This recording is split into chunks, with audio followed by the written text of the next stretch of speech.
Due to the graphic nature of the personal accounts and content discussed in this podcast, listener discretion is advised. Many episodes will include graphic personal accounts and discussions of child sexual assault, domestic violence, physical abuse, rape, sexual situations, and suicide.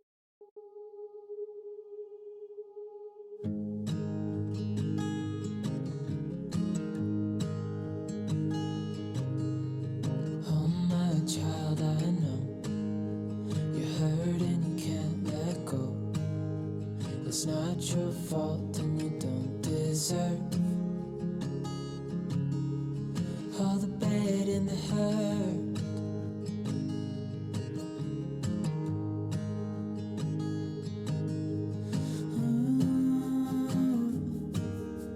I know you tried so hard. I know you've done your part. It's not fair. You did your time. How much longer will you suffer in this life? But don't give up. Just hold on tight. It'll be alright. Welcome to Latter-day Survivors. I'm Christina. I'll be hosting today along with Kendra, and we're super excited for today's guest. She has an amazing story to share with us, and we're really happy she's chosen to come and tell her story with us. Today we have a beautiful woman. Her name is Ginny Sparks. Ginny reached out to us through our website and told us about a compelling story that she had, and so we reached back out to her and have gotten a chance to get to know her, and she's an incredible soul, and I'm really looking forward to hearing what she has to say today. As part of, I'll give you a little introduction to Ginny, and then I'll let her tell her story and give you a little bit more detail. But Ginny grew up on the Navajo reservation, and growing up, she was involved in the BIA boarding school, and then subsequently got involved with the Mormon Church and was placed in the Mormon Church's Indian Placement Program. Following that, she subsequently suffered some abuse, both during that time, and then later on went on to get married and suffered abuse in a domestic violence situation in her marriage for 24 years. And she has done a lot of healing and a lot of work and has come out the other side and is ready to tell her story. So we're excited to hear what she has to say. So welcome, Ginny. Thank you, Christina and Kendra. I am excited and nervous to be here. So I'm just gonna go ahead and start. I turned 67 on the 5th of this month, and like Christina said, I was born on the Navajo Indian Reservation in northern Arizona. I think most people know where Monument Valley is, so if you're headed to Monument Valley and you turn east, there is a little town at the base of the Black Mesa Mountains, and it is called Chilchimbito. But in Navajo, it's called Chichibito. And Chichen means sumac berries, and to means water. So it's basically these sumac berries that would grow along the stream that came off the Black Mesa Mountains. And that's where we lived. I was the 11th child out of 15 children. I wasn't born in a hospital. I was a home birth with my grandmother as the midwife. And I don't know the exact day of my birth, and that may sound strange, but time and dates when I was born in the 50s really had no significance. We measured, how we measure clocks, time by clocks now. We didn't have that, so obviously we knew the existence of time by watching the movement of the sun, the moon, and the stars. So that's how we knew that there was time. And basically, the celestial bodies kept us in alignment. My grandmother told me that I was born early in the morning when the morning star was still visible in the sky. And I was born when the sunflowers were all in bloom. So my Navajo name became Nitiyili Ed, which means sunflower girl. So that is something that is very special to me. I have an affinity for sunflowers. I always grow them. And I even wrote a book about my birth, a little children's book. Um, so the state of Arizona, when I started school, asked me when my birth date was, and I told them I didn't know. I said I was born when the sunflowers were in bloom. And so they basically gave me a birth date, and it is September 5th, 1955. So I could be a year older or a year younger. So I don't know. So I am just going by the date that was given to me. So I just turned 67. Um, my clan is, I'm from the Water Clan. So I am, we are from, I am from a matriarchal society. So the women in our tribe is handed, everything is handed down through them. So the clan we take from our mothers, and that is ours for life. And so when I have children, I give my clan to my children. So they are from the Tohet Lini, which means water that comes together or merges together. And my father was Tocha, excuse me, Tochana, so that means near water. So we're from the water clan. And ever since I was a child, we were told that the water would never hurt us, that the water was part of our spirit, and that, you know, as nurses, we all know how much water is in our body. So I always found that very fascinating. My primary language is Navajo. That was all I knew. I didn't learn English until I started school. I grew up under very trying circumstances. When you grow up in poverty as a child, you don't realize you're poor because you assume that everybody lives like that, you know. So your world is very small, and we had no running water, we had no electricity. We used kerosene lamps when the sun went down, and we had sheep, goats, chickens, and horses. So my father had a peach orchard, and he always grew a garden for us. He had a green thumb. He was amazing. He could grow anything. And the sheep gave us protein, plus it gave us the wool that my mother would use to weave Navajo rugs. And so we got milk from the goats. We got fruit and vegetables from the garden. And so my father grew corn, melons, squash, beans, and chili. So basically, I grew up in a very healthy environment. My parents didn't get a chance to go to school, so they didn't know English. Um, when I came along, there were a lot of kids, but then I'm number 11. So my father had to brave the outside world and go find employment outside of the reservation. And I so admire his bravery and fortitude because that is extremely hard to do. Can you imagine going into a foreign environment for employment and having the disadvantage of not knowing the language? That's got to be really, really tough.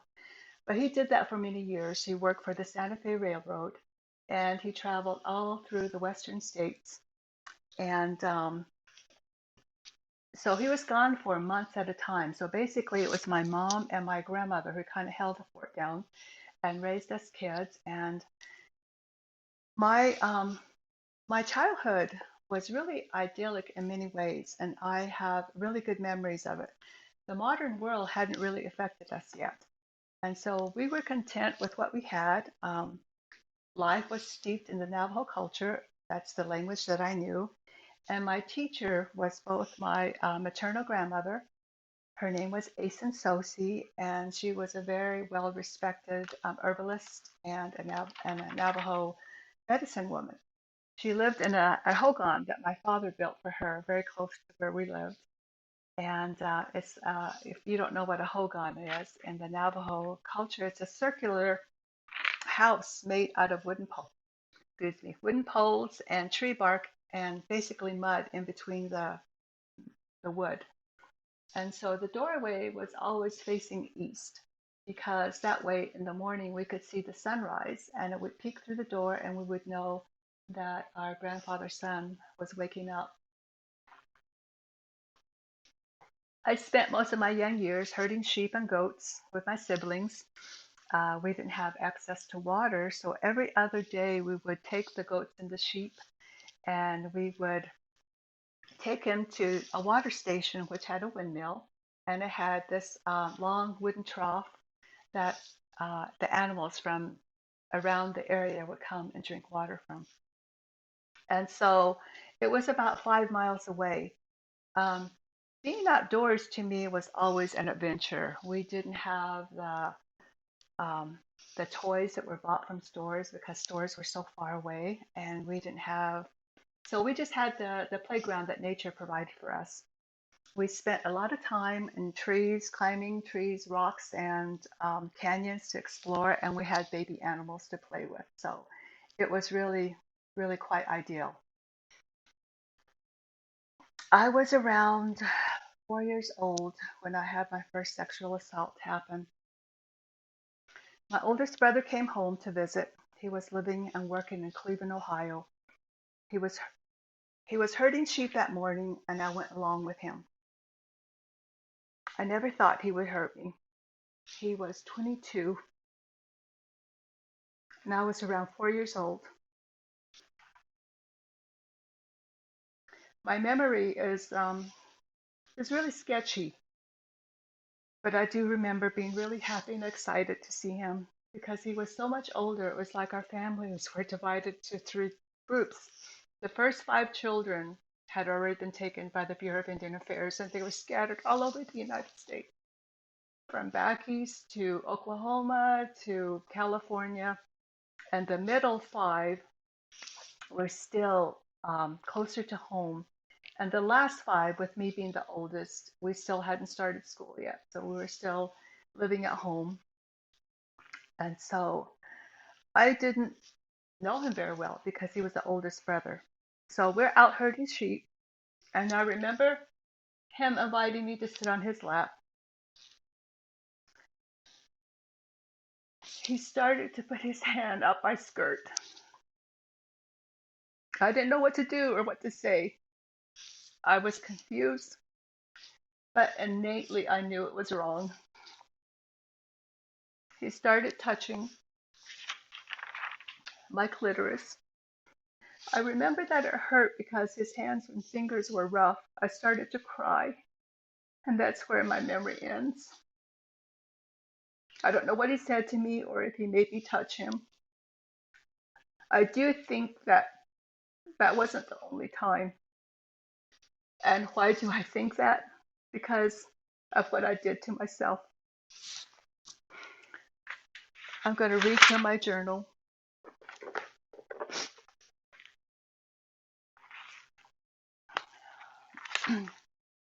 I'm going through trauma counseling right now, and part of the healing process is writing about your trauma.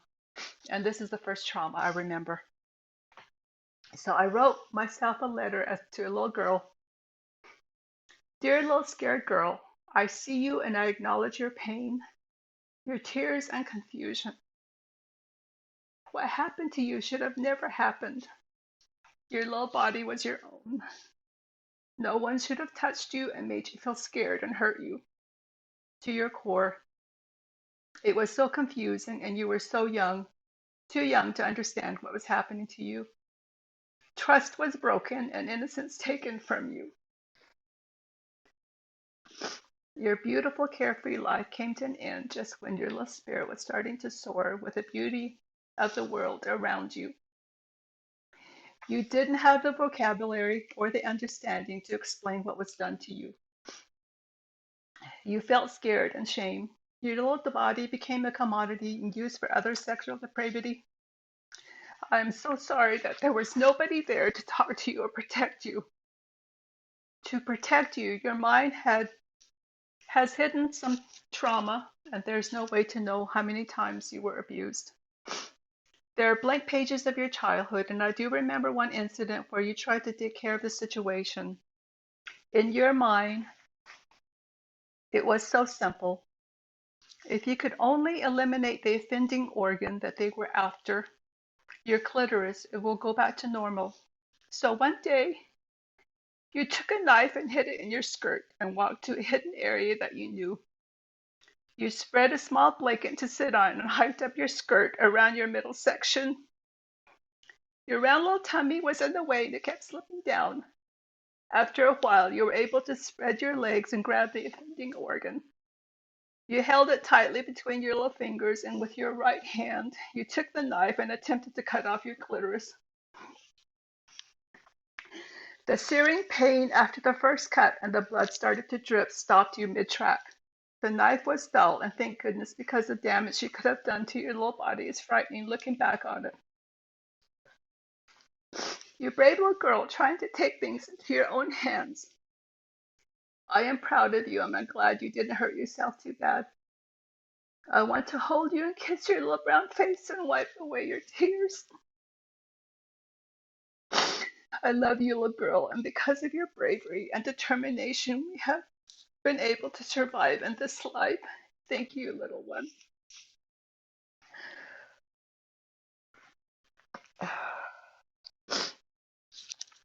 So obviously, as I've said, there are blank pages in my childhood. I do not know a lot of the things that happened to me, but I want to touch on the Bureau of Indian Affairs. So the Bureau of Indian Affairs was first established in 1860 by the government, the U.S. government, and the goal was to use education as a way to assimilate the Native children into the mainstream American way of life. The ideology used to civilize the indigenous people. It was structured to make them accept the white man's belief and value system, which is opposed to our own belief of communal ownership. How can you own the land that you walk on? How can you own the air that you breathe? How can you own the water that flows through the land? We didn't understand that. That was something that was so sacred to us, and we loved it. And we did not understand it. And their end goal was to eradicate all vestige of Native American culture or any indigenous culture. When I was 6 years old, I was out herding sheep with my older brother Ron and my younger sister, and we were accosted by some people in a white van. They told us we had to go with them. When we refused, they forced us into a van and took us to Kayenta, which is a small town about 25 miles away, where there was a boarding school established without our parents' permission or their knowledge. So basically, we were kidnapped. When the animals came home that evening, with only our sheepdog and no children, my parents were terrified. They didn't know what happened to us. After numerous inquiries, they finally figured out that we probably had been taken to the boarding school in Kayenta. When they were finally able to get to the school several days later, since they had no means of transportation, they were denied access to their children and told to leave. The assault on our culture identity started the moment we were taken to the boarding school. We were separated to a girls' dorm while my brother went to a boys' dorm. We were stripped of our clothing and forced to shower in a communal shower using lye soap. Our long hair was cut off and our heads were doused in kerosene because they thought we all had head lice. Any possession that we had was thrown away, including our clothing. When we cried, we were shouted at in a foreign language we did not understand and told to be quiet. We were given these standard ugly uniforms to wear, and we were given a bunk bed to sleep in. And we were all lined up like little soldiers and given a new religion. Our choices were Catholic, Presbyterian, Seventh-day Adventist, or Mormon. Those were the four churches that were available in that town. I became Catholic. So they just went down the road, tapped us on the head, and said, "You're one of these four religions." So every Sunday, the father would come and pick us little Native kids and take us to Mass. We were forbidden to speak our language, and we were punished if we did. And the punishment included hitting us with a wooden ruler, making us stand on a wooden stool where we couldn't turn or move. And sometimes we had to kneel on little kernels of rice. And I saw other kids get slapped or their hair yanked. We were forced to march in a single file and forbidden to talk unless we were spoken to. So, needless to say, in my child's mind, this was a horrible, abusive place. My memory of boarding school, the experience is spotty at best. Some things are crystal clear, where others are not. It was a lonely, scary time. I remember not being able to relax and being fearful. I had never been away from my parents before, and the separation was absolutely brutal. I had to cry silently in bed by myself. Otherwise, if I was heard, was another cause for punishment.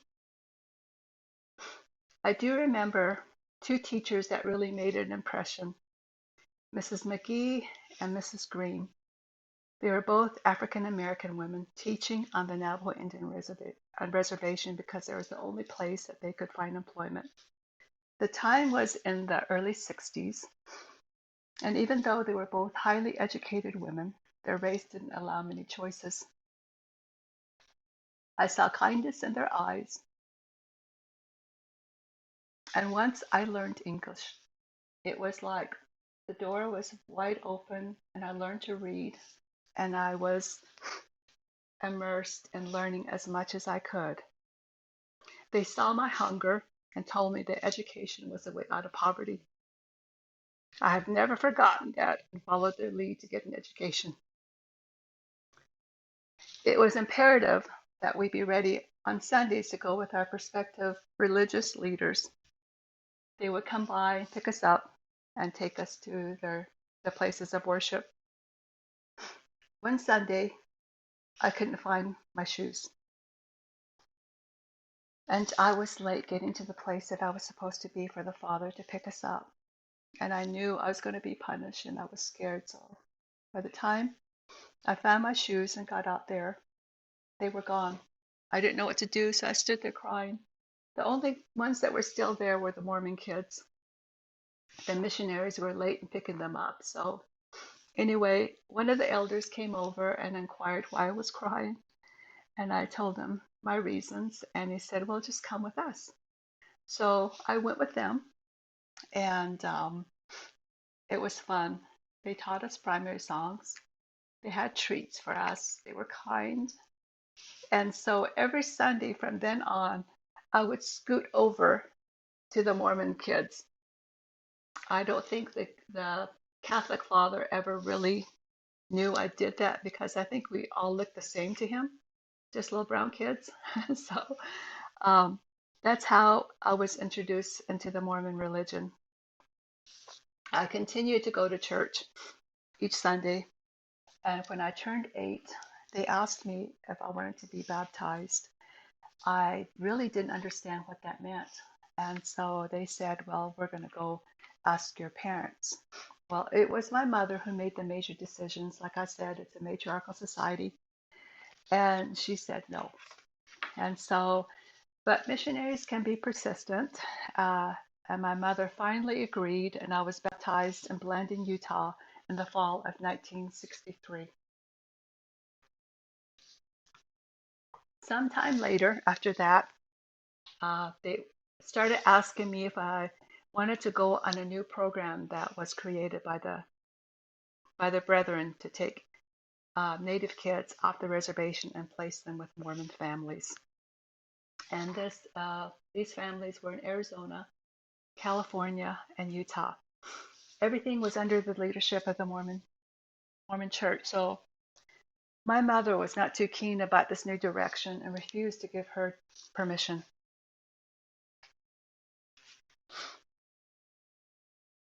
I can only think back on her distress of having her children, all of her kids, taken from her. and placed in various boarding schools throughout the U.S. It must have caused her and my father so much pain. Later on, when I was an adult and I had my own children, I went to visit her and I asked her how she had the courage to let her children go to families she had no idea who they were. She said it was hard, but she valued education and she knew that her children needed that opportunity. I think that she felt that she had to give her children the one thing that she was denied. My mother finally gave permission. I signed up to go on the Indian placement program. I don't know how things were orchestrated as far as what region we went to, but I was sent to Mesa, Arizona. My foster family was there, and he was a music teacher, and my mom was a stay-at-home mom. They had 6 children, 2 girls and 4 boys. The oldest one was a girl, and she was getting married. And I think the reason why they got me was so I could be a big sister to my little sister, because all the rest in the household were boys. I didn't know what to expect. It was all new and confusing. They put us on a bus and we drove through the night. And I remember waking up on the bus and I saw these tall, skinny trees. They're palm trees. I'd never seen palm trees before. And they totally fascinated me. My first impression of my family was how noisy they were. They were, everybody wanted to talk to me, and I was so overwhelmed. And there were so many new things to get used to, like I'd never seen a vacuum cleaner before. So, and to be able to turn the light switches on and off, that was totally a new experience for me. And I had never tasted grapes before, so green grapes was something that I really love. I shared a room with my sister, and the boys had 2 bunk beds, and they slept in the room next to us. My foster father was a bishop in one of the wards there in Mesa, and he was a bishop the entire time, the 9 years that I lived with the family. So I stayed with them during the school year and went home in the summertime. I adjusted well and started elementary school. I became indoctrinated in the Mormon religion and following certain guidelines that were expected of me.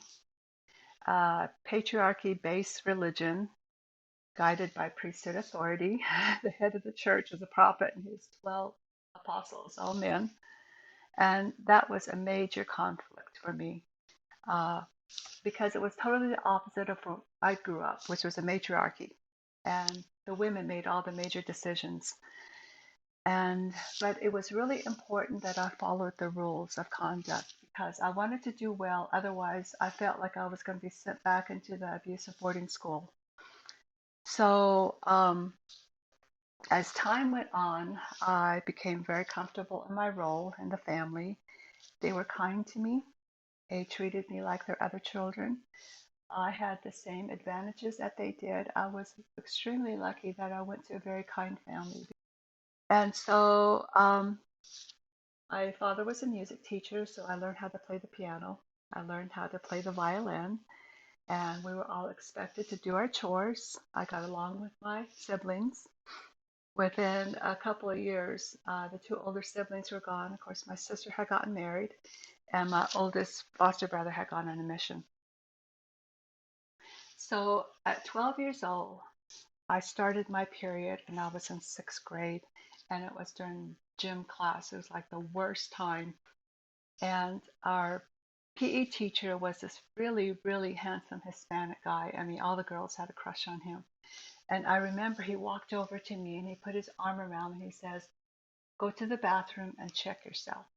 I had no idea what that meant, so I just kind of looked at him like, what does that mean? And he just said, "Go to the bathroom." So I walked to the bathroom and I'm thinking, what am I supposed to do? How do I check myself? So I thought, well, since I'm here, I might as well go pee, So I sat down, I wiped myself, and there was blood. And obviously it had seeped into my clothing because he could see it. And Nobody had prepared me for puberty. My biological mother thought that my foster mother did. My foster mother thought my biological mother had. So I kind of fell between the cracks. I had no idea. So I kind of freaked out. The nurse called my mother, and she was so apologetic. She just kept saying, "I'm so sorry. I'm so sorry. I thought your mom told you, you know." And so she took me out of school, and we went to the store and got all the supplies that we needed. She explained to me what was going on. And so I had no idea about the physical and emotional changes that were about to take place on my body. Um, I started developing breasts, and that was very distressing to me because all of a sudden, anytime I went somewhere, boys, men would always stare at my chest. I mean, it was just something that was there. And my foster brother, who was 4 years older than me, our relationship started changing. He started to pay more attention to me, and he slowly started to seek me out to talk to me. I was really flattered because he was a tall, handsome guy. He was very popular, and he played basketball. He sang in the choir. You know, the whole family, we all sang. He was active in church sports and scouting. Um, my family, my foster family, was very close with their relatives, and we often went to visit them in various places from Arizona to California and even into Mexico because the Mormon colonies in Colonia Juarez were established in, I think, 1885 due to the United States government's persecution of polygamous relationships. And both of my foster parents came from that polygamous marriages. So some of their family lived in Mexico. And so eventually they were driven out and they had to leave because of the Mexican Revolution, and they settled in the Gila River Valley, namely Stafford, Arizona, or Stafford, Arizona. So my family had this huge tan station wagon.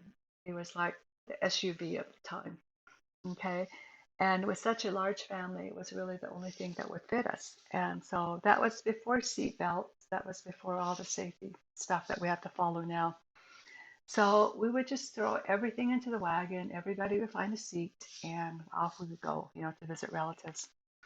And my favorite place was in the very back where all the sleeping bags, all the blankets, and everything was, you know. So um, my brother started sharing that space with me. And it started out very innocently by just laying next to me. And somewhere along the way, he started kissing me on the mouth.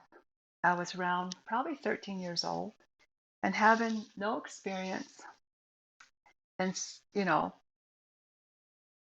I was not alarmed. He was 4 years older, so I assumed he was just expressing affection to me. At first, you know, it was pretty chaste kissing, just a little kiss on the mouth, but it progressed to open mouth and putting his tongue inside my mouth. This was in the back of the station wagon under the blankets that covered us both. The rest of the family were talking, singing songs, and eating, totally unaware of what was happening in the back. I'm sure they assumed that we were sleeping. I was very confused. I wasn't sure whether the confines of our relationship had shifted or if this was just how white Mormon families existed. You know, my Navajo culture was very, very defined and explicit in how we treat our siblings and other extended relatives. We don't see our siblings or our relatives in that manner in a sexual way. We're divided into clan systems. Even if our clans are no way related, no direct blood relationship, we view that person as a relative. So there's no marriage between those individuals in the same Navajo clan system. It was considered incestuous and therefore not allowed. The physical contact went on for 2 years with him initiating the contacts. I was pretty passive in my demeanor, and many times he would seek me out when there was an opportunity to be alone with him. Sometimes it was behind the house or in the hallway. He would pull me into the bathroom or even the closet in my bedroom. It went from kissing me to touching me over my clothes, my buttocks, and my breasts over my bra. He never went under my clothes and became more insistent in his kissing. He never talked to me about why he was touching or kissing me. It was like our little secret. I started to have feelings for him. I was in my young teenage brain. It was the beginning of love to me. I felt like he was doing those things to me because he loved me too. My foster father was off during the summer months because he was a school teacher, and the family would move to Colorado to work in the summertime at a ranch near Dolores, Colorado, and it was owned by some of their relatives that lived in California.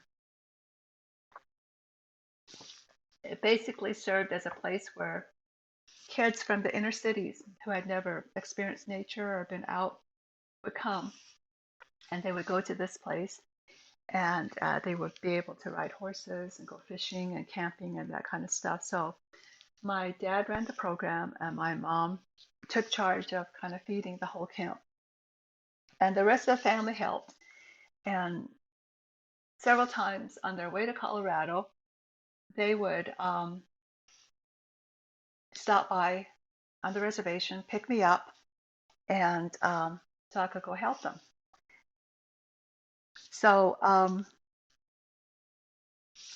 sometimes I was placed near this foster brother to help with overnight camping, and many times while the other staff took care of the kids, he would grab me and pull me into the pines and start kissing me and touching me. He was in charge of the horses, and many times the physical contact happened in the horse stables. There were some female summer workers that openly flirted with him, and he was not opposed to that and seemed to enjoy the attention. I was devastated because he ignored me while interacting with them. I felt invisible to him. Not being seen, not being known other than being a sexual outlet for him was painful. After the summer in Colorado, I went back to school in Mesa. He started visiting me in the middle of the night in my bedroom that I shared with my sister. The first time it happened, I was asleep, and I woke to being kissed and touched over my nightgown. It was dark, and I noticed him standing on my side of the bed looking down at me and breathing hard. I froze with panic.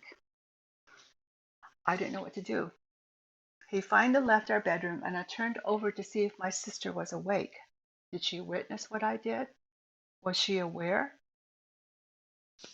She was still sleeping, so I lay there trying to process what just happened. The nightly visits continued for about a year, and like anything that is repetitive in abuse, I became conditioned to it. Looking back on it now after 50 years, it's still very distressing. I get night terrors at night where I'm frozen and I can't move. There's somebody over me and I can't scream, and I just had that 2 nights ago. My husband will hear me whimpering and wake me up and comfort me. He's only beginning to understand the extent of what I've been through. I have been extremely good at concealing the sexual abuse that I've endured, and I've only given him bits and pieces until now. I never talked to my foster parents about it. I'm sure they were aware of some of the details that were happening under their roof. I still had this fantasy that my brother would come back from his Mormon mission and marry me. I was so sure that he was in love with me. Why would he do those things to me if he didn't care about me, if he didn't love me? He was calling a mission, but before he went, my parents insisted that he get his patriarchal blessing. And I was around 14 at the time, and they wanted both of us to have the blessing at the same time. So we went to the state patriarch, and I've thought about this a lot, and think my parents were aware of what my brother was doing to me.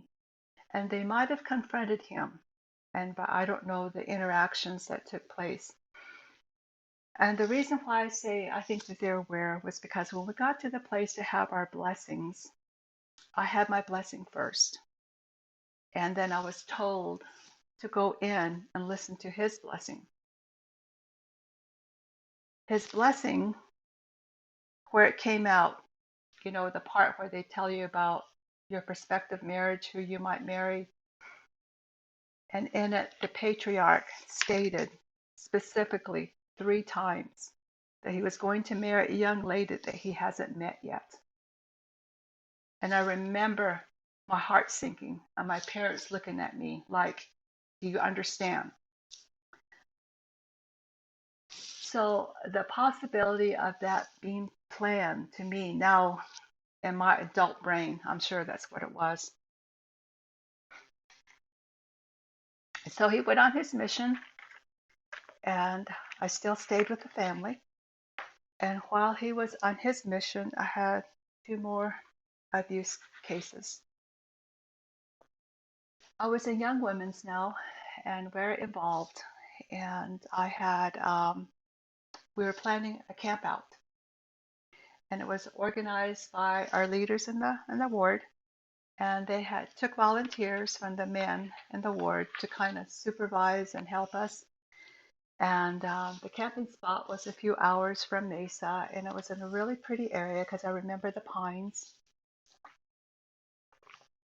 But the exact location is fragmented. I don't remember where it was. I just remember the pine trees, and it was probably around 20 girls from age 12 to 17. I was so excited to be outdoors. I loved being outdoors. And so they had decided that us girls would lay in the middle and the men would lay in a perimeter around us. So one volunteer was this man who was my Sunday school teacher. And his family had just moved into our ward, and his name was Kenneth Ray. And I'm going to say his name because he was a prolific pedophile. And he finally died in prison about 5 years ago. But anyway, he went by the name of Ken Ray. I kind of would get this really uneasy feeling about him because I would catch him staring at me. And he was always asking me to stay behind when class was over, when Sunday school was over, and help him straighten things out or whatever.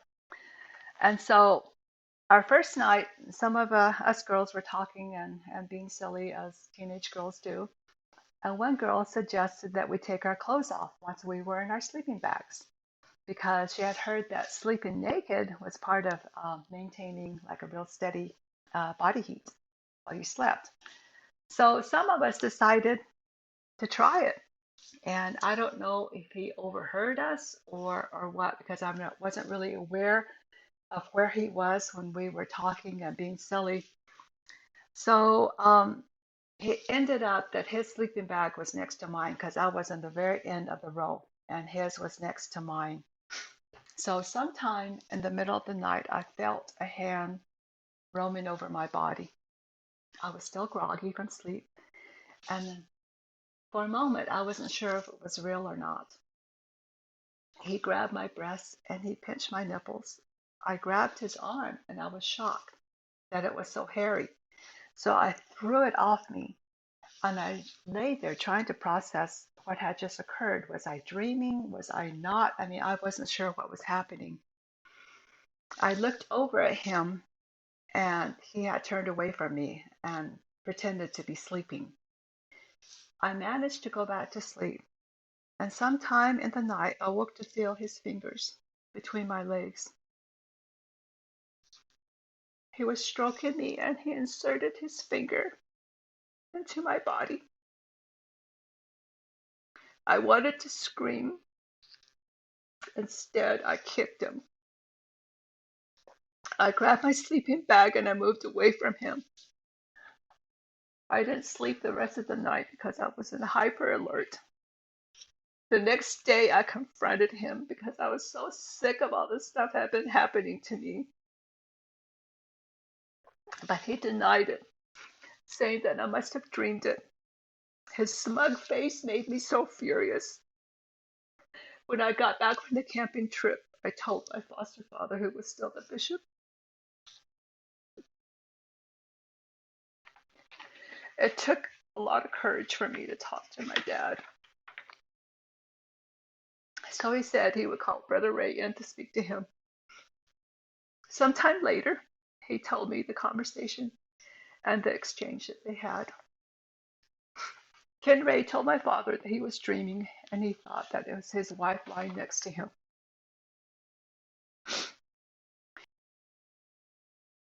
I found out recently that he went to prison for sexually abusing and assaulting his daughters.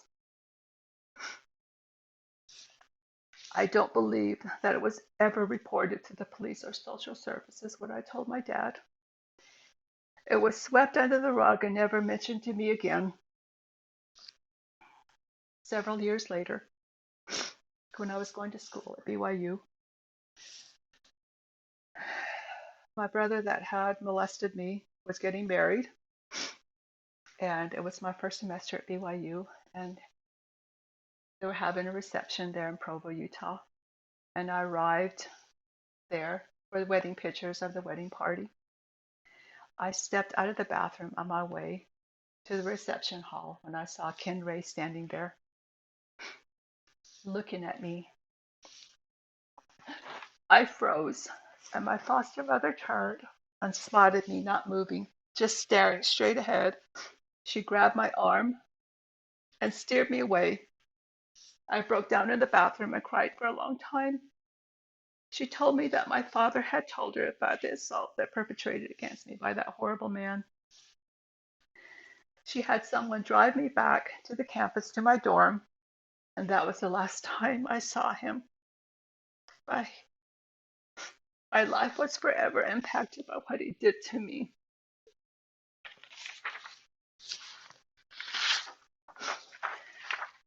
So I'm just going to read you a portion of what they've written about him. Richard Kenneth Ray, a lifetime Mormon, was molested at a Boy Scout camp when he was 12 years old. Because of the church's teachings against masturbation and premarital sex, he would always feel guilty about the one encounter when he was a victim. He never told anyone. He graduated from Mesa High School, went on a mission, married his wife. They've had 3 daughters. His wife said she tolerated 20 unhappy years of marriage because of the church's teachings against breaking up family. During those 20 years, Ray later told the police he sexually molested 33 children, and one of those was me. 3 calves and a dog. Because of his guilt about masturbation and adultery, he began sexually abusing his daughter when she was about 6, beginning with fondling, then kissing her genitals, and then moving on to oral and vaginal sex. One of his daughters began sleeping under her bed to get away from him. He also abused his nieces, his daughter's babysitters, his daughter's friends, and his friends' children. He confessed to 2, possibly 3 Mormon bishops. In 1976, he had molested another relative. They did not call the police. Throughout this entire span, Ray was active in the church and he had constant callings. In 1984, his wife regularly babysat a 2-year-old girl. On one occasion, he manipulated his penis around the child's mouth until she opened it so he could put his penis inside. Another time, he removed her clothing, placed his penis between her legs, and rubbed it back and forth. The child's mother became suspicious when the toddler began to seek out her father's penis. About the same time, State President so-and-so received a phone call from 2 Mormon bishops in Virginia who told him that Ray had molested his niece while he was on vacation. So he was caught finally and he was sentenced. But The court received a barrage of letters from LDS members and officials, some written on LDS stationery, asking for leniency. All praised Ray as a hard worker, a good provider, a man who had even helped to bring several adoptions. A Hag counselor at the time wrote that Ray had been a great influence for good. Oh my hell, good in the lives of children, hundreds of young people. In view of the good things he's done throughout his life, I firmly believe that the sooner he gets back into society, the better it will be for all. He was sentenced to 58 years in prison. His wife received 2 years probation for having known at least part of his secret and not reporting it.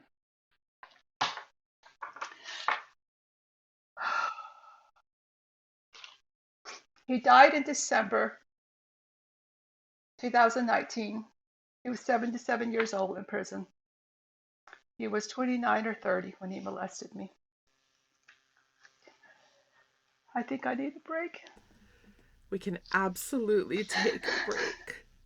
I think it would be good for all of us. I'm so sorry for what has happened to you.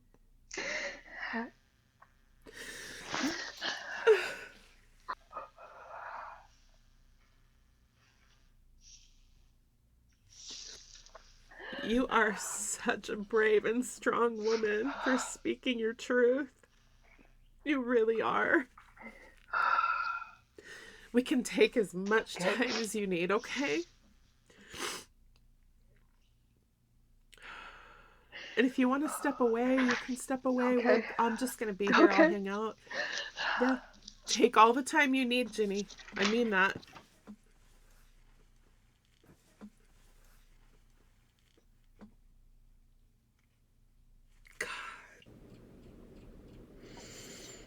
Wow.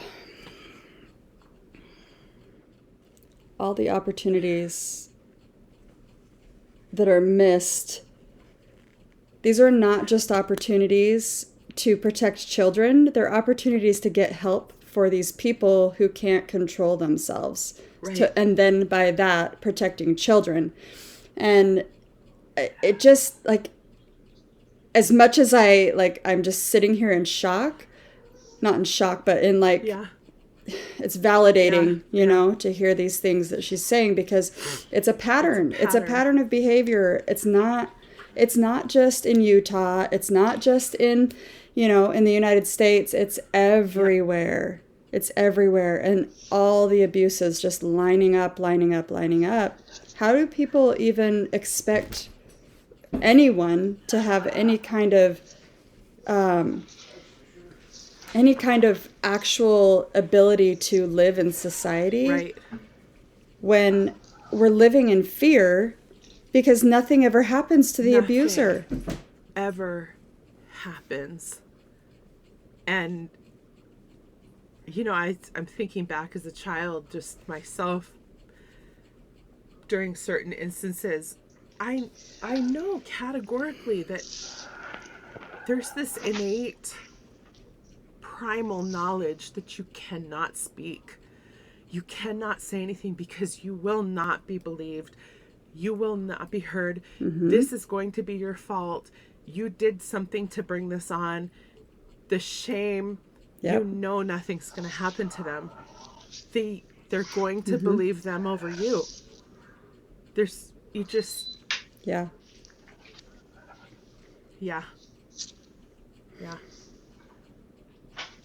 Well, and even if one person doesn't believe them over you, there's a whole ward of people who will, at least some of them will write letters saying what an amazing person the abuser is. And that's just the same grooming tactic that these people who write the letters are being groomed by, whether it's the bishop asking them to write these letters or the abuser asking them to write these letters. No letter should be provided from someone who doesn't know this person. None. And knowing them deeply, knowing all the things that they've done. So, I mean, it doesn't surprise me, because nothing surprises me anymore. Surprise me But either, but it doesn't.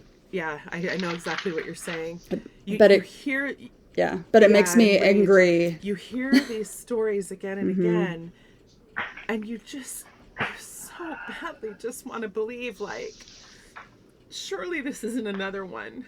Like, surely this isn't happening again. Surely this is a one-off. Surely this is a rare occurrence. And it's not, you know? And as I told Ginny at the beginning before we started recording, I said it's so vitally important that these stories are told. It's painful and it hurts. It's hard to tell our stories. It's hard to listen to them, but we have to, because this is the only, for a lot of people, in a lot of cases, this is the only proof we have that it ever happened, because people don't believe. Yep. People don't believe, you know?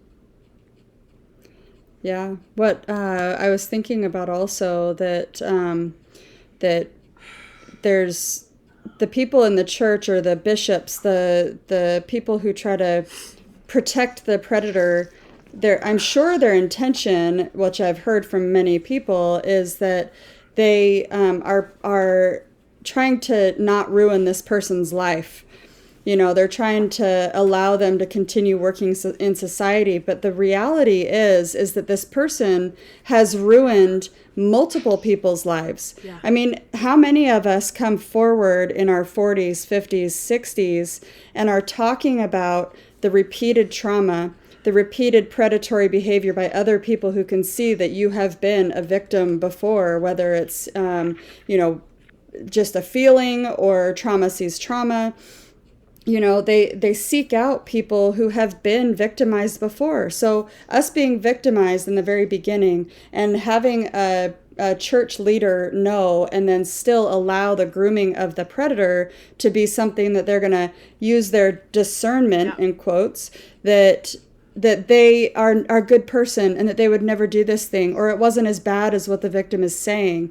They are perpetuating abuse upon more and more and more children and not protecting any of us. They're making it so it's an opportunity for every single predator that is in the church to be able to have access to children, and then not believing the children and allowing this person to continue to maintain their status in society and in the church, and exposing all these children to a lifetime of PTSD, a lifetime of anxiety, a lifetime of being a victim to predatory behavior, until we actually figure out how to protect ourselves and how to be our own fucking hero.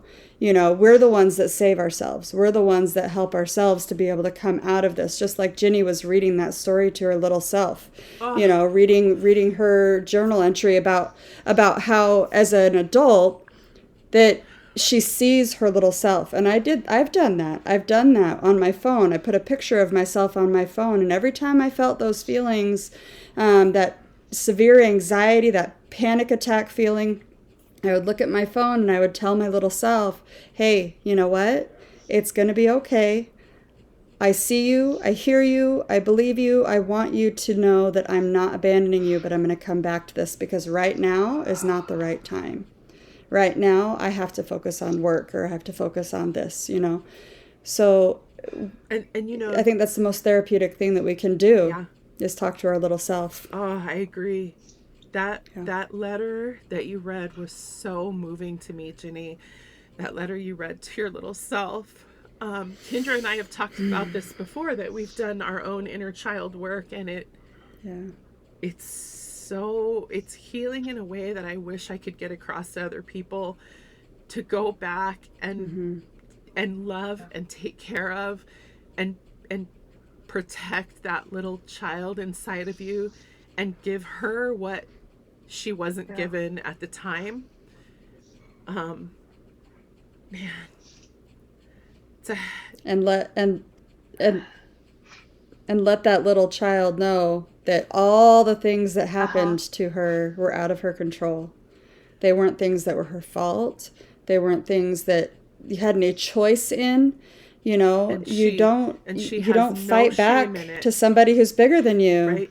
Yeah, no shame that it doesn't belong to the little girl in you, that shame belongs to the person who did that to And you. also that how Yeah, right. brave and strong and amazing was that little girl to do what she had to do to survive, to stay quiet, to stay small, Right. to stay hidden. You know, sometimes we talk about those things as though they're negative, but when you're a little child that's being abused, those are the greatest characteristics you have. Yeah. Those Yep. characteristics made you survive. You know, you're where you are today Yep. because that little girl knew how to survive. Yeah. Yeah. Are you doing okay, Ginny? Whew. Oh, I'm ready to continue. Do you, Jenny, do you know about squared breathing or box breathing?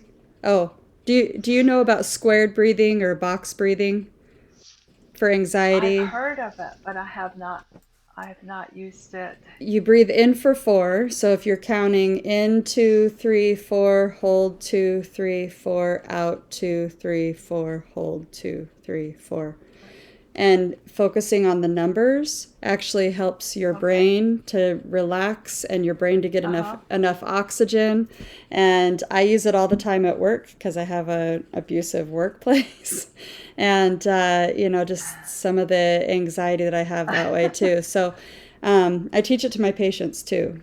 It's something that I think when we don't have control over what's outside of us, that having control over our breath is something that can be really Right. helpful. So, and you can take as many breaks as you need to. Oh, absolutely. We benefit from them as well. So, Okay. Well, thank you. But I still have a lot to go, so so I'll continue on. Um, the fourth incident that happened to me um, happened on the Navajo reservation. I went home for the summer, and I met two Mormon missionaries that were visiting my family, hoping for a conversion, I'm sure. And Elder K was really tall. He was blonde.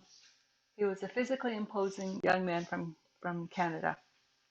I don't recall if he was from Edmonton or Calgary, but he took an interest in me and started talking to me exclusively whenever we met, especially in church. He and his companion would come by and check on my family and ask if they could assist us in getting water for our water barrels because obviously we still didn't have running water yet. And I think 35% of the reservation now still don't have running water.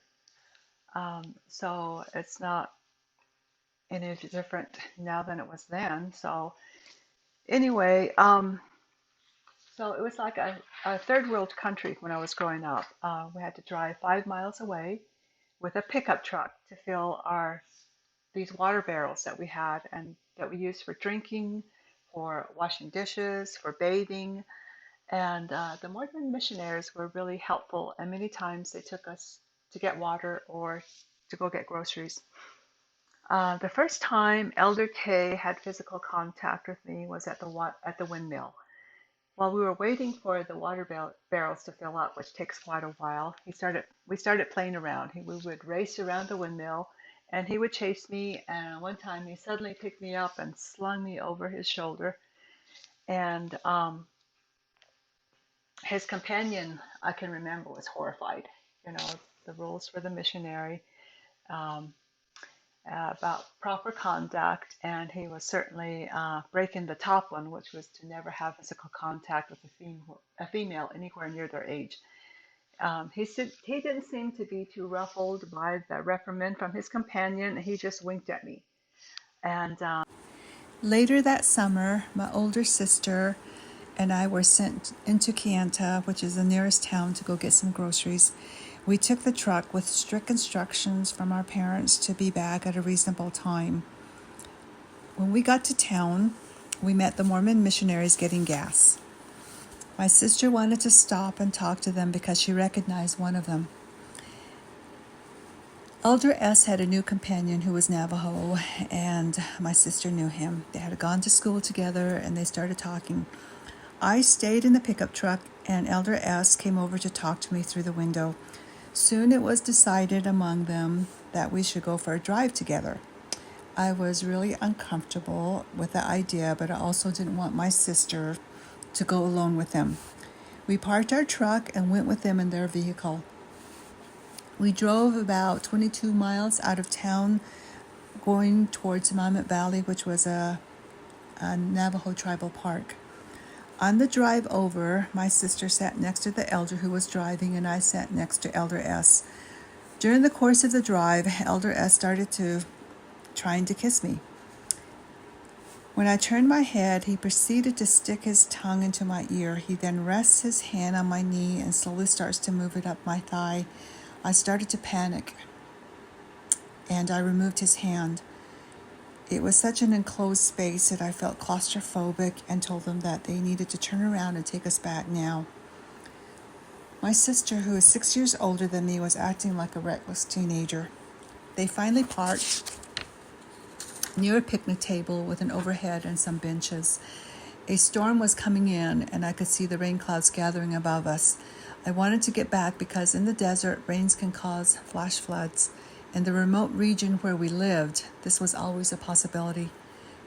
My sister and the other elder left, and Elder S and I sat down at the picnic table. He made small talk, and I tried to reason with him that we should not be alone and that we all were going to get in trouble. My sister and I with our parents, and them with our mission president who oversaw the missionaries in the Southwest Indian Mission. He ignored my pleas and proceeded to assault me. He grabbed me by my hand and pulled me to him. He started kissing me and pulling up my shirt to my neck and trying to unsnap my bra from the back. I started fighting him, and he threw me down on the picnic table. My shirt was over my head, and he pulled my bra up, exposing my breasts. He started groping my breasts, and I started crying. He tried to unbutton my jeans, and I told him to stop, that I was going to scream. He was stronger and bigger than me, and I was frightened that physically I could not stop him if he chose to go further and rape me. He finally got off me and told me not to tell anyone. He said that he was sorry, but he thought I wanted it. I managed to sit up and was getting my clothes back on and getting them back into place when my sister came back with the Navajo elder. It was dark so that she didn't see what a mess I was in, and it was raining. I was totally quiet on the drive back and didn't talk to any of them. I felt numb and displaced. I could hear them talking, but I wasn't really there. I was so angry with my sister that our relationship was damaged for putting me in that situation. And even to this day, our relationship is not what it should be. After the summer ended, I went back to Mesa for my final year of school. I told my foster father what happened with the elder over the summer, and he said he would look into it. Later on that year, I heard that the elder that went off with my sister was reprimanded and sent home from the mission. Elder S was put on probation, but finished his mission. I was never given a chance to talk about what he did to me, and basically he was given a slap on the wrist, and he completed an honorable mission.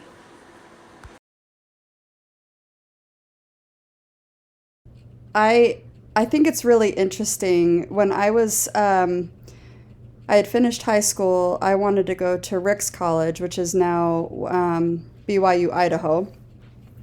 And I had asked for my bishop to what is it called when they give you like a recommendation for you to go?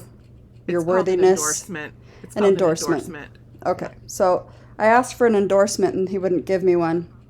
He wouldn't give me one because I had been sexually active, and so he wouldn't give me an endorsement. And I think it's really interesting, and I'd like to know the statistics behind how many women if they have any sexual sin, if the women are less likely to be given an endorsement to go to a church school than men are who also have sexual sin, and especially men who have been guilty of raping someone. You know, are we just giving them all these chaste women who have not been sexually active so that they can go and be predators to them who are naive and don't understand the things that can happen by these people, these men who are predators? I mean, it just feels gross to me. It feels gross to me that they would endorse someone like Elder K to go to BYU after what he did to you on his mission. Yeah, I have to agree. That's been what I've seen over and over and over again. It kind of reminds me of when I was trying to figure out what all the different traumas that I was going through with work and school, and the child sexual assault coming up, and or not school, work and church, and all the child sexual assault coming up, which was also related to the church, but the parallels and the abuse, and not realizing that it was more than one abuse. It was not just the church or just my childhood or just work. It was all three of them, and seeing the patterns of behavior within all three of those places and how similar that they are. How horribly similar that they are in protecting abusers and protecting predators. Mm-hmm. Yep. Like they're the same. Mm-hmm. They have policies and rules that are they have policies and rules that are in place that they pretend they're following. But when you actually look at it, and like if I reported something through my workplace to the next person up in the chain of command, they still didn't follow the policies. They were all about protecting the management, and they call it managing up. And so to me, it's just the same in the church. They're not just managing up, they're making it so that the predator is given the benefit of the doubt and the victim is told to repent. Or the victim is told to just suck it up, buttercup. Or the victim is told, hey, you know what? We'll take care of this. And then they never do. Right. They never do. Yeah. Anyway, I will continue. Well, actually, before you go on, can I make some comments on a couple of things? Sure. From earlier, I think this would be a good point to sort of talk about a couple of things before you get to your next kind of chapter in your story. Okay. First of all, I absolutely love that you grew up in a matriarchal society, and the more we talk to people that come into our circles, the more we listen to Indigenous people speak, the more I realize many cultures are matriarchal societies. And that's really the way to go. And we really need to get back to that, I think. Yeah. Yeah. Women are more intuitive, I think. And women are nurturers. Women are the ones that create life. So it makes sense that societies would be matriarchal in nature because of that nurturing and that life-giving force and that feminine divine. I mean, that's what it is, you know? I think it's so interesting as we've talked to so many different people that have come into our circle, and we've talked to Indigenous peoples and from a variety of cultures, just this power in being a matriarchal society. And it makes so much intuitive sense when women are the life givers and women are the nurturers. That female creative power and energy, Right. it makes so much more sense that they would be the ones making the big decisions, that feminine divine, that female power. Because the truth is, the guys don't do it very well. I mean, guys are good at what they're good at, but patriarchy is not one of the things. No, At least, it's horrible. you know, it is. It's horrible. And I feel like the more I study this stuff, the more I realize that I think they know this. Uh-huh. They just continue it because they're trying to maintain some semblance of Power. Yeah. It's their way of, it's a It power. is. It's a power grab. That's all it is. Because when women who are real nurturers and life givers and powerful creators, they don't use that force in a powerful way. They use that force in a life-giving way and a life-sustaining way. And I think men, not all men, but when we're talking about patriarchy, they see that as what's the word I'm looking for? Threatening. A threat, yeah, definitely. I see it as threatening, yeah. And so they'll do anything they can to sort of take that power back for themselves. The problem is they're not doing it well. They're not, it's not working. It doesn't work. It hasn't worked. And now what do we have now? We have men in positions of authority that are making decisions about women, about women's bodies, about things that affect women that they know nothing about. Right. They don't know anything about. Superseding physicians and the actual evidence-based practice, and trying to say that there's, that they know exactly what to do. It's like, I hate to bring up abortion, but I think that's kind of what you were alluding to. A little bit, and just women's health, reproductive health in general. Yeah, well, there was an article. Yeah, there was some politician, I don't even know who it was, because it's not even worth mentioning their name anyway, because of what they said was really dumb, that ectopic pregnancies, that they can't abort the embryo or the fetus because it can be re-implanted in the uterus, which is that's not even possible. Not so. Yeah, haven't No, worked it's in the OR not. for 42 years. That is not a possibility. They have Right, absolutely but that's no idea how a woman's body works. Yep. And that's exactly what I'm saying. You have these men that are making these decisions about things they don't know anything about. And as a society, we should be outraged. But the problem is that, at least as I've seen things, women have been so brainwashed about patriarchy that the truth of the matter is women are sometimes the ones that are its biggest proponent. Women are the ones that are upholding the patriarchy because they don't even realize that they've been oppressed. Yep. They don't, and I will be the first person to say I was guilty of that. Living in the church, I was one of those people that said, hey, why do we need the priesthood? We don't need that. We have babies. We have our own, power. Because I'd been so conditioned to believe that this was the right way, and it's just so mind-numbing now to look back on it. I wish we would go back to matriarchal societies. I really do. Yeah, it's internalized misogyny. Yeah, it really is. Another thing that really hit home for me that you said, I certainly don't want to hijack your story because we are here for you today, but it just hit me so hard I wanted to share it. So I told you I am of Hawaiian heritage. I grew up in Hawaii.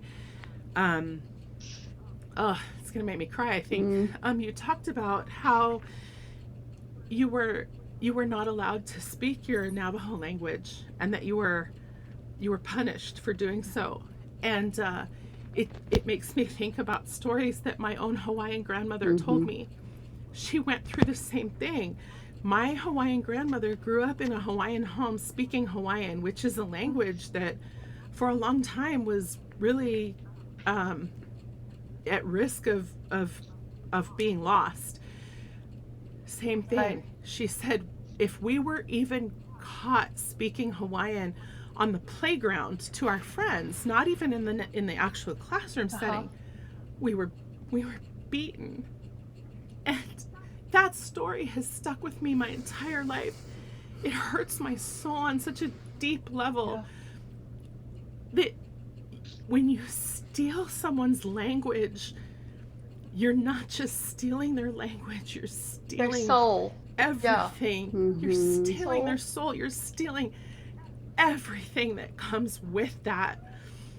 Um, and I have a lot. We can talk about this another time and in another place, but just some of what you're saying, I'm just identifying with from a Hawaiian perspective. Same thing about how they came in and they told me that my heritage was wrong, and for so long I turned my back on my own cultural traditions because this religion told me that that was evil Right. and it was bad and I needed to give that up. And I always, my whole life, I felt this just kind of whiplash pull. I was so pulled to my heritage and to the stories that my family members and my grandmother would tell, but always in the back of my mind, it was kind of like, yeah, but the priesthood, or yeah, but that's just kind of a fantasy thing because the priesthood is what's real over here. And anyway, it's, again, I don't want to hijack your story. I just want you to know that although I will never pretend to say I understand you because I haven't walked in your shoes, to some level, I feel like I can have empathy for what you're saying because in a very different way, I experienced a little bit of it myself. And it is only now at the age of 50 that I'm really trying to re-embrace my own culture and really hang on to those things that I feel like were stolen from me. So I just wanted to tell you I appreciated that you shared that. It just really struck something within me. And again, I'm a broken record and I keep saying this, but I think it's important to say this is why we have to tell the stories. This is why we have to keep speaking and have a record. You and I talked before we started recording about oral Right. histories and oral storytelling and how it's different than the written word. And there's so much behind the telling of stories in our voices and how important that How is powerful that to is. pass Right. down.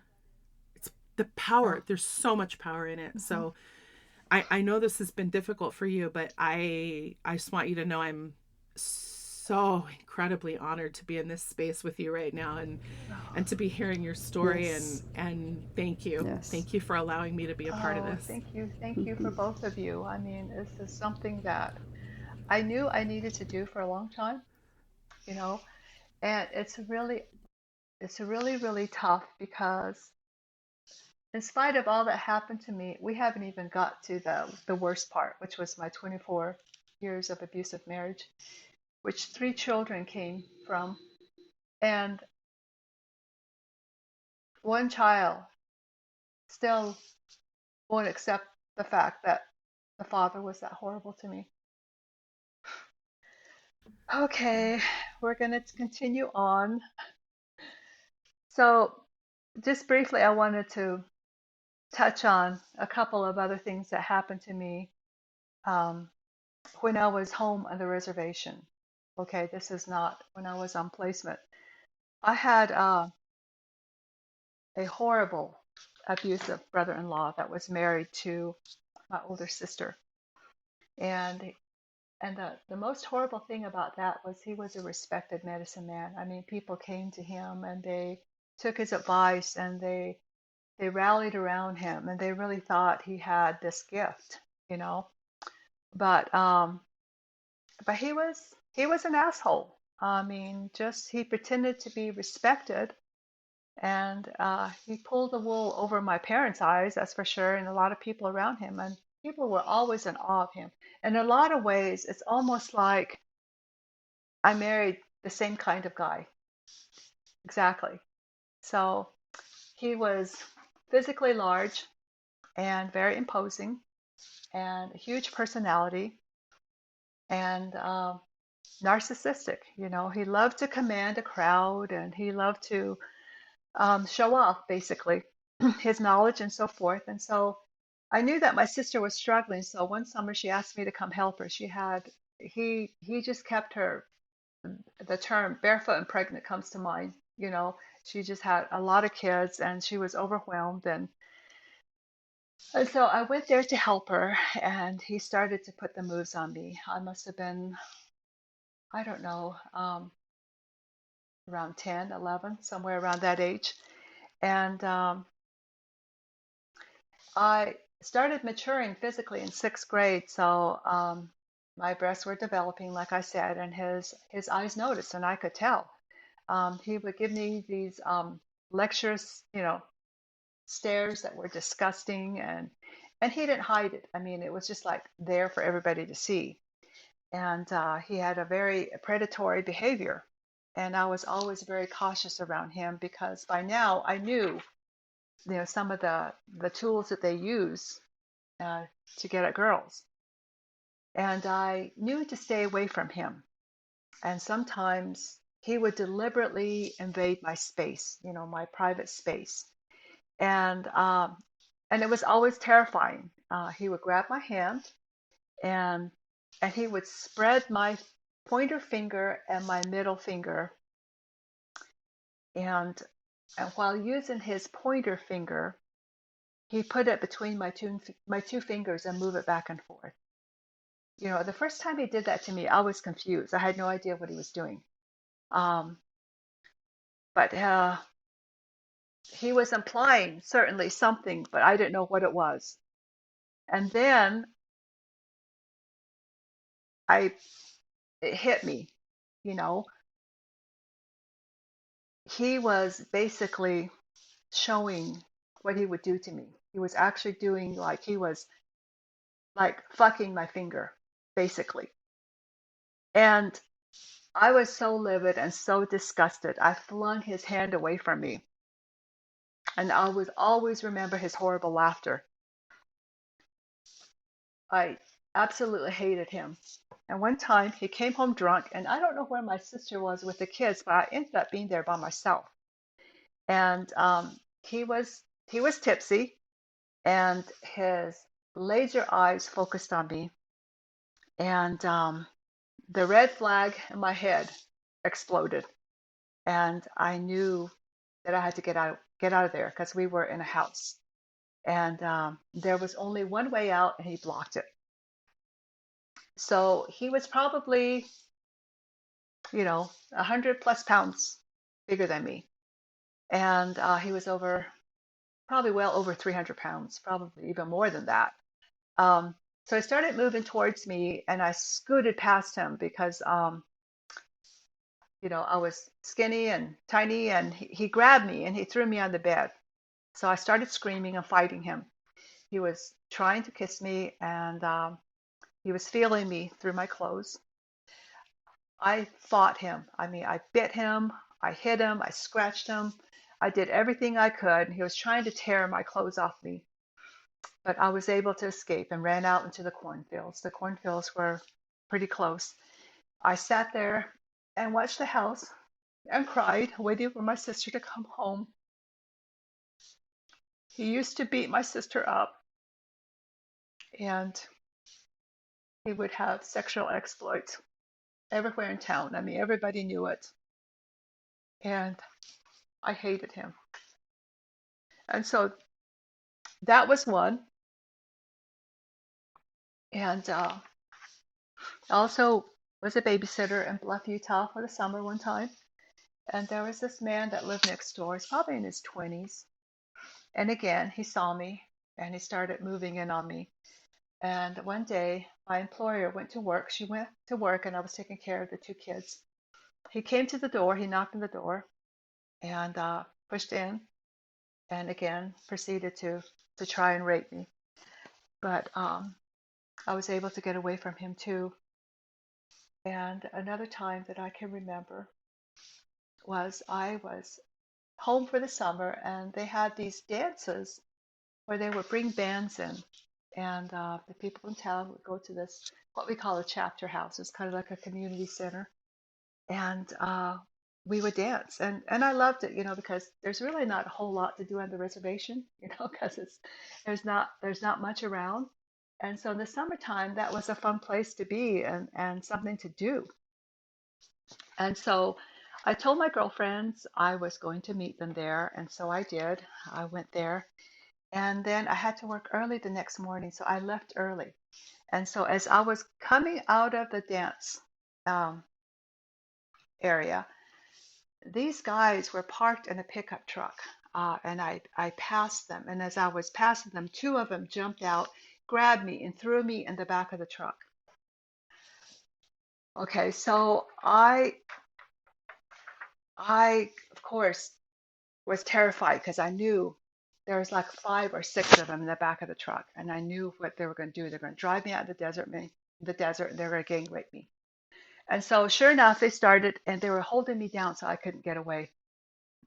In the meantime, I'm sitting there crying because I'm thinking there's just no way that I can fight all these guys. It's just not possible.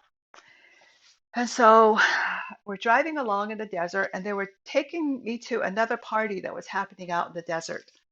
And so I was just biding my time and waiting for an opportunity. If they slowed down or if they stopped, I was going to jump out some way, somehow. And in the meantime, they're all grabby. You know, one of them is grabbing my breast, and the other one's got his fingers between my legs and just trying to you know, and I was terrified. And so we finally stopped, and I I was able to jump out. No, I did not jump out. I didn't get a chance. One of them grabbed my arms and the other one grabbed my feet, and they slung me over the pickup truck, and they started dragging me into the bushes, and I was screaming my head off, and I was so terrified. I was crying. And then out of nowhere, this guy comes and he starts attacking them. I mean, he's hitting them and he drives them all away, and he grabs my hand and he says, "Come on, let's run." So I ran, and I didn't know who it was, and I finally turned and I looked at him, and it was a kid that I was on the Indian placement program with, and his name was Tom, and he saw me, and he was the only one that stepped in and saved me, and I was so grateful. I mean, he took me to his truck, and he got me in there, and he says, "You're okay, you're safe now." And I just cried, and he just let me cry, and he drove me home. And I thanked him because he saved me. And I finally wrote a letter to him a while back, and I just said, "Thank you so much. You have no idea what you did for me, but thank you so much." So the thing about the reservation, why there's so many predators there, is the laws on the reservations are so loose. Um, if you are non-native and you rape a native woman, there's really nothing they can do, you know? And so a lot of predators come, I'm talking about white guys, ones that are not members of the tribe. There was a grade school principal that was there, and I happened to run into him, and he started grooming me. And, he knew exactly what he was doing. And the same with an engineer that I met that was working on the reservation, and he was working at Peabody, which was a coal mine that was on top of the Black Mesa Mountains. And the same thing. I mean, he just moved in on me. But it's crazy to say, but at age 18, I knew these guys. I knew what they were up to. I knew what they were doing. So I just avoided them. But it doesn't mean that I accepted their behavior, or, I don't know why laws were not enforced where it was easier to go after them. I'm talking about school teachers. I'm talking about medical doctors that go to the reservation to pay off their debt that they had going to medical school. There seems to be a network. It's almost kind of like on the dark web or something, where they advertise these things, where they come into the reservation to get jobs, because there's plenty of girls, there's plenty of kids, and that's why there's so many Native women that are missing and murdered because they have their picking. They're picking of vulnerable women, and the same with, even when I went home to the reservation to work, you really didn't have many choices. I mean, I worked as a waitress oftentimes, and these truck drivers would come and they would just like, oh, you're so beautiful. You look like Pocahontas, come back to my room with me or go to my truck with me. I mean, it was just, I was constantly hit on, constantly. It was so disgusting. And when I was ready to head to college, my biological mother got appendicitis. And my girlfriend and I had already made arrangements to share a dorm at BYU. And but my mother was really sick and she had to have an operation, and then she got septic, and so I was late going to BYU. I was about a month late, and I lost my space in my dorm. They gave it to somebody else, and my foster mom got on the phone. She was a force to be reckoned with. She was the one that talked to my high school or my middle school principal and told him that I was really smart and that I was a year behind in school because I had to learn English. So I skipped eighth grade. I went 1 week to eighth grade. I went from seventh to ninth, and so that I could be within my own age group. And so when she saw what the BYU did, she got on the phone and she advocated for me. And she said, nope, my daughter's going to school there and you're going to find a place for her. And I want it done right now. And so, bless her heart, I was able to get another placement in the dorm. And I went, but since I was a month late, I was behind in classes. So, what they did was they told me I had to do pretty much like homeschooling. I couldn't go to class, but they gave me the textbooks and I had to kind of work at it on my own in my dorm. And so that's what I did, kind of like home study courses. And it was hard because I was alone taking classes by myself. I was worried about my mom. There were no phones to call home because on the reservation, again, like third world conditions, there are no phone lines. There's a payphone where the the nearest town is. There might be two payphones, but there was no way that I could talk to her on the phone. So anyway, and the other thing was the campus was so big, and my heart just wasn't into going to school. I was kind of pressured to go to BYU anyway because my foster parents felt like, my job basically, even though I had a nursing scholarship, okay, they thought that my job was to go there as a young woman, find a returned missionary, get married to the temple, have children, follow the Mormon path, you know. So I I was just mad at myself too because I thought I should have stood up and I should have gone to Stanford. That's where my heart was. But they thought that was too liberal. It was in California and I was going to get lost. I was going to, not be able to follow the path of righteousness.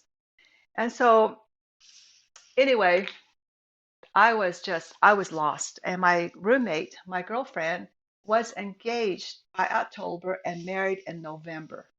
I mean, the one that we were going to go to school with, we had planned this for years. And I was so pissed at her. So I ended up with a new roommate and I didn't know her. And it was crazy. I was not doing good. And then all of a sudden, I met this amazing guy. Okay. He was tall, he was smart, he was handsome, he was artistic, he was a returned missionary. So he checked all the boxes. Okay. And so, for a future husband in Mormon land, and our courtship was moving pretty fast, and I could tell that he was falling for me. And of course, I had already fell for him. So we took time to discuss our future, and we had decided that he was a couple of years older than me because he had just returned from his mission, and he had already finished a year at BYU, and I had just started. my first semester, finished my semester. And so he said, I'm going to go to summer school because I want to finish my degree fast. I said, okay. I said, well, I want to go home because I want to help my parents. And then he said, you know, they'll be fine. We'll meet back in the fall. I'm going to go home briefly between summer school and before we start fall to talk to my parents because I want them to know about you. And he was from Florida, you know, so it's a long way home from home. And so I thought we had it all figured out. You know, I was so excited. And I went home. I told my mom, and I didn't know how it was going to go because basically, um, you know, for me to tell my parents that I was marrying somebody out of our race was really hard. And I would be the first one doing that. And that was going to be tough because in a lot of ways, a lot of indigenous people are xenophobic. You know, we want to kind of stay with our own kind and I kind of, so anyway, but surprisingly, my mother was very happy for me. And so I decided to weave a rug to show, you know, what I've been doing in the summertime. And so my mother helped me. And I did weave a rug for this guy that I was in love with. And I got back that fall and I was so excited. And I just went over to his apartment because I knew where he lived. And I knocked on the door and he came to the door. And anyway, he answered the door and he just stood there kind of looking at me. And I could tell, I could feel that something had changed. And it was just tangible. I mean, I stood there and I looked at him and I could tell. And we finally talked, and it came out that his white Mormon parents from the South discouraged him from marrying a woman of color. I was a woman of color. Okay. I was floored and I was angry, and I thought, how dare they to be so dismissive of me? They hadn't even met me. I think the thing that hurt the most to me was the fact that he didn't stand up for me. You know, I was in love with him. He was supposedly in love with me, and yet he wouldn't stand up to his parents. Clearly racist, you know, clearly deciding that I was not the right color for their son.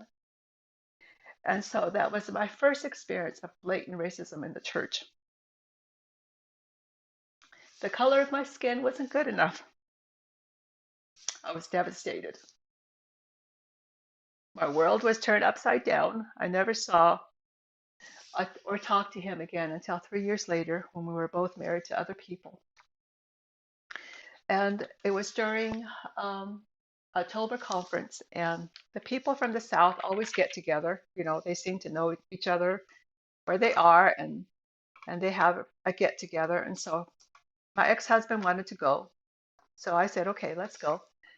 So we went, and what I didn't know was that this guy that I had fallen for, they were actually in the same area from Jacksonville, Florida, so they knew each other, which was really strange. And so I saw him, and he looked at me, and I looked at him, and he came over to talk to me, and he says, I'm married. I said, yes, I know, you know, and I said, I'm married too. And he's holding this little child, and his wife walks by, and this is going to be really rude, but you have to remember that I was young and mad, okay? And she was really heavy, okay? And so I looked at him. I said, you picked her.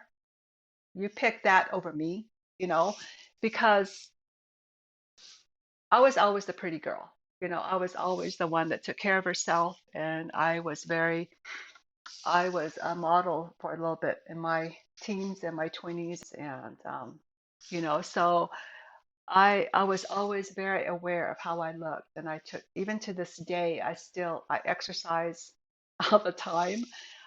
There's certain things I do not eat, you know. So I knew I looked good. And here was this little fat Mormon girl walking by, and the look on his face was like, and I just walked away. I gave him that stinger and I turned around and I walked away. And so obviously my self-esteem took a hit when he refused uh, to marry me. And I was introduced to my roommate's boyfriend's younger brother. okay, and later on, I ended up marrying him, and it was the worst mistake I've ever made. And I was in that abusive marriage for 24 years. But I'm not even going to call his name. You know, he's not worthy of that. I call him my husband now, and I call him VI, and that stands for Village Idiot. Okay. So when I talk about him, it's going to be VI. So VI was very charming, very good looking, and athletic. He was recruited by BYU to play football. It was during the heyday of BYU football reign when Lavelle Edwards was the coach, and they were winning all the games and I everything. And remember that time well, actually. do you I remember do. That that? was like in the early to mid 80s, right? 70s. 70s. Okay. Yeah, Yeah, I think 70s. I mean, Lavelle was there for a yeah. long time. So, Yeah. but in this, it started in the 70s because Steve Young Right. was Right. was playing with my ex-husband Okay. at the time. Okay, so VI was really immature, but he was really fun. Okay, he was 2 years younger than me, um, but I didn't really worry about that at the time, our age difference, because men and boys seem to mature both physically and emotionally a little bit later anyway. So I didn't really worry about it, and but he became my diversion. I I didn't fall in love with him. He was just somebody that I had fun with, and that was okay. So, and thinking back on it, I had to talk to myself and say, you met this person at a really vulnerable time in your life. I had just broken up with the missionary that thought I wasn't good enough. Um, I felt deficient after being rejected. Um, I needed, I think, validation that I was worthy of love. I had no one to talk to because, I mean, who could I talk to? I couldn't talk to my parents. So I was carrying the load all by myself. I wasn't really that close to my roommate, and there was no way I was going to the bishop. Okay. So it was just a really hard time for me. I was using isolation really to protect myself and wrapping myself into this little tight cocoon and keeping everybody at bay. So when VI came into my life, I was glad for the diversion. So almost immediately, he started wanting to be around me all the time. Okay, he was pushing me to have a physical relationship, but so far, I hadn't had, sex other than the abuse that I went through, which was not my choice. So I wasn't comfortable with that, and so um, I had three roommates. Now I was off campus. I was in my second year at BYU. I was off campus and shared an apartment with three girls. And he would come over, and like I said, he was handsome, he was charming, he ingratiated himself with my roommates, and they thought he was just the best thing. And they were like, why don't you like him more? And I just said, oh, I'm not ready. So it was getting weird, and I tried to tell him that I needed some space. I was like, but talking to him like that, it was like it just went over his head. It was just like it didn't matter to him. So I continued to go to school and try to do my best. And one day he says, he came to the apartment unannounced and he says, let's go get something to eat, you know. And he had this really, really cool car. He was a football star and he was this and that, and all the California girls were after him. And I felt kind of lucky in a way that he had chosen me over the blonde, blue-eyed girls. So, and he had this cool car. And so I thought, okay, let's go get something to eat. So we went. And it was very casual, and we were just talking. And he said, "We need to stop in Orem at this motel because I have this friend that's working there, and I need to tell him something." So he invited me to come with him. So what I didn't know was that earlier he had booked a room at the hotel, and now he was coaxing me into this room. Um, so I just, I didn't really even think that it was anything weird because we had been friends now for a while. And so I followed him into the room, because I want to show you something. So I went in there, not, the red flags weren't up, nothing, everything just seemed like it was just a casual thing. I followed him into the room. When I turned around, he had locked the door. And it happened so fast, and he was so much bigger and stronger than me. Okay, so this guy, this VI was probably 6'4", 250 pounds. He was a defensive end, the BYU football team. I was 5'5", and probably 105, maybe 110. I remember freezing because I was in disbelief for one thing, that this was happening to me. Of course, it didn't mean anything to him, and he raped me. It was terrifying, and it was painful, and I was crying. I lost my virginity to a violent rape. How I got back to my apartment, I don't even remember. I never reported my rape because I knew if I did, I would be kicked out of school. I knew that. And I had a nursing scholarship, and that meant a lot to me. And my parents were so proud on the reservation. I was the first one in my family to go to college. That was a lot of stress on me. I wanted to succeed. So I was now what you called used goods. The analogy of the flower by the road, I had heard that in young women so many times, that I was covered in dust and dirt. I was supposed to protect my virtue at all costs. I had failed. School no longer meant anything to me. I felt like a zombie just going through life. I couldn't sleep. I couldn't eat. I couldn't find anyone to talk to. My rapist kept calling me. Finally, I dropped out of school. I moved to Salt Lake City, and I found a job at LDS Hospital. I got this tiny apartment downtown, and I became a roommate with this girl from the ward. I didn't really know her that well, just somebody to share the rent with. I thought that I had gotten away from him, but somehow he found me. I started to feel tired and nauseous in the morning, and I felt dread in the pit of my stomach because I knew I was pregnant. I was pregnant with my rapist child. I found a clinic and I got tested, and it was positive. Again, I went into crisis mode. What to do?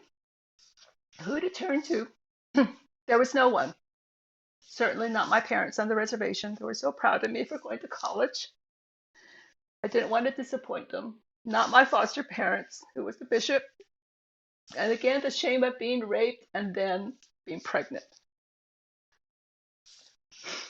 I finally decided that the only thing I could do was get an abortion. No one had to know. I'll keep it to myself. I found an abortion clinic 3 blocks away. I made an appointment, but the cost was $300, and that was a lot of money in those days. So much money, and I was just barely making minimum wage at the hospital. I knew I had a limited amount of time when I could get an abortion. So I saved, I scrimped, I did everything. And the only one that I told on the day of my abortion was my roommate, because if something happened, at least she would know where I was. So I'm going to go to my journal and I'm going to read about my abortion.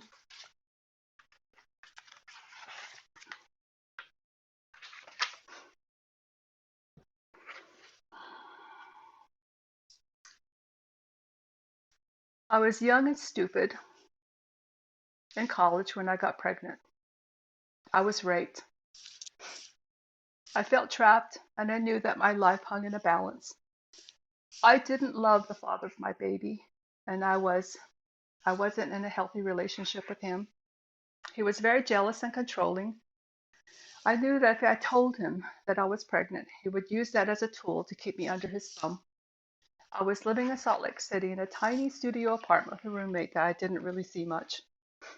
I was working at LDS Hospital for a while to recoup the money that I needed to start school at the University of Utah. I was so sick with my pregnancy, I couldn't keep much food down.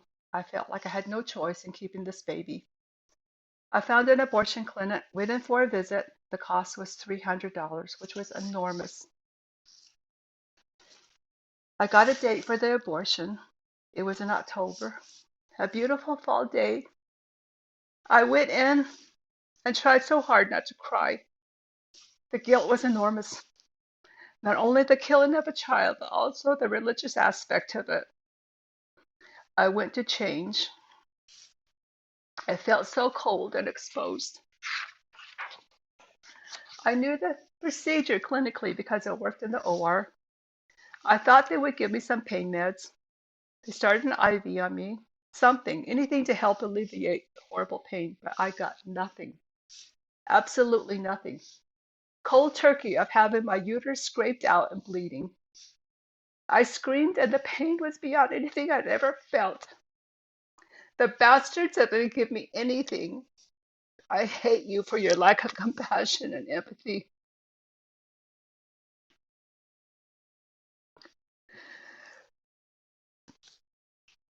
I have been so sad all my life for the baby I lost. Mother's Day is always a killer for me. I should have had 4 babies. I killed one. Only my daughter knows. Her brothers don't.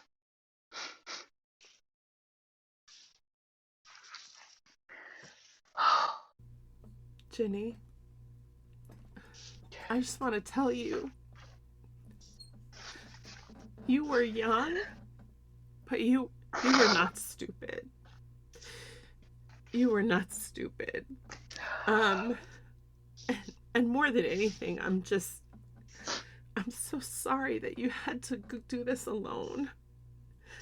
I can't even imagine what you went through, and you had nobody with you. I'm so sorry that you had to do this alone, and that there was no compassion shown to you. It's awful. You did what you had to do. You did what you had to do. As a nurse, I've gone back over and over. Why they didn't give me any sedation? Yeah. No meds in my IV, no cervical block, nothing. My legs were put up in stirrups. I was strapped down. I was screaming, and they were telling me to be still. It's like being... I walked home 3 blocks after the procedure with those ugly mesh panties and a maternity pad stuck between my legs. It's like you got raped all over again. Yeah. I was cramping the whole time. They didn't give me anything for pain. I had just turned 20, and I was so alone. For years and years, I thought that physical raw pain from my abortion without sedation was my penance for killing my baby. I just accepted it because I thought I deserved it. That God wanted it that way.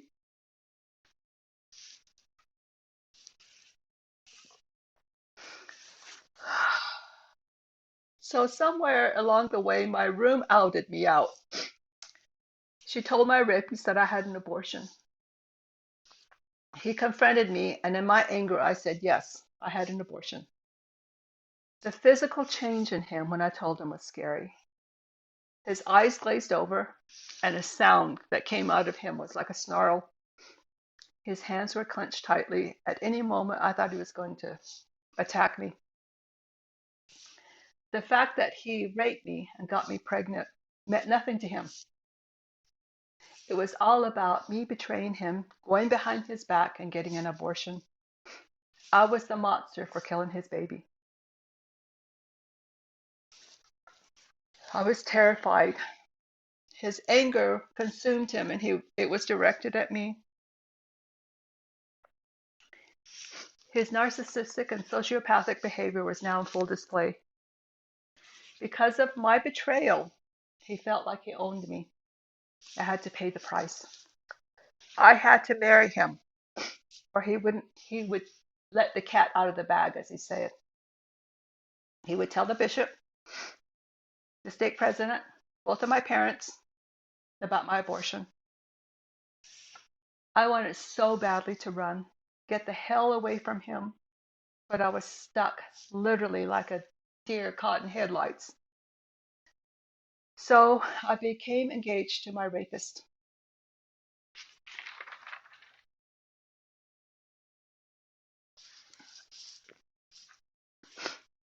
So after I agreed to marry him, he changed again. He was super sweet, like my knight in shining armor. I always got roses. I always got the best of everything. He bought me a ring. I met his parents and his family, and they were really, really nice. Very steeped in Mormon culture. And his mother was blonde, blue-eyed Southern lady from Georgia. His dad was Cherokee from Tahlequah, Oklahoma. His dad was very dignified, and I connected with him immediately because he's Native, and he understood the trauma of going to the BIA boarding schools because he had the same experience also at a very young age, and the indignities that we both experienced. He still knew his Cherokee language, and I knew Navajo, and we would talk back and forth, certain words and stuff, and I really liked his parents and his siblings. And so this is where the gaslighting comes in, or really the cognitive dissonance. Okay, so I was thinking, one thought was that he can't really be that bad, because his family is so nice, accepting, and immersed in a loving Mormon home. I'm thinking, well, maybe I'm just overthinking this and over exaggerating the way he treats me. So, that was going on in my head. And the other thought was, someone that bad can't come out of something that good, because his family truly was amazing. So I thought, okay, I need to be more loving. I need to be more open. I need to help him through this rough patch in his life. He's going to grow up, he's going to mature. We're both two broken beings coming together. We can fix this. I was willing to fix it. I still was not in love with him. I had no love for him, but I cared about him.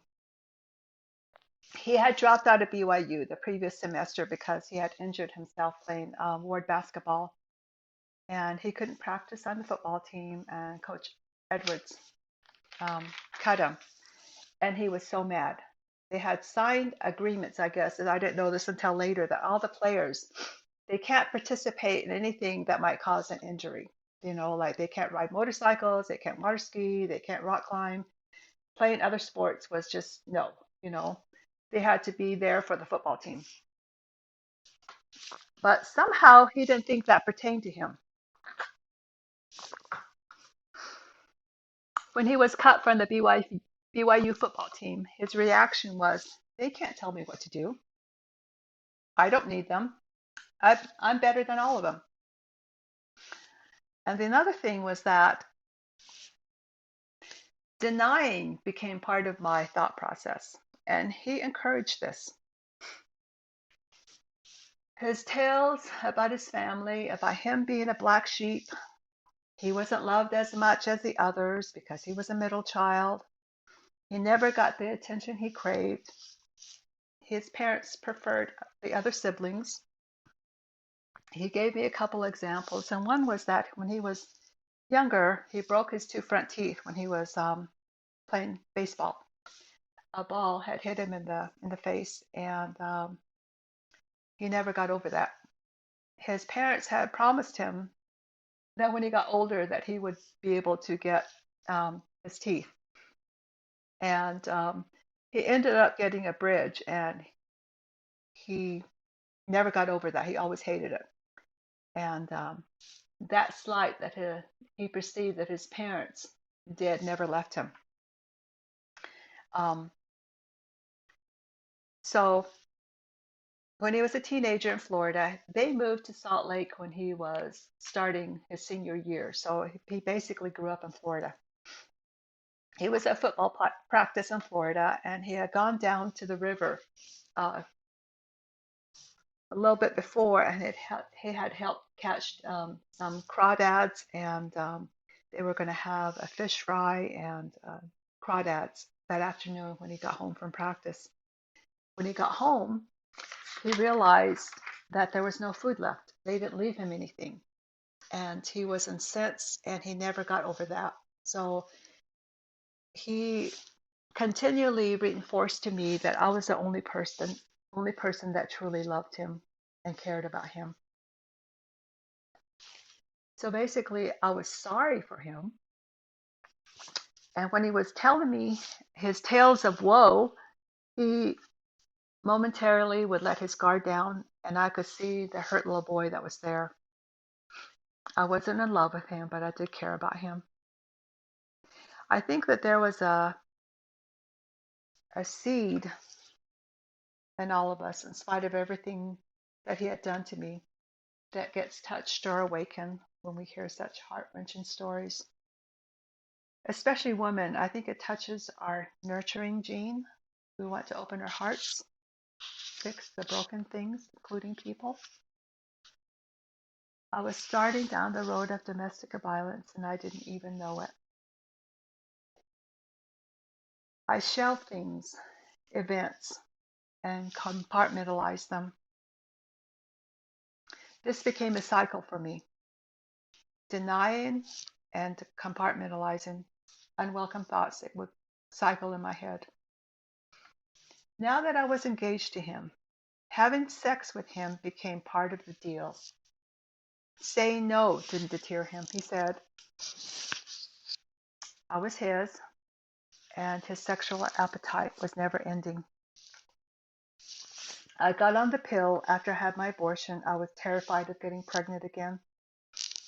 He was extremely possessive and jealous.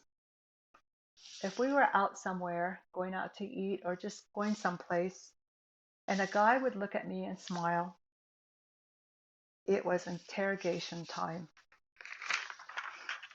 Did I know him? Why was he smiling at me? Why did I smile back? One evening, we were driving and he started accusing me, so I told him to stop the car. I wasn't putting up with his shit anymore. I jumped out somewhere in Midvale, and he asked me to get back in the car. I refused. He parked the car, got out, and grabbed my hair from behind and dragged me back to the car. There were cars passing by, and nobody stopped to help. I know people saw that. And my hair was really, really long. It was down past my buttocks. He opened the car door and threw me in. I was so angry and my head hurt like hell, but I didn't cry. He was silent and stone-faced. I screamed at him, "What the hell is wrong with you? Don't you ever do that to me again." I told him that he needed help. With tears streaming down his face, he apologized. We went to see his aunt and uncle that lived in the valley. His uncle talked to him and advised him that his anger was going to be his undoing and never to treat me like that again. His aunt and I sat there and talked. She told me that there were some mental health issues that ran in the family. Her youngest brother, who lived in Florida, was a mess. That VI's uncle, the man was an alcoholic, divorced numerous times, and couldn't keep a job. She said that VI's demeanor reminded her of her younger brother. That was the first time I've heard of anything about mental health issues. I think mental health has always been a major stigma and seldom talked about, even to this day. So I knew there was something off about him, but he always covered it up by being so charming and so manipulative. It was uncanny to watch. So this was the same aunt that he had stole some jewelry from a while back. And he also stole a bike while he was going to school at BYU. It was never reported. The family forced him to return the diamond ring that he took from his aunt. Oh, another example while I was still engaged to him was that there was a family in our ward that were Polynesian, and I loved them. They were so sweet and so kind, and they had a restaurant in the valley, and so they had dinner shows, with hula dancing sometimes on the weekends. And so the lady asked me if I was interested in learning how to dance. So I could be part of the dinner show sometimes. I said, absolutely. It sounded fun and it was exciting. And when I told VI, he put a stop to it. He wasn't going to have his fiance dance and have guys gawking at her. He controlled me, threatening to disclose my past. He's going to deny his role in getting me pregnant and play his role of being the good guy. Coming to my rescue by marrying even another guy had gotten me pregnant, and I had an abortion. I was literally stuck in this abusive relationship that I couldn't get out of. My weight plummeted. I became bulimic. I was anorexic. Food was the only thing that I had control of. I ran. Running helped me.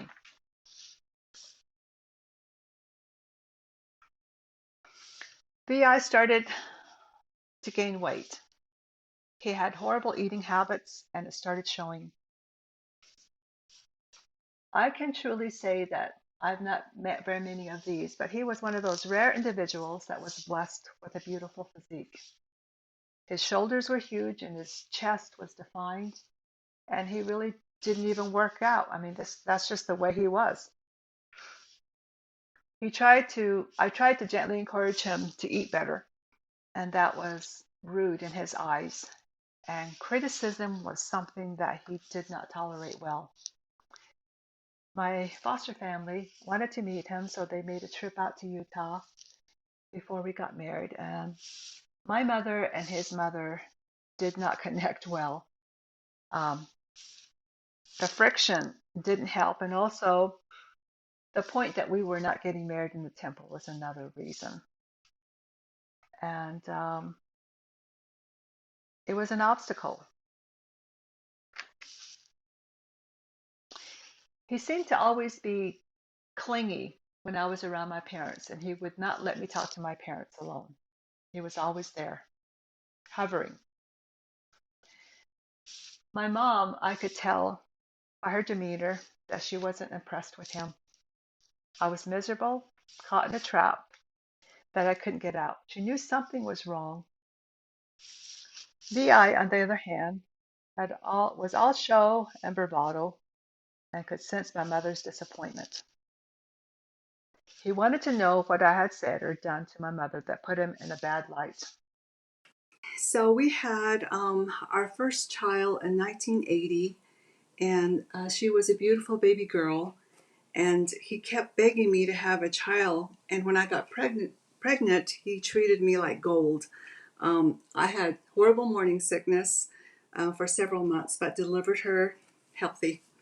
He was absolutely crazy about her. My hopes soared, thinking that this was the answer. I was thinking that having a baby was probably going to be the answer. He seemed to mature, and he kept his job. He started to also become serious about the church again. We had gotten sealed in the temple 2 years after our wedding, and really due to the insistence of our parents, his parents and my foster parents constantly writing letters, calling, say, when are you going to do this?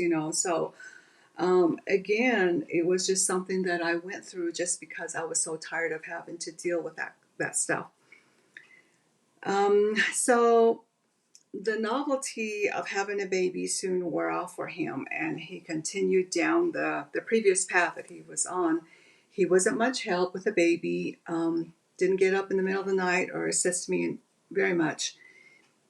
I was tired within a few weeks, and he started complaining about needing to lose my baby weight. Everything was about how I looked, and I needed to start having sex with him again. And generally, your doctors usually say 6 weeks after you have a baby so that your body can recover and you can start sexual relations again. And he just fucking drove me crazy, because he kept insisting. And so I just had enough with him, and I needed a break. So I went to visit my parents in Arizona, my foster parents. And I stayed there for a couple of weeks, and I didn't want to go back. I was tired of trying and him just skating by, but then he got this campaign going to convince me to come home to him. His parents, the church, our friends, everything was aimed at me, and he promised he would do better and help with the baby and the house and everything. And again, the pressure was put on me not to break up the family. Everything was directed at me, not him. No one addressed his fucking problems of lying, stealing, leaving me to handle the downfall. I was pressured to go back. Of course, my foster parents, again, my father, haven't been a bishop for years and years. They're both saying, okay, you've been married in the temple. You've got a child now who has been born under the covenant. So again, all this immense pressure. So I went back. I never told anyone about his sexual depravity. I was too embarrassed and humiliated, and he would drug me and he would rape me anally because I refused to have anal sex with him. And he would use cucumbers and squash to rape me with. He later told me that 3 months after we got married, he had picked up a girl at Smith's Food King, and they went to her place and they had sex. He also told me that he had raped a girl in high school up in the canyon at a keg party, and this was in Salt Lake City, over in the Sugar House area. And his mother had told me that they had found him with a girl having sex, and that was one of the reasons why they left Jacksonville and to come to Salt Lake City. And her reasoning was there's too many loose girls in Florida. I mean, like, none of that was his responsibility either. And she did warn me again, that before we got married, that there was something wrong with him, but she couldn't quite figure out what it was. So our second child was born 2 years later after the first one. He was thrilled to have a boy. It was a son, and he was still not settling down and going from job to job. I had the steady income, and I kept working, and I kept doing everything, the house, taking care of the babies. And so I think, like a lot of the women in this situation, we turned to the church for our support, and that's what I did. And so the church became my family. And I think, a lot of people can kind of see, and they're not stupid. And I'm sure they saw me struggling, and they tried to ease my burden the best that they could. And he was excited that he had the first son to carry on the name before his two older brothers. So that was a big trophy for him. And he had done really well in wrestling in high school, and he was really a good athlete. And so his lifelong dream was to become a professional wrestler. And I guess that was a big thing in the South. That was just something that they did and went to see. So somehow he got his foot in the door and started wrestling with the World Wrestling Federation, which was a WWF. And he started traveling all over the United States, and even went to Asia, where it's really popular. This was when Hulk Hogan was the big name star. Some of the others were Andre the Giant, Roddy Piper, and some of the other ones. And so for the first time in our lives, we had money, and he was gone a lot. So I had some peace to myself and my two babies. The money from his wrestling was coming straight to me, so I was able to save, catch up on some of the stuff that we had fell behind on, and really had a pretty decent life. And we bought a home on the East Bench, and I absolutely loved it. I could finally breathe, and we got a decent car. He would be gone for weeks at a time, and he would call on the landline because obviously this was before cell phones. So this gave me some precious freedom because I was able to come and go without having to check in with him. And so I went part-time. I had been working full-time all the time that I was married to him. And I was able to go part-time and just enough to keep our insurance and our dental insurance also. And so this was probably the best time of my marriage to him. He was on TV sometimes when traveling in the States. Madison Square Garden was a big deal for him. They did a music video. He was getting positive feedback from his family, from his friends, so he hit it big. And he traveled to Japan, Kuwait, the Middle East, some places in Europe. And he was sending home souvenirs. And he bought me some really beautiful two-tone gold jewelry from Kuwait. And he was super excited because he got to meet the royal family in Kuwait. And they made a big deal about him because he was Native American. And they really hadn't met somebody in that ethnicity before. And so he was able to go and eat with the prince and all this stuff. So anyway, I had not really lost, but he had taken my wedding ring and sold it years ago just because we were so poor and we needed it for the necessities. So I was excited that he was finally getting me some jewelry again. And the other thing was there were groupies, and when he was in the States, he would arrange for me to fly to wherever he was wrestling sometimes. And so I could see him perform and praise him and all this and that, plus I think part of it was, I have, look at my wife and that kind of stuff. And so we, wrestling wives, would all sit together in one section, and we would see all these beautiful girls, throwing themselves at our husbands.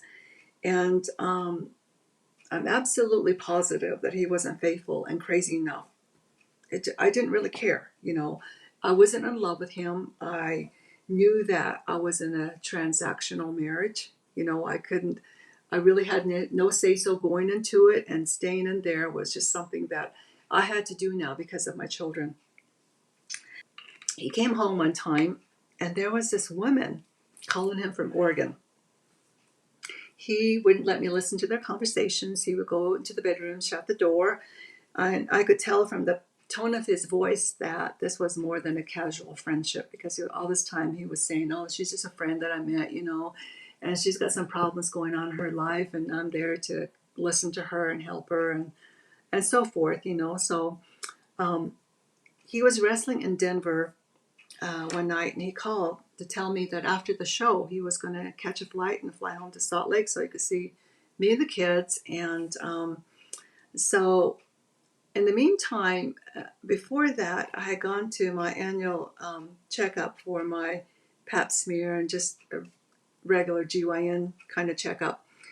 And my GYN said they did a pap smear and he found some suspicious cells in my cervix. And so he had scheduled a cryo procedure to freeze those cells on my cervix. So I was using an IUD at that time. And so that had to be removed for me to have this procedure. So I specifically told me when he called me from Denver that I had no protection, and that if he wanted sex, he was going to have to get some condoms before coming.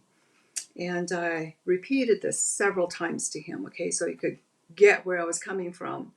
in the course of our conversation. And he arrived home middle of the night, and of course, no condoms. And sure enough, just like him, he wanted sex.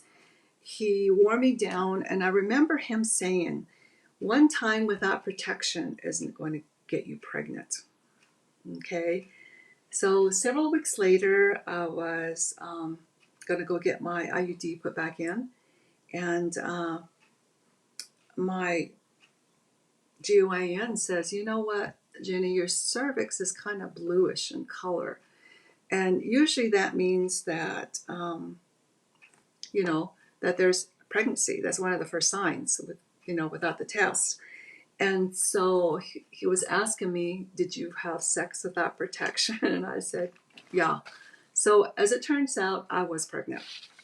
And I was so mad. I called him, I swore at him, but it just went over his head. He was thrilled, I had been planning to leave him. I was squirreling my money away, and I was planning to leave him now that my 2 kids were old enough. And so that pretty much put an end to that, and I was so furious. And I was now truly stuck, and I fell into a depression. And I had to really, really dig down and try to make the best of it. It wasn't my baby's fault, and I could tell that all this anger wasn't going to be good in utero for this baby. So he stayed away from me pretty much. Interestingly, during my pregnancies, he treated me the best. I remember reading some articles about how sometimes if you're in a domestic violence situation, one of the times when you have to be really careful is when you're pregnant, because it seems like that brings out the anger in a lot of men. And I remember one time, it was in the dead of winter, and I wanted some watermelon. Okay, so I woke him up, and he went to the store. He got me some watermelon, and he was really happy to do it. So he was so proud, of my pregnancies, because I think it reflected that he was such a virile man. That's how he took it, almost like a caveman mentality. Like, look at my wife, she's pregnant again. See what I did? So I went for my 7th month prenatal checkup, and I had my legs up in the stirrup. We all know the routine, those of us that have had babies. And I look down and I look at my doctor, and he has this look on his face.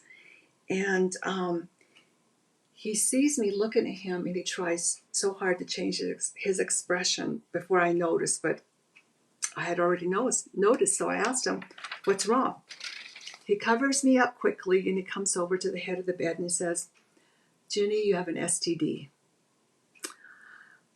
I was like, "What?" And he says, I said, "Don't you have to have a test?" And he says, he was turning pink by this time. He was so embarrassed, because I work with this man. He does surgeries in the OR, and that's where I work. And he says, "I can actually see it." And I'm thinking, what does that mean? What does it mean he can see it? And he says, "You have crabs." I was so disgusted and angry that I started crying. And, that damn guy had not only got me pregnant, but had given me an STD. So he denied it. He denied giving it to me. He said maybe I picked it up from a toilet seat. Maybe, was coming up with all these things. But before he could finish, his sentence, I screamed at him, and I knew he had been fooling around, and you gave it to me. And I called him a bastard, and I hung up the phone. I refused to take any more calls from him. So my doctor gave me some medication, and I had to strip all our bedding, our clothes, our kids' clothes, sanitize, wash everything, because I swear I could see those little bastards crawling all over the place. And it's probably all in my head, but that's what I was going through. So eventually he lost his job with the Wrestling Federation, and the money stopped. So I had to go back to work full time, but now the problem was he had tasted the high life. Okay, he knew what it was to have money, to stay in 5-star hotels, to have women pay attention to you, and have plenty of money to do what he wanted to. And so just any job was not good enough for him anymore. Okay, it was worse before, but now it's even more. I'm not sure what he did to lose his job. He never gave me a satisfactory answer, even though I asked him numerous times. So the money that I had saved, just was gone pretty quickly. We lost our house. Things got really bad again. And so he dabbled in several things, like there were some films that were being filmed in Salt Lake, and he tried out to be in stunt work, and he did do some of the stunt work, and so we had money for a little while. But he got injured during a stunt, and so he started teaching wrestling. And he also went to a tax preparation course, because he, with HR Block, I believe, and so using some of the money that I had saved, he signed up for that course, and so he taught my younger sister, who was living in Salt Lake, to do her, if he could do her taxes. And so she agreed. But unbeknownst to me, and my sister never ever told me till years down the road, that when he did her taxes, somehow he pocketed the money instead of giving it to her. So the tax return that she was expecting never came. And she didn't want to hurt me, so she didn't tell me. Okay. So it's become a pattern. All these people are looking at me. They don't want to hurt me, so they don't tell me these things. So I'm kind of in the dark a lot of times. And when we had bought the house on the East Branch, he had still owed the couple that sold the house to us some money, and he never ever gave it to them. And they were an immigrant family from Scandinavian country, and they were barely, literate in English. And I think he just cheated them out, and that was something, again, that I didn't know till years later. And so conning people was just his way of life. I mean, that's just what he did. I remember having a heart-to-heart with his youngest brother and his wife, my sister-in-law, and expressing some of his brother's inability to know right from wrong. I mean, it just seems like there's something that people should just know, especially in the church. That's how we're brought up. This is right and this is wrong. And I remember him shaking his head, and he says, "I know, and I'm sorry." And that was the extent of the conversation. So I know that I was a buffer for his family. They didn't have to deal with him and all his shit as long as I was married to him, because I kind of took care of all of that. And so basically, I didn't have any help from his family, even though there's numerous times when I just say, "Can somebody please talk to him and see, what's going on?" And in a lot of ways, they enabled him, So, so we moved to Mesa, Arizona with our 3 kids, and we stayed with my foster family while we looked for a place to live. And I started working at Desert Samaritan in the operating room, and he started a carpet cleaning business, and also started a wrestling school, because basically that's really all he knew how to do. And he started an affair with one of his wrestling students. It was a young lady, and I wasn't aware of it at the time. I was in crisis mode again, trying to provide for our family, and the money that he made cleaning carpets and teaching wrestling never really made it into the family budget. He claimed that it went to cleaning supplies, gas money, so forth and so forth. My foster parents by now, knew pretty much that he was a ne'er-do-well. I don't think they knew how to help me. I think they were just so overwhelmed with what was happening. Plus, I think they were scared of him. A lot of people, he's very imposing and big, and so a lot of people were scared of him. And they still believed that the temple marriage meant something, so they just wrung their hands and just kind of hoped for the best. So, and then the bankruptcy started. We had a total of 4 bankruptcies during the marriage, 24 years that I was married to him, all due to his financial irresponsibility. He passed a bad check while we were living in Mesa, and he got caught. He went to jail, and my youngest foster brother, was an attorney and helped him out. It was so embarrassing. I mean, the family knew, and I just, but it didn't seem to phase him. I mean, he just like, oh well, life goes on,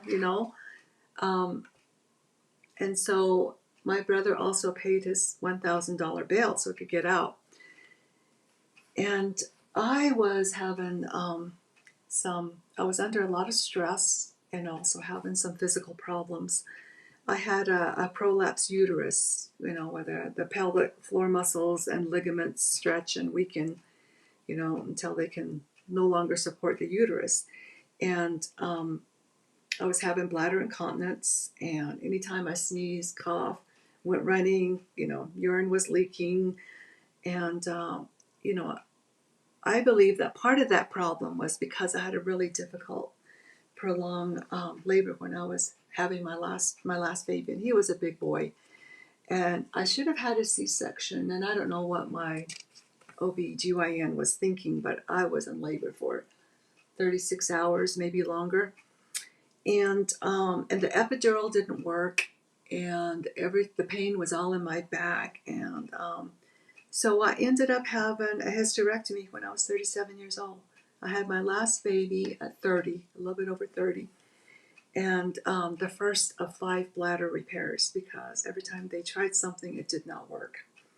So after I recovered from my hysterectomy, we moved to Page, Arizona. And the hospital that I was working for, it was part of the chain of a hospital that was in Page. So I just kind of transferred over there. And again, working in the OR, there were 4 of us. 4 of us and an anesthesiologist, and we had 2 operating rooms. And so he was able to find a job in Page as a football coach and also as a counselor for the Native students. And how he did that is beyond me, because seriously, he didn't have the qualifications. But oh my God, that man could talk. I mean, he was so charming. He could just talk his way into a lot of things. And so he became a liaison counselor for the Native students there. And he used his brief history as a professional wrestler, that to open doors for him. And he started doing wrestling shows all over Arizona. He was traveling a lot, and part of the time he was going back and forth to see this mistress, this affair he had started while we were living in Mesa. She ended up getting pregnant and had a baby boy for him. And I was still in the dark about all of this. I had no idea. So several years later, when I was separated from him and I had filed for divorce, second time from him, my foster parents told me that they had seen him in Mesa on numerous occasions with a young lady and a baby. And she had even come to their house one time looking for him, and she told them that this was his baby. I think the thing that hurt me the most was when they knew and yet they never told me. It was still, again, left in the dark. The sense of betrayal, again, it felt like my marriage, it was like, it was my marriage and they didn't want to interfere with it. I mean, that's what they're thinking it was. And again, the church or the institution is more important than the individual. It is such a fucking backwards way of thinking. So I'm going to take a deep breath here and kind of diverge a little bit. I'll talk briefly about dreams and gifts. And in my culture, in the Dene culture, meaning the people, that's what Dene means. We also call ourselves Dene Bala Ashla, which means the five-finger beings. So we all have 5 fingers. And we're taught at a young age that we're given, everybody's given a gift, okay, a special gift.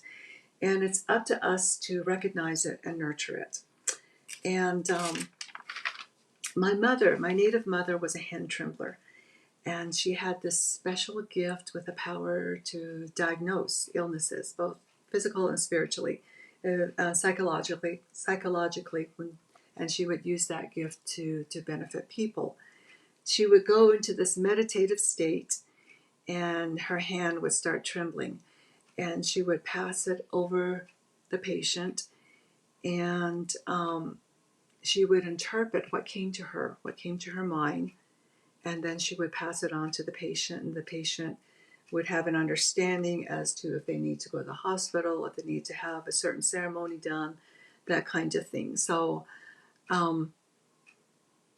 it could also be used for finding a person, or if there was something valuable that was lost. And she was able to see through this gift where the person was or the valuable item was. But it was physically draining for her, and sometimes she would receive information that was very distressing. And I remember one time I was a teenager home for the summer, and this woman came to her, and she was saying that her son had left a month ago and they haven't heard from him. They don't know where he was, and could she help, with her gift to kind of see where he was. And I watched my mother as she was going through the ceremony, and she struggled. I could tell because her hands kept pushing away like this, and like whatever thought that was coming to her, she didn't want to reveal that, and she kept thinking, well, maybe I'm wrong. I'm going to go through the whole thing again and see a different message comes to me. She did that for a while, and finally, she told the lady that she did. She did see her son, but her son was at the bottom of a canyon, and that his motorcycle was beside him. And sure enough, not long after that, they found the body at the bottom of a canyon.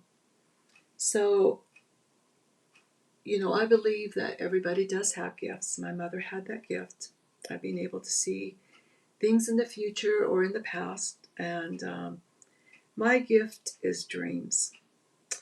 I had a dream before I was married. I'm not sure how old I was, but I saw 3 children bundled up in jackets, and they were sitting on the stairs of this really pretty house. And I walked by, and they smiled at me and waved at me. And I waved at them, and years later, as I was going through my box of photos, I came upon a picture of my 3 kids. And they were in their winter jackets, and they were sitting on the steps of our house, where we had the house on the east side. And it hit me. I thought, I saw my children before I gave birth to them. So that was pretty amazing to me. And so over the course of my life, I've had numerous dreams that have come true. Some are good, some are bad. 3 to us is a sacred number. So sometimes I'm terrified about the 3rd dream. That's going to be assigned to me. So I had this dream that this woman came to my door, and she had a baby in her arms. And she says to me, "This is your husband's child." And I remember waking up and telling him about my dream. And he became visibly uncomfortable. And then he got mad, and he says, "You and your stupid dreams, they don't mean anything. I don't know why you're dreaming such crap." So anyway, we were there for about a year in Page, and we were able to, we kept going to church. And Ginny, Can I ask you a real we were quick able question about to, that? When you said you had yes. that dream about, Ah, you were told that that was your husband's child, did that coincide with the time that he had had this mm-hmm. baby with this other person? Okay, yeah, Yes. Yes. interesting. Exactly Yeah. the Thank same you for time. sharing about that, by the way. I think that's absolutely, Yeah. what a beautiful gift. Oh, it's both, like Mm-hmm. all gifts, it's good and bad, depending Absolutely. on how you use it. And so, so yeah, so a year after we arrived in Page, we bought a house again. And my girlfriend, whom I known since childhood, her husband was a bishop there. And things became really bad again because I think um, just anything would really kind of set him off. And I suggested, let's go to counseling. He refused. He was angry and he was depressed. I think part of it was the pressure that he felt that now he knew he had a child that I had no idea about. And he was afraid that I was going to find out. So he was doing everything within his power to conceal it. And I think he thought that since my foster parents had seen him in Mesa numerous times, that they were going to eventually come out and tell me. And so I I needed a getaway. So I bought a plane ticket to visit my friend Debbie in Salt Lake. And we had not seen each other since we had moved to Mesa. And so we had worked together in the OR, and she was just my crazy fun friend. And she had gotten sick. She got some kind of a virus, and she got cardiomyopathy from that. Crazy enough. And so, and VI knew her. I mean, we had our babies together, and we go up in the canyon, have picnics, and that kind of stuff. So it wasn't like he didn't know who my girlfriend was. And so, um, anyway, we got into a confrontation, and he took my plane ticket away, and he would not give it back to me. So I was so angry, I picked up a lamp that was near me and I threw it at him. And it hit the wall and, of course, just busted open. And he called the police and he filed a domestic violence charge against me. So the police come to our neighborhood, and um, they cited me. I had to go down to the station. I had to give my side of the story and this and that. So then he goes down there and he says, "Oh, that's okay. I'll drop the charges, and here I'm going to give her ticket back to her. So it makes this big showing, big nice guy, okay." And so like he forgives me, and every once in a while I have a come apart, and that's just how women are. So I was making this big display to the police department because he's got friends there too, and it's a small town, and word gets around. So I got my ticket back and I flew to Salt Lake, and I was so glad to get away for a couple of days. And my kids are now, the oldest one, she's in her junior year. So we've got one that's a freshman, one that's, 9, 10 years old. And so he's big enough to take care of the kids. I know basically the kids are big enough to really take care of themselves, except for the younger one. And so I'm talking to my friend in Salt Lake, and she's going, "Oh my gosh, she can't believe um, all the stuff that I've been going through." But he knows her number, and he would not leave me alone. He was constantly calling me.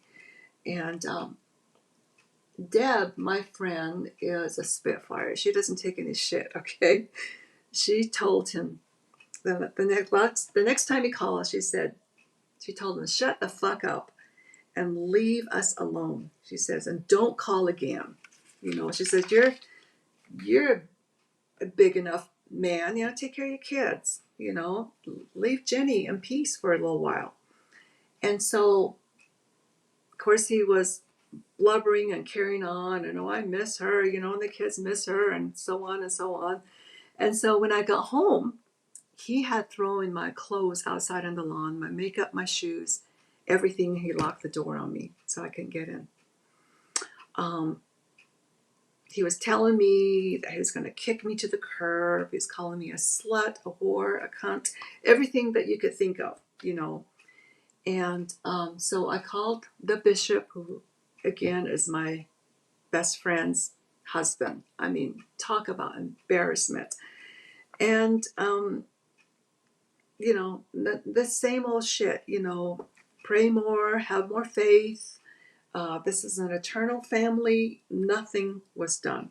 So, and then he's like, oh, I'm so sorry, you know, and he's sniveling and carrying on, and not going to happen again, you know. So, but, you know, of course it does. I mean, there's a period where they apologize and they're never going to do that to you again. And then somewhere along the path, they start the whole shit again. And, you know, it got to the point where he was timing me when I was going to the store. You better be back in 15 minutes, you know. Or if we went out to eat and a man just happened to look at me or say hi to me, and he would be like, why is he looking at you? Do you know him? Are you having an affair with him? And so, and then it got so bad that he would say, well, I'm going to go out in the desert and kill myself. You know, it'll be your fault. I hope our kids can forgive you. You know, that kind of stuff.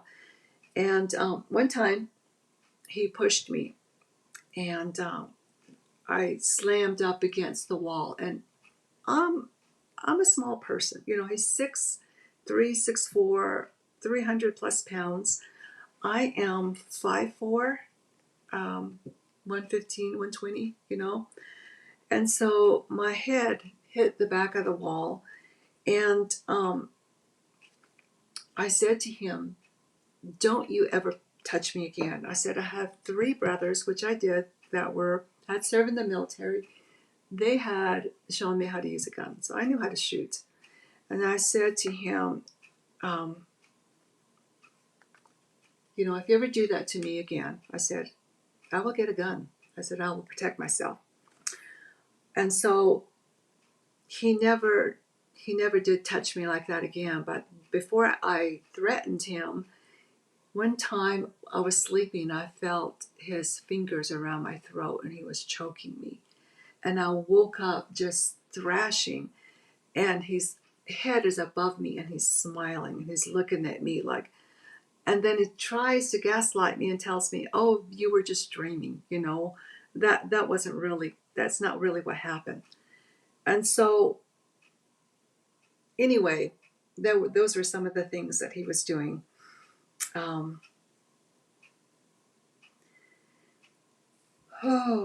So I was probably at my lowest then. When you are in a domestic violence abuse cycle, it breaks you. I mean, it's not just physical, it's mental, it's just everything just comes falling apart. And a lot of it is the horrible words that they throw at you. And a lot of people think, oh, well, if he's not hitting you, if he's not doing this, he's not doing that, you know, words don't mean anything. Wrong. Yeah. You know, it starts cycling in your head, and you start questioning your own self-worth, and you start thinking, you know, is that truly how he sees me? You know, the mother of his children. And I had an affair. There was this handsome doctor at the hospital for the summer, and one thing led to another, and we ended up having an affair. He went back east to Pennsylvania to finish up his residency, and he asked me to come with him. And I did. I left him and my 3 children, but I only stayed 2 days, and I flew home absolutely dreading my actions, what I had done. The affair was wrong. Using a wrong to correct another wrong is never right. It doesn't make anything better. So again, I went to the bishop, my girlfriend's husband. I had to explain everything that happened. So humiliating. And I had to go before court and again explain to all the men I was the only woman, and they were asking me all kinds of sexual questions. And then they had me wait outside because they had to discuss it, you know, and I was disfellowshipped.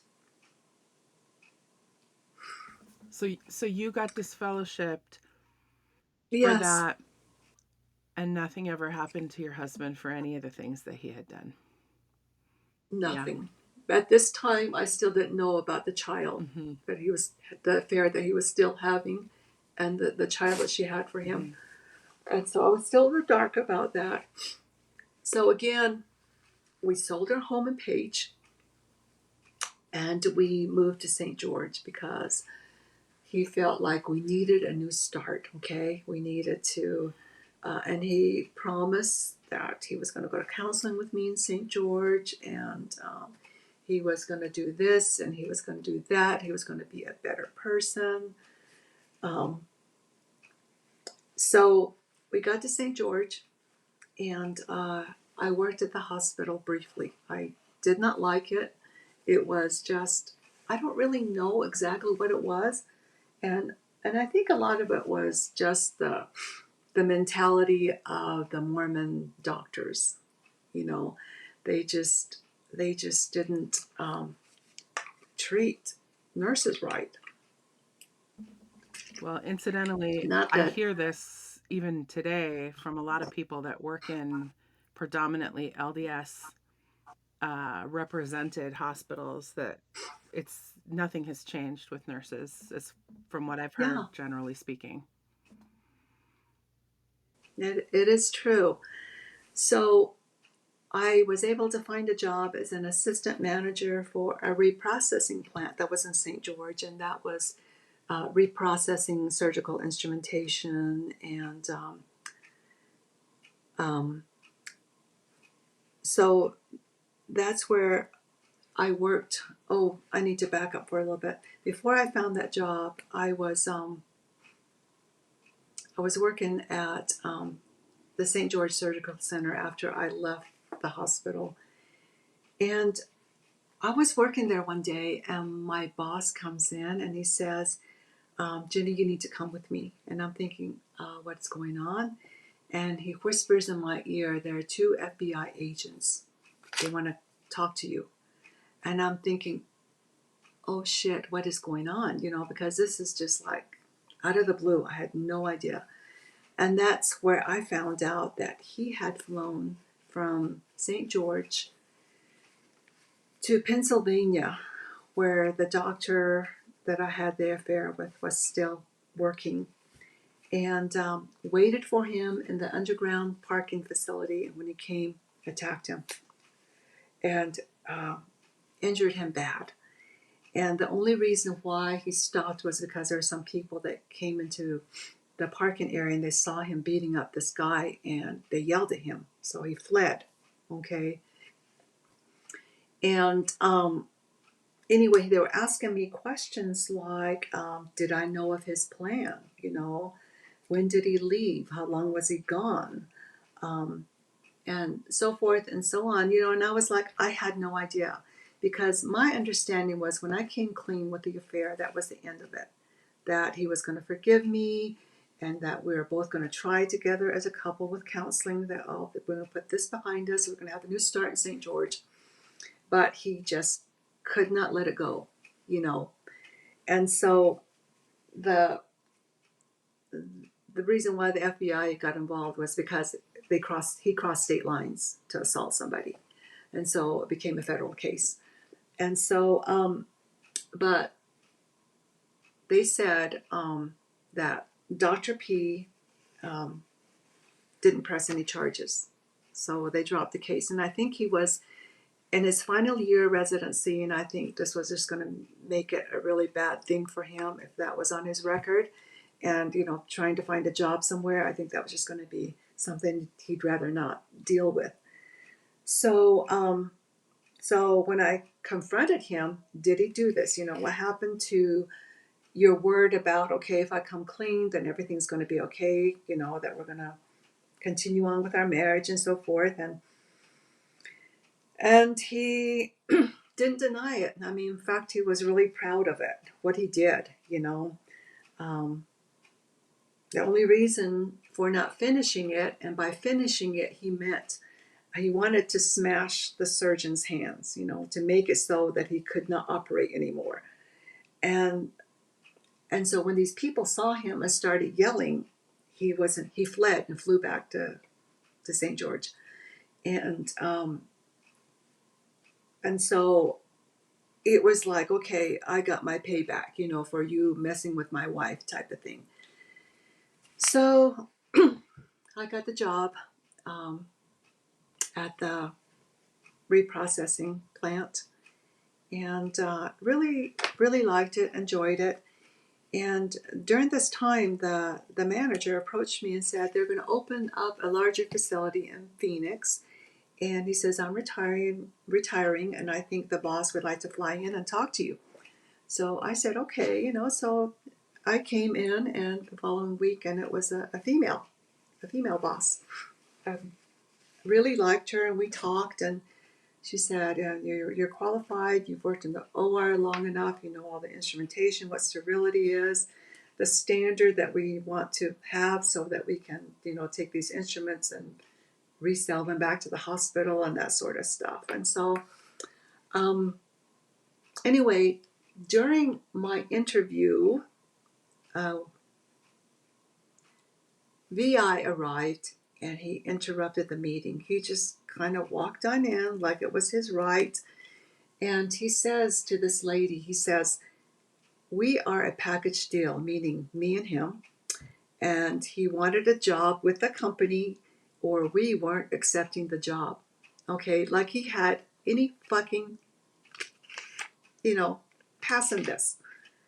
So obviously I am just humiliated again, and the job is rescinded. You know, I'm sure this lady thought, oh, she's married to a nut job. You know, I'm not going to deal with this. And so they just said, you know, sorry. So, and if it wasn't bad enough, I went home for lunch, and while I was there, the doorbell rang. So I went to the door, and there's this man standing there, and he had some paperwork, and he handed it to me, and he says, "Is, you know, so-and-so home?" And I said, "No, but that's my husband." And so he told me to sign, so I signed, and he left, and I opened the paperwork, and it was paternity papers from the lady from Mesa, the one that he had the baby with. So he was finally forced to admit that he had a child with his mistress. So to me, that was it. I was done. So I told him, get out, leave. And he moved back to Page. And I think he was hoping to get his old job back, and you know, and so forth. And I threw myself into school because right up to then I was still an OR technician. I had worked, you know, numerous years in the operating room, but whatever. But my experience was in the OR, and I had, you know, when I got pregnant at BYU, I couldn't finish my nursing curriculum. So I started back to school full time, and I held 3 jobs. One at the surgical center. I became a private scrub for a plastic surgeon here in town, and I cleaned houses. I had 3 clients, and I was just so busy. And so anyway, in August 2000, I filed for divorce, and I was looking for an attorney. And so in our ward, there was, I think he was in the bishopric. I think he was a second counselor, and I knew he was an attorney. So I went to his office. I made an appointment, went to his office, and I told him I wanted to file for a divorce. So I laid down all the stuff, and this bastard said, The brother so-and-so I know wouldn't do that. He says, I'm not going to represent you. Are you kidding me? So I am not kidding you. He says, I know him, Oh my gosh. you know, and I'm thinking, you're not married to him. You have no fucking idea what he's done to me. And yet you think that he wouldn't do anything like that. Ugh. So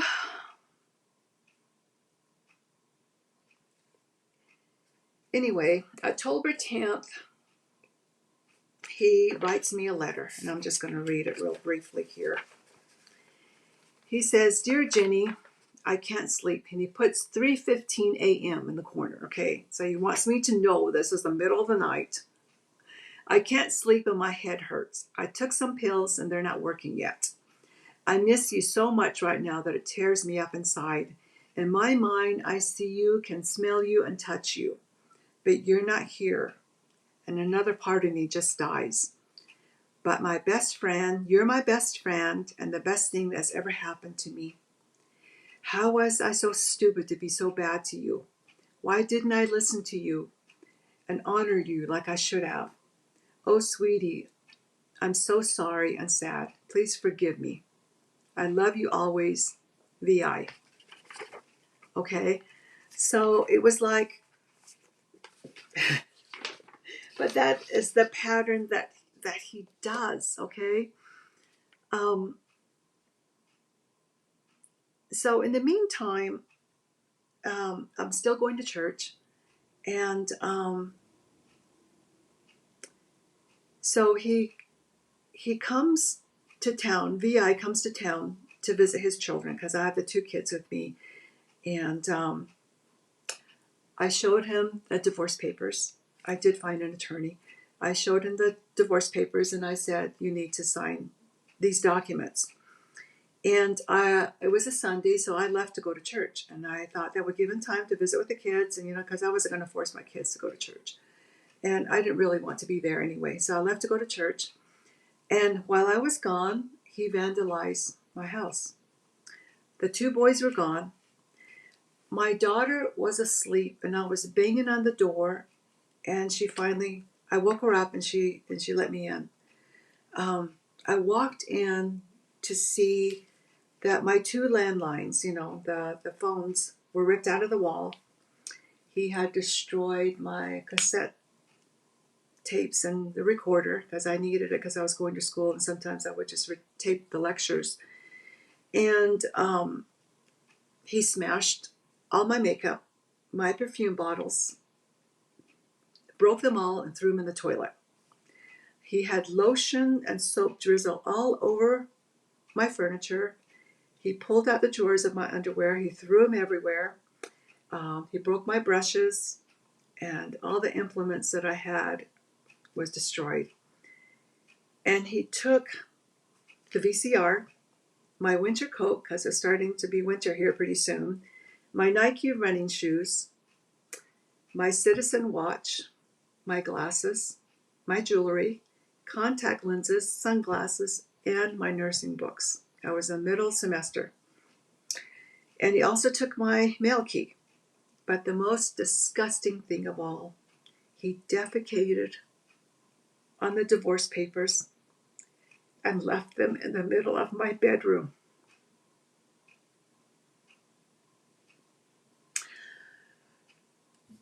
I'm so sorry that happened to you. Who does that? That's horrible. He is lower than an animal. Mm-hmm. So Are you okay? he also diverted, Okay. he also diverted my mail to his mailbox, so nothing was coming to me now. It was all going to him. He had turned off my phone, the lights, the gas, they were all disconnected. He told them that we were moving. So I called the police. I had to go to the neighbors to use the phone because I didn't have, phone. I filed a report with the St. George Police. And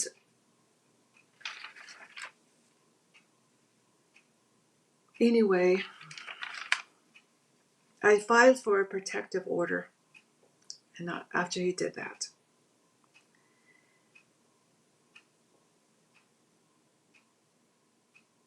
Anyway, he writes a letter to me after I filed for the protective order, and he says to me in this ugly, ugly letter, he states, if you want a restraining order, then maybe you will have a good reason to have one, bitch. And leaves it at that. Okay. So one morning I'm getting ready for work, and there's a knock on the door. So I'll go to the door, and it's my neighbor that's across the street from me. And he's got all these flyers in his hands, and I'm thinking, what is going on, you know?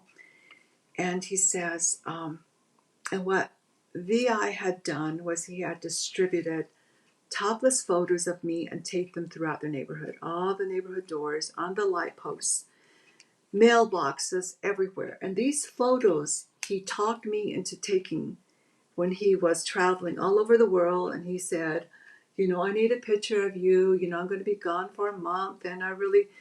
And stupid me, you know, I agreed. He wanted more, they were just topless. He wanted more explicit ones. And I said, no, I'm not doing that. You can have topless ones, but that's it. So those were the ones he still had. And he had made copies and he plastered them throughout the neighborhood. And he said, Mr. Green said, I've gone up and down the neighborhood and I've taken them all down, ones that I can find. And I thanked him. And I assumed that he had disposed of them. But later on, I found that he'd given them to the bishop. What the fuck? You know, he gave them all to the bishop. What would the bishop do with them? So now there are these topless photos of me. So, and the bishop never called me. He never checked to see what was going on with me, nothing. So I called the St. George Police Department, reported what was happening to Officer H. And I thought that I was through with that until I found out when I got to work that he had done the same thing to my two places of employment, the St. George Surgical Center and the plastic surgeon's office. So I never got a report back from the St. George Police Department. So a week later, I received a card from VI full of supposed remorse for his actions, and then the gifts started arriving. Red roses. I hate red roses to this day. I cannot stand a red rose. He bought me this really expensive rotisserie cooker, and he returned my nursing books. In the meantime, my nursing student friends were helping me. They were loaning their stuff to me so I could continue with my courses. And it was hard. I mean, it was just like he just did everything in his power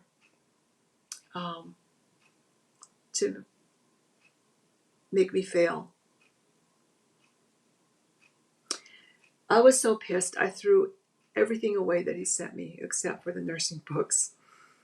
And so when he called, I told him what I did. And I said, what you did to me was unforgivable. I said vandalism and posted my pictures that he took in private. I said only an animal, not a man, defecates and leaves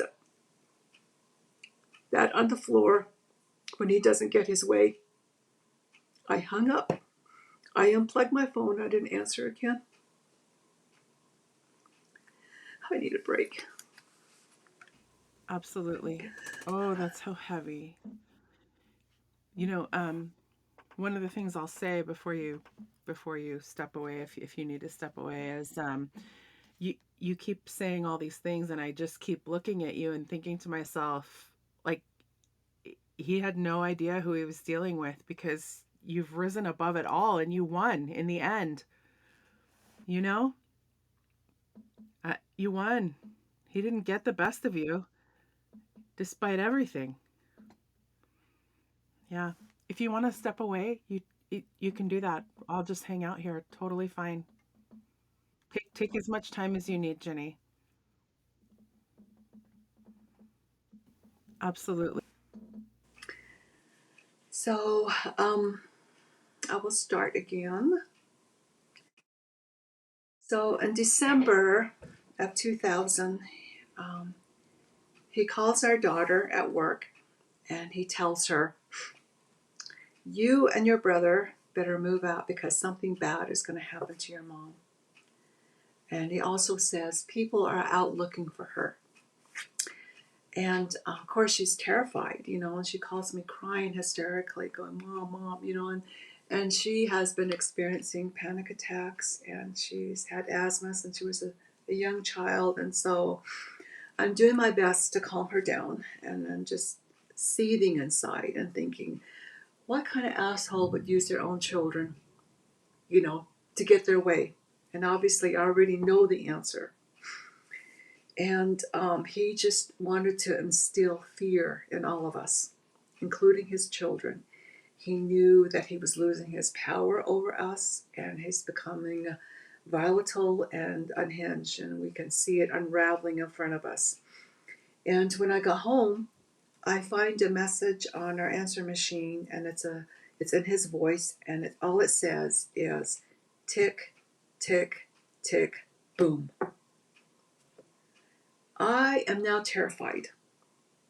I again call the St. George Police Department and tell them. So far, they have absolutely done nothing about the vandalism or the distribution of my photos.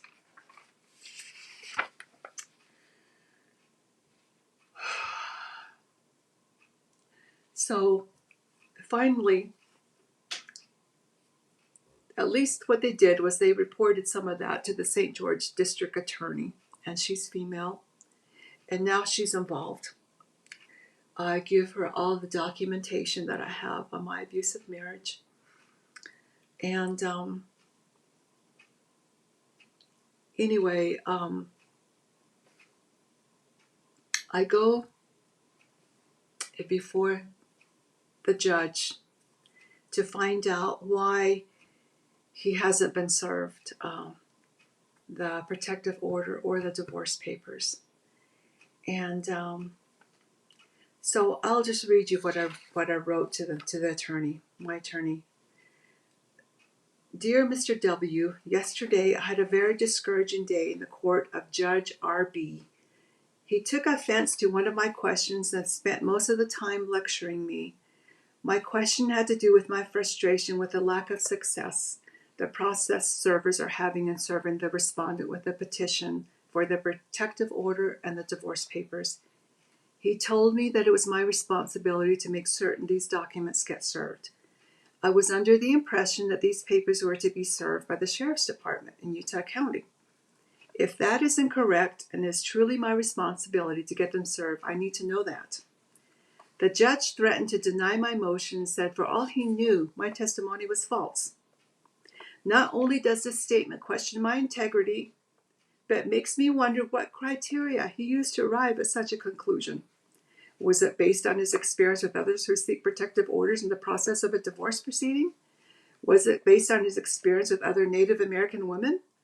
Whatever prompted this observation, my obvious expectation is that my case will be decided on the merits and not on any particular prejudice he harbors. After all, I have been the one to appear in court for both scheduled appearances and not the respondent. The judge emphasized the fact that the other party needs to be given notice of the petition and have the right to appear and defend himself against these charges. I couldn't agree more. That was the basis of my frustration. During the lecture, Judge B repeated a couple times it was evident I wasn't listening. It was my understanding that the judge was the one who was to do the majority of the listening so he could make an equitable determination. If he had listened closer, he would have understood that the other party had contacted me numerous times on the phone and knows very well that there's a restraining order and divorce papers out for him. And he was intentionally avoiding service. The process server for the restraining order has talked to him on the phone as well. Judge B threatened to deny my petition yesterday. Again, I would like to ask, based on what evidence? An individual who observed this proceeding in court was heard to be saying to the person who was sitting next to them, "She has really pissed the judge off, even though this was not my intention. I wonder if this was sufficient basis for this threat." The most unpleasant experience would create some obvious concerns and questions. First, is it my responsibility to make certain these papers are served? Next, do I need counsel on any further court dates? My next court date is January 12, 2001. And finally, that the judge has a prejudice in this case and will rule against me if my estranged husband does nothing more than show up. Would you please relay my concerns to the judge and request that my case be assigned to someone else, if possible? You may use this letter as an exhibit for any petition. I have at least one other witness who would be willing to testify, in my opinion, the inappropriateness of yesterday's proceedings. I currently have a complaint with the county attorney against my estranged husband for criminal mischief. I have lived in an abusive marriage longer than I or anyone should have. It would be a shame if the law allows that abuse to continue because I offended a judge by asking what he considered to be an inappropriate question. And so I just said sincerely my name. And this was a Mormon judge. The patriarchy rears its ugly head again. And so that's what I sent to my attorney. I'm going to talk a little bit now about my present husband. And we met in church. He was impeccably dressed, very articulate, had a beautiful head of hair, and I'm sure it was a hairpiece. I would walk by him and look at his hair. Unbeknownst to me, he was a young men's leader. I introduced myself to him and gave a little bit of information that I was going through a divorce. I had a 14-year-old son living with me, and I needed help with young men's activities, and would he please pick him up and bring him home? And I was going to school and working full-time, and he was extremely nice and very helpful and very inquisitive. If I needed help, just call him, and he would help me.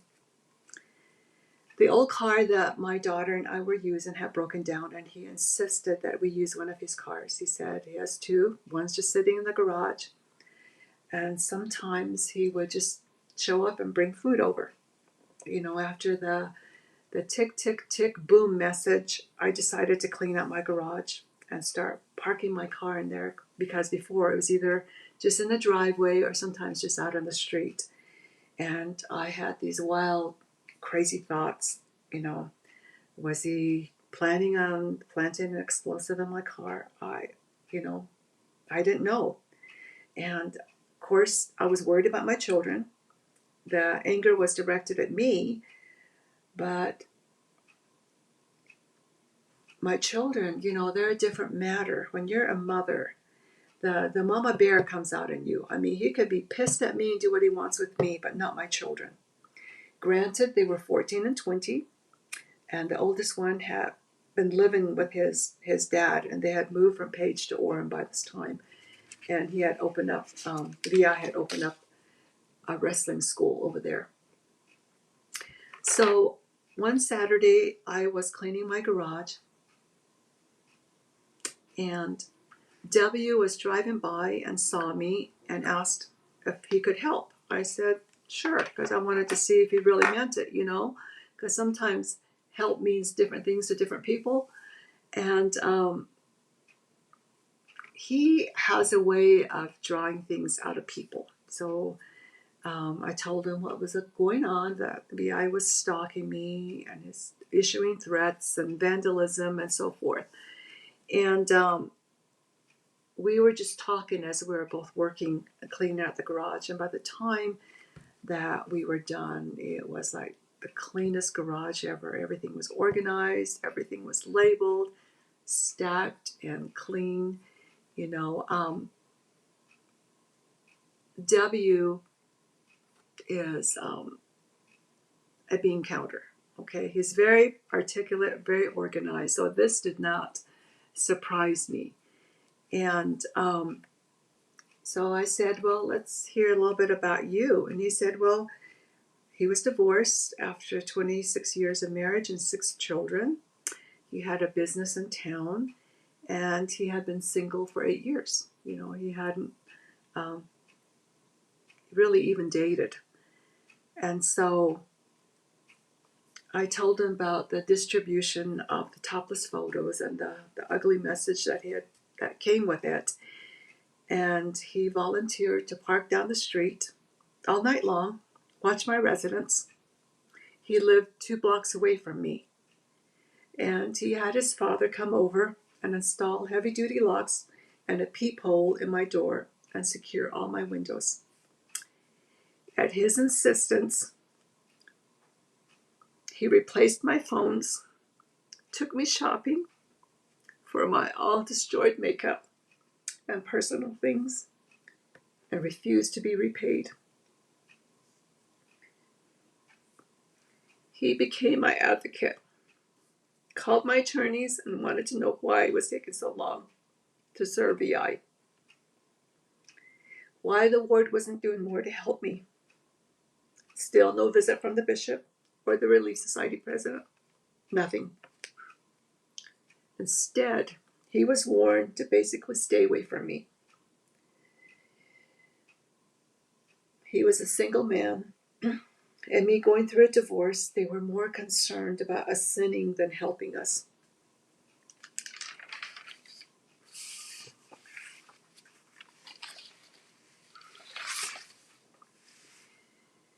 We became friends, and he was my light in the storm. Slowly, I started opening up to him. I didn't want to be judged like a lot of domestic violence victims are. Why did I stay? Why did I put up with this? And somehow, word got back to VI that W was interested in me. He wrote a letter called 2 Sides of a Story to my foster parents, my bishop, current, and the previous bishop, and even the one in Page, to all our friends. I send this via letter to the assistant district attorney and again to the St. George Police Department. I also made her aware of the threats that were left on my phone. I wanted Detective P to address these incidents or the others that he was investigating. I wanted to file a report with him. And he says to me, these statements were too general to be construed as threats. He didn't think there was any law that would prevent my estranged husband from posting whatever notices or pictures he wanted, wherever he wanted. The fucking police department, the protective order, and the laws in the state were worthless when it came to protecting domestic violence victims like me. And that was the ugly truth.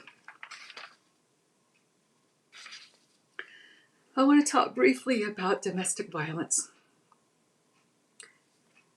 Studies have shown that women of color experience violence at a higher level than white women. Except we have the added burden of racial inequality.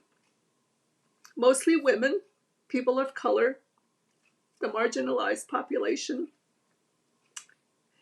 We are ripe for being ignored. Dismissive police reports. There are still those in these police offices that still call domestic violence as a domestic situation.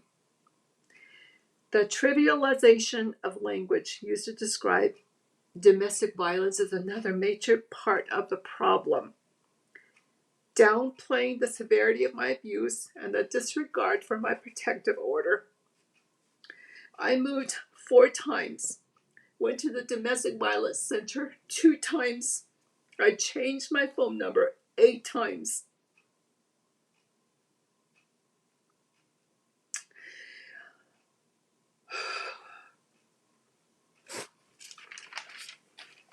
And yet they never took me seriously.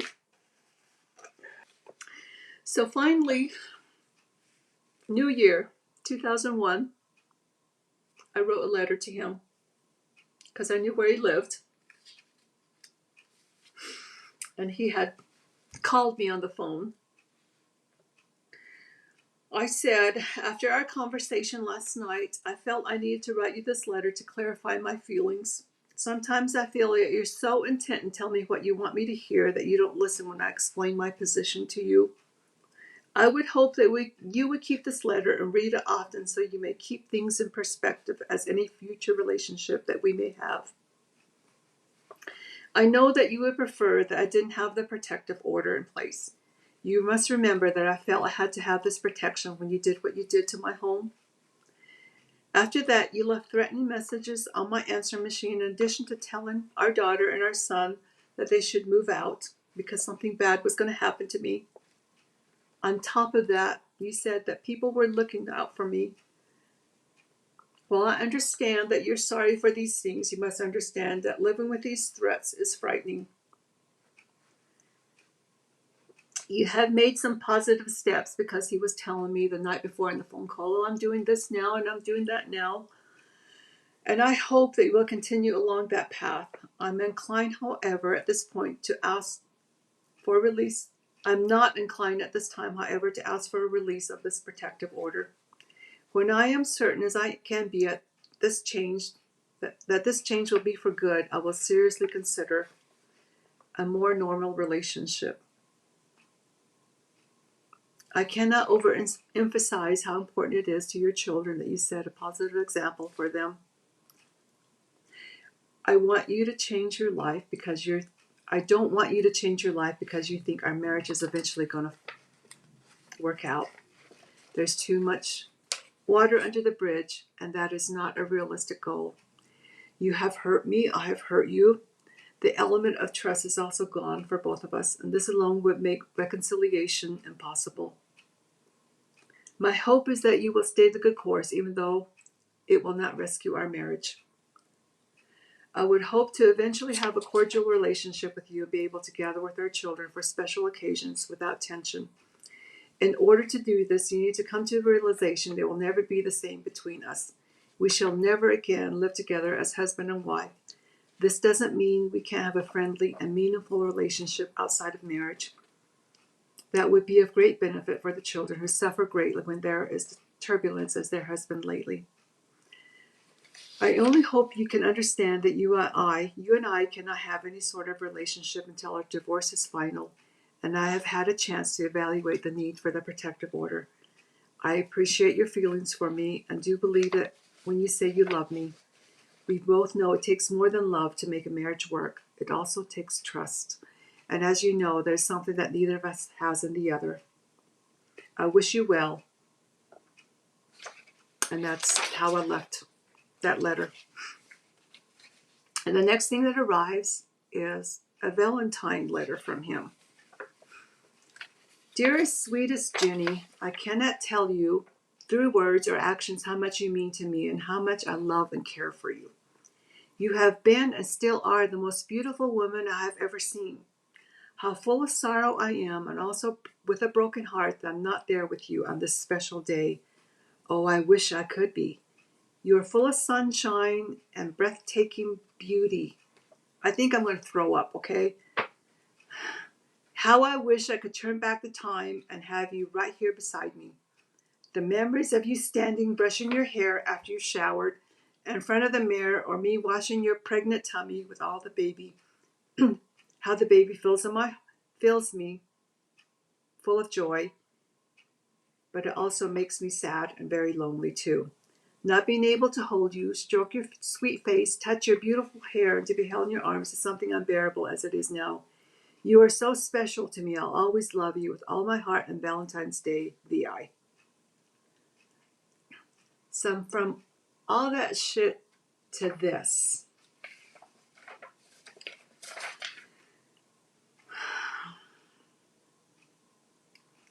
So that same month in February, he took our sons to the St. George Police Department to write a statement that I was an unfit parent. Right after he sent me this letter. And then he took our youngest son back to Orem with him. So he wanted Child Protective Services to investigate me. And I can understand as a child trying to please your father and trying to do what he wants, even though you know it's wrong. And both of my boys have apologized to me later. And this was all because he wanted me to drop the protective order against him, because he knew he wanted to do more damage to me. So then the phone call started. He phoned 2 times on the 26th. On the 27th was one time. And then he put out a protective order against me in Utah County. So I had to leave school to go there to protect myself. And I had to convince the judge that he had violated my protective order and that I would not drop my protective order, and that's why he was doing this, to retaliate. And the phone calls kept coming. In March of that same year, he called my nursing instructor in Vegas where I was doing clinicals. It said there was a family emergency, that my mother had died. This is my mother on the reservation. So I decided to do some investigation myself. I called my sister on the reservation, and she said, no, that is absolutely false. Our mother is fine. She is doing good. And this insanity, when I was there protecting myself against his protective order, he was arrested for violating mine. And on the way home, I get a phone call, which I didn't answer, but he left a message on my phone. And he was laughing, and he said, I'm already out of jail. So I don't know what you thought that was going to do. I'm already out. So he has taken our son. He took our son out of school. This is the youngest one. And he kept using him as a pawn. That if I drop my protective order, our son could come back. That he could come back and see me and live with me. Or else, he was going to keep him. So one time he said he was sending my son back on the Greyhound bus. And at some ridiculous time in the night. And so the Greyhound bus here in St. George stops at McDonald's in town. And so I told my present husband about this, and he says, you're not going down there by yourself at this time of night. He says, I will drive you there. So we went down, and there was nobody there. So we drove around the building, and there was one car. And there's this big, scary man standing by the car. And he was watching us. And we saw him, and we didn't stop. We just slowly went past him, and we went around one more time to see if he was there. And he was gone. I think that he had contacted somebody, because he had connections everywhere, to come down and scare us. And I also had a friend, Lori, who had volunteered to take me and my son into her house when we were moving those different times. because he kept trying to find out where we lived, and then he would start doing his scare tactics all over again. And so before we moved in there, she went to the door, and there's these 3 guys at the door. And she didn't answer the door. And again, it was a intimidation tactics on his part. And it scared her, to the point where she rescinded the offer that we couldn't stay with her because she had children and this and that, So we ended up going somewhere else. He also sent a letter to my state president, to my bishop, and he said some crazy shit. And so I had to write back, and I said, "Dear President R. and Bishop S., after some reflection, I feel impressed to send you this letter. It is my hope that you will receive it as I intend. Not a letter of contempt at attempted counsel or criticism, but one of explanation. It seems curious to me that my estranged husband is attempting to change the reality of our role in our relationship from abuser to that of victim. I guess it shouldn't seem all that curious since the current way of the world. If there remains doubt concerning the abuse I've suffered at his hands recently, to say nothing of the 20+ years, then I will take either or both of you with me to the county attorney's office. There you will see letters he has written to me about me. You may also hear for yourself threats he left on my answering machine. In addition, my daughter is available to relate threatening conversations her father had with her regarding me. It is my understanding that there is summons being prepared where he will be required to appear in court to answer these complaints." Now he's cloaking himself in the priesthood and making visits and writing letters about how he is, and he's been wrong because, after all, he's my husband. He was just trying to save his marriage and provide for his family. I would like to know what gives him the right to claim this position. I would also like to know why he would like the considerations now that he's my husband and head of the household. He's been gone out of my home for over a year. During this time, he has not helped me support me or my children. So he has gone from privately and publicly calling me a whore who needs to be excommunicated from the church to the most beautiful and perfect eternal companion. He is now sending me presents, and if he keeps it up, he will finally replace those things he took or destroyed when he vandalized my house several months ago. This is part of the complaint with the county attorney. He's asking if he can put some money in my bank account, which I refused. I left him to his own conscience as to whether he will or will not finally accept some of the financial responsibilities for the children who live with me. I have filed for divorce twice before, and have reconsidered both times, agreeing to give it another try. Each time, the abusive behavior eventually returned.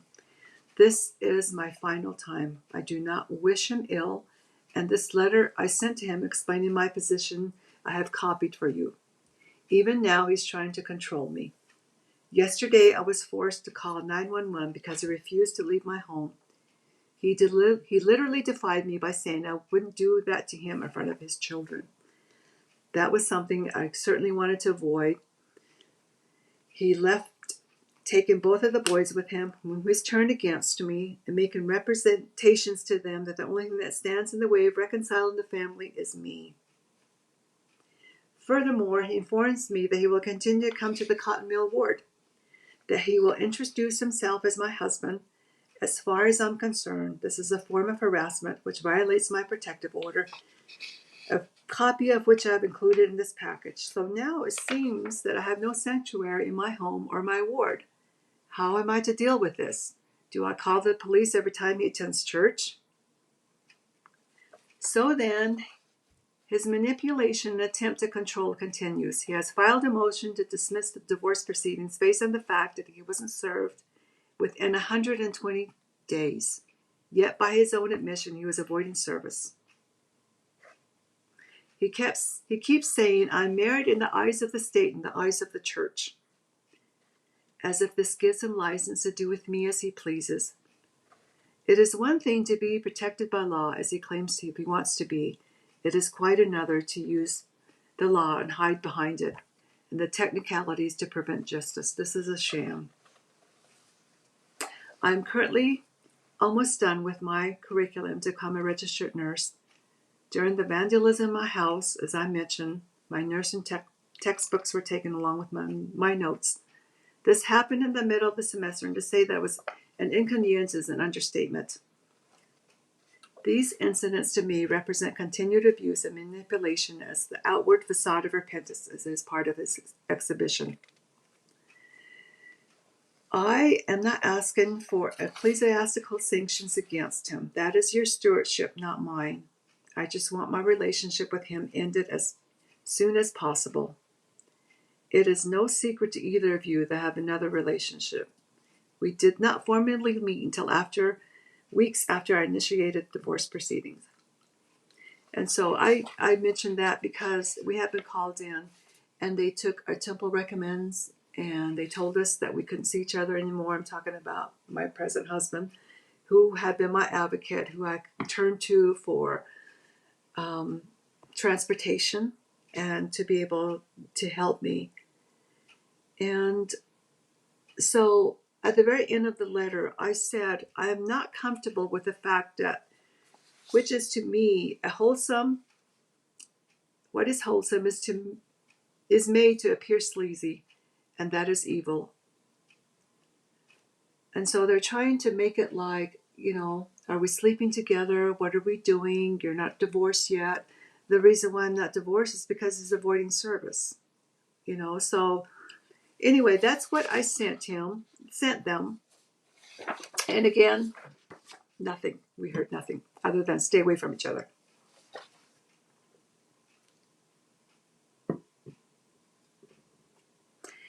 So now he ups the ante.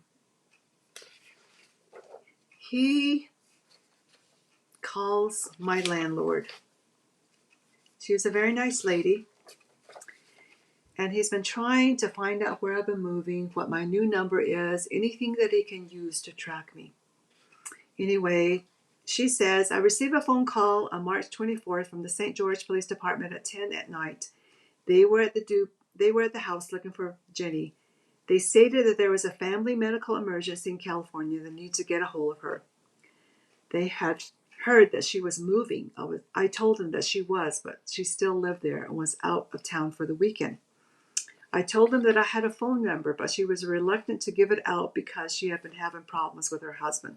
So now he's using the police department to send messages, okay? And so they told me to just call and leave a message for them. On the following Sunday, he called my house. I had a feeling he was only trying to track Jenny down.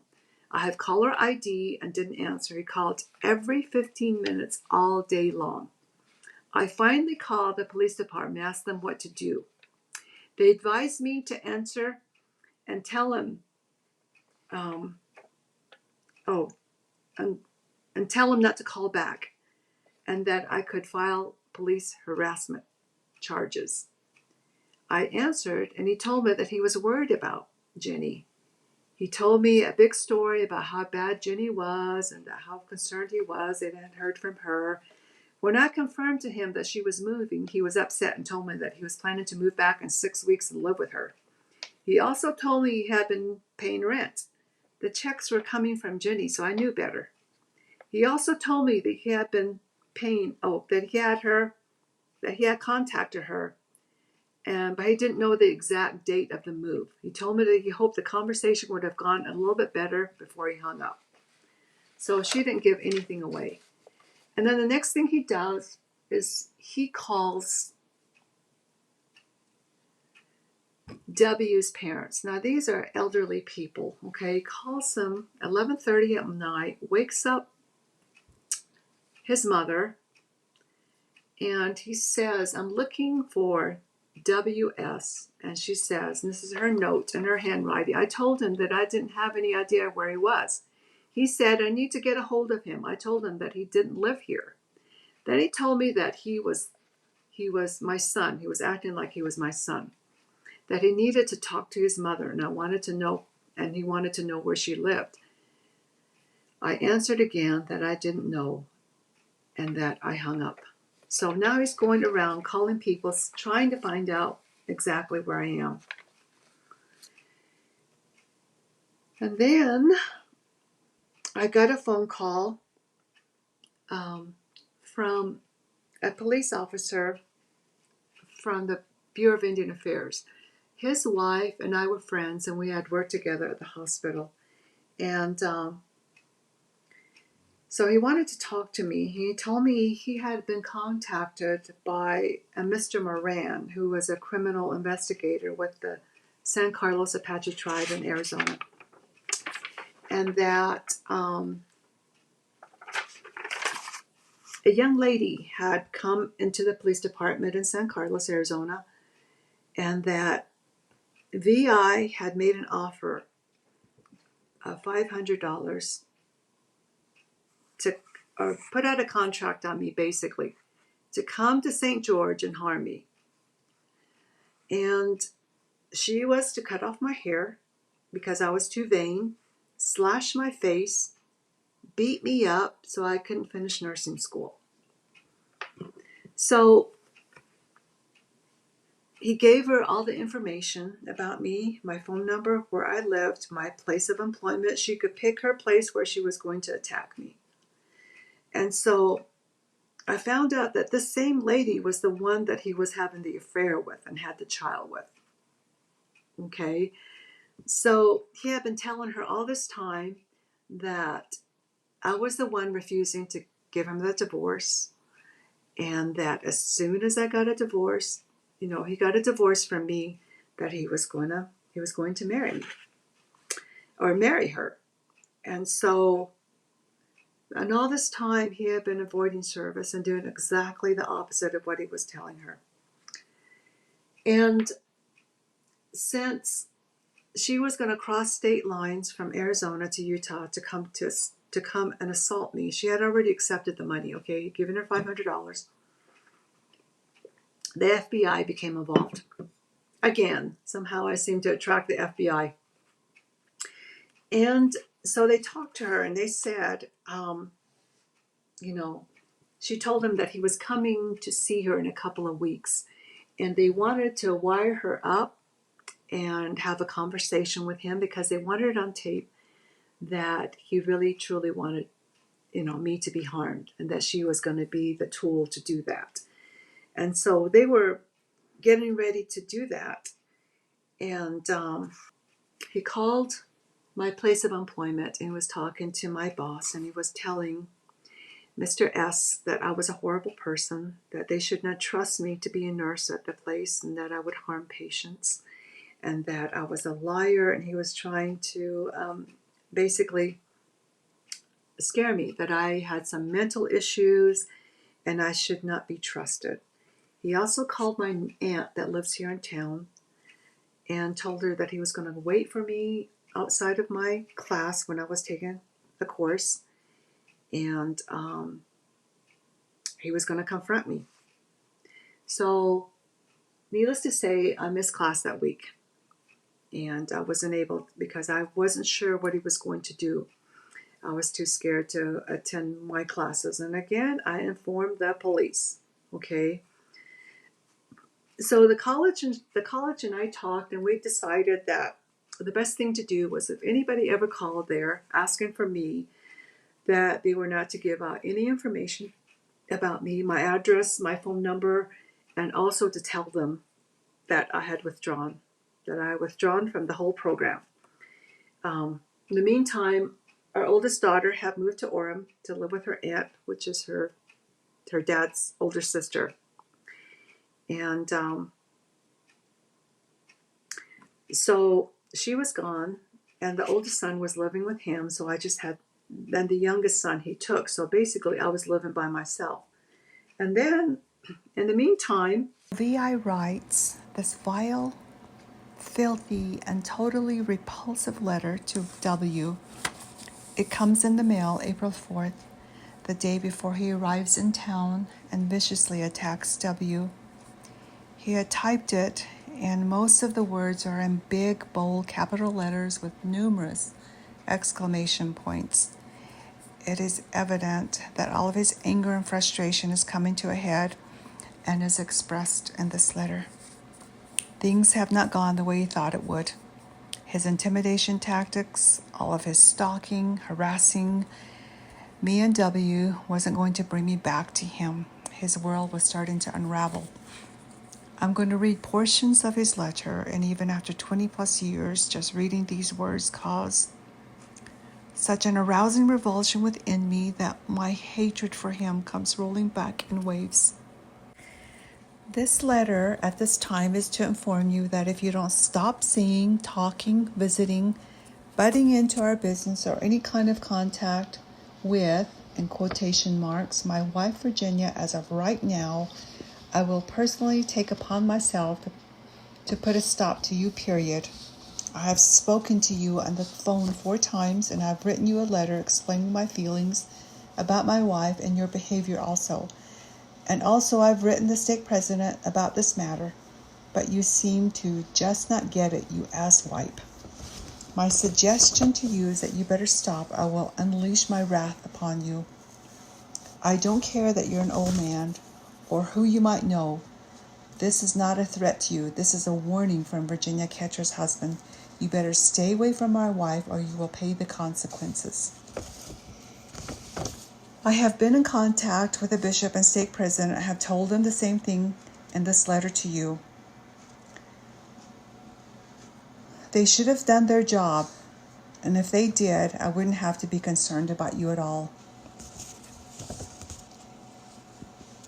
You better stop or I will stop being Mr. Nice Guy and will visit you and deal with you, and it will be a very, very unpleasant visit for you. This can be handled the hard way or my very special way. Make the wrong choice and you will deal with it. Or if you still don't understand, then understand this.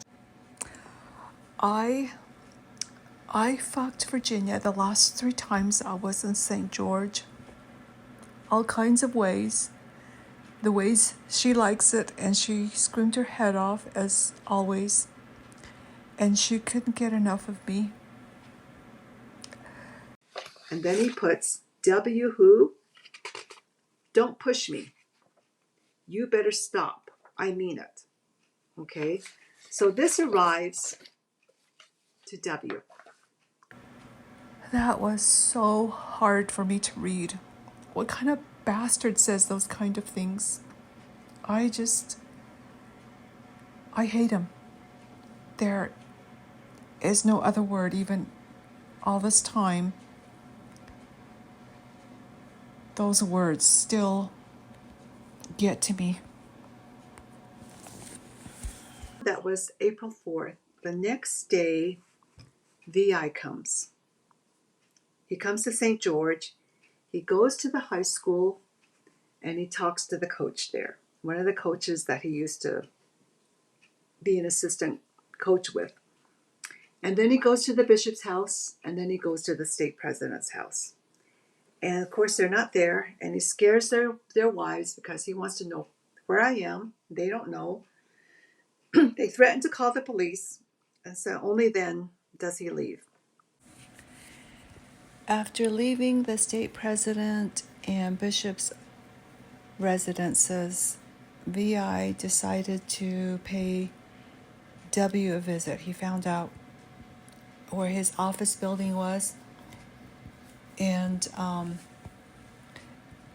he proceeded to go there. And when he went into the office building, he didn't even tell W's assistant what he was doing there, who he was coming to see. He just rushed by her.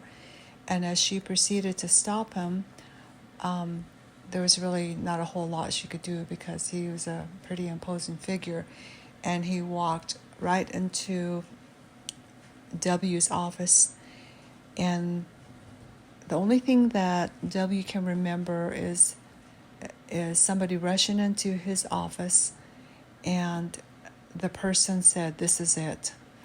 And as W stood up from his desk to go around the desk to talk to this person,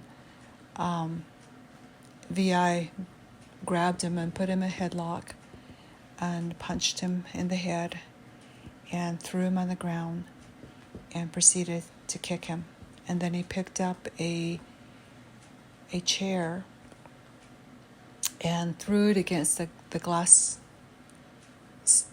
wall, and it shattered. In the meantime, W's assistant came down the hall because she could hear glass breaking, and she walked in just in time to witness VI kicking W in the head as he was laying on the floor. And he turned around, picked up the assistant, placed her aside, and went past her out the door. W's office assistant called the police, called 911, and was able to get the police to come. And the dispatcher said they could hear glass breaking in the background, and they sent an officer. When the officer arrived, the suspect was gone, and the victim was seriously injured and laying on the floor. W was taken to Dixie Regional Hospital and was life-flighted to LDS Hospital. A CT scan showed bleeding on the brain, and he had to have numerous operations to put his face back together. There were some traumatic injuries. In fact, the surgeon that I talked to said that this only happened in motor vehicle accidents, and that the facial orbital bones were all broken on the left side of his face, and very, very lucky that he didn't lose an eye. The interesting thing is that before they attacked, W had an ankle holster with a .357 strapped to his ankle. And he didn't think that VI, who attacked him, was that crazy. And he thought he could just reason with him, but obviously that was a mistake, and he almost paid with it for, almost taking his life. And VI was now on the run, and he drove off, and the police were able to finally capture him as he was outside of Kanab, and he was taken back and placed in purgatory. Okay, so now VI is in purgatory. He's been arrested, and they're holding him until his bail hearing. And we're able to breathe. And I get this letter from him. He's been writing from purgatory. And it says, "Dear Ginya, it's 2:30 a.m. and I can't sleep at all. Last week was Father's Day. It was real hard for me, and this coming Monday will be the hardest of all because June 25th was our wedding anniversary. I have been such a fool and unappreciative of my time that I had with you. Sometimes it takes a slap upside someone's head for them to understand what they have lost. Ginya, I should have listened to you. I know I've said that so many times to you, but over the last 6 years, I've been so depressed over things that have happened, and you know what they are. I hope you can understand how heartbroken, and grieving I have been through all the past. Now I know I brought it on myself, but not all of it. People have free agency to choose what they do and the mistakes that they make, so I will take a little blame, but not the most of it. Oh my hell, that just slays me, even reading this so many times." And then he goes on to say, "You have in-laws that adore you, brother and sister-in-laws, aunts, uncles, nieces, and nephews who love you. You have been a part of our family for 25 years. And as for me, he says, I love you before I met you. I have always loved you. And when someone is depressed or heartbroken or sick, they make mistakes and don't realize it sometimes. So I try to understand. I made wrong choices and really don't know at the time because I was confused and felt helpless. Ginya, we had a good marriage, and you know this to be true. I will cherish all the memories of those beautiful times that we had together. Who knows what the future will bring? Meaning to me, when I get out of prison, I will come after you again. Okay? I do love you always, and it will always be my love of my heart. What happened, happened, but know this, I will always want to be with you. I will always love you and want you. You are still the most beautiful woman I've ever seen. One last thing, we are a family that needs to heal. Only prayer and forgiveness and understanding will help, along with open hearts from all of us. Again, I'm sorry for what happened to us. I need my family so much it hurts. I love you with all my heart.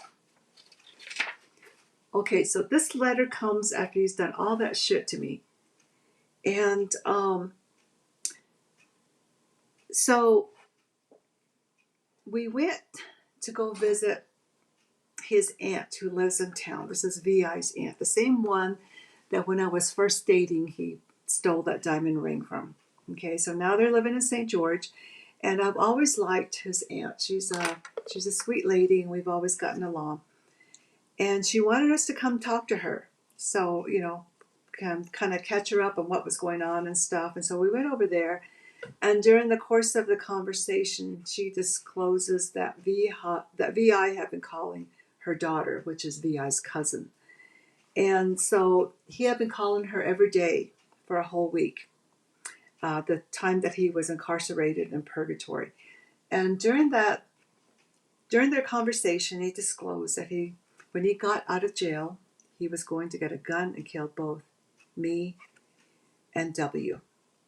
This really freaked out his cousin and so upset her that she refused to take any more calls from him. So, and he was also spreading the news that he did what he did to W because W was sexually abusing my youngest son. Okay. So, like I said, W is 5'10", 150 pounds. My son Cody is 6'3", okay? So he's 14, 15, but he's 6'3", is close to 200 pounds. Okay, so how that sexual abuse could happen is, totally lies. I mean, he was doing anything and everything to try to discredit and at least give a reason why he did what he did to. Anyway, she said that she had relayed this conversation that her daughter had told her to VI's sister who lives in Orem. And because by this time, his sister was complaining about the high bail that was set for VI. And she was thinking, this is not fair, And so again, they've totally bought into his shit and they're trying to defend him. And so, but once the aunt tells her what VI said, his sister responded that if that were true, VI should not be released. Okay? So I wrote a letter to his siblings. This is VI's siblings. And I said, I felt like I needed to write this letter to clear some things up. Originally, I wanted to talk to you in person, but I felt that I may say some things best left unsaid, so I decided this letter is a better way of communicating. It is amazing to me that you and your family would accept at face value everything VI has told you of me. It is particularly hard to believe that since I would think that each of you has had this man tell you things or do things to you over the course of your lives that you knew weren't right or proper, and yet all of a sudden he speaks nothing but the truth. I would imagine that VI has all you believing that he's being held at purgatory with his exorbitant bail because he's Native American or because the victim's son is in law enforcement. W's son was in the St. George Police Department at the time. Or perhaps he's got you believing that he's only done what any husband would do under similar circumstances. In fact, the fact of the matter is that any husband doesn't do that. And there are many, many divorces each year, but only a few VIs, thank heavens. Let's put the record straight as to what he did. He left a man in critical condition that had to be left flighted to LDS Hospital in Salt Lake. And since he was interrupted during this diabolical act by the victim's assistant, he may not have been through. There's a thought you should ponder. After $23,000 in medical bills, the man has started to recover. All this action on his part because supposedly necessary because he was trying to save his celestial marriage. Last November, he sent me a letter addressed as the whore of all whores. Yet it was me who was home when paternity papers were served on him on behalf of his mistress asking for child support he supposedly fathered while we lived in Mesa. This is the same woman, according to the BIA and the FBI, who was offered money by your brother to come to St. George to beat me up so I could not continue my schooling and disfiguring me because I was so vain. An agent from the BIA testified to this in court. And also, the same woman has maintained a relationship with him to this day. I was told by two sources last week that there was another incident involving a girl when we lived in Page. He's using the same word, hypocrite, to describe those in my supposed current affair. Maybe he should refresh his memory as the meaning of that word. All this time, he's wringing his hands, bemoaning the fact that all the letters he has written to the ecclesiastical leaders in Page and St. George are not motivating these good men to action. I wonder why. Might it be they do not view him as being credible? He's being currently held under particular bond conditions because he's a dangerous man who will stop at nothing to get his way. According to his Aunt Jay, he threatened to kill me if he gets out. I suppose that too can be condoned under the law of celestial marriage. I and others have tried to reason with him upon the upcoming divorce.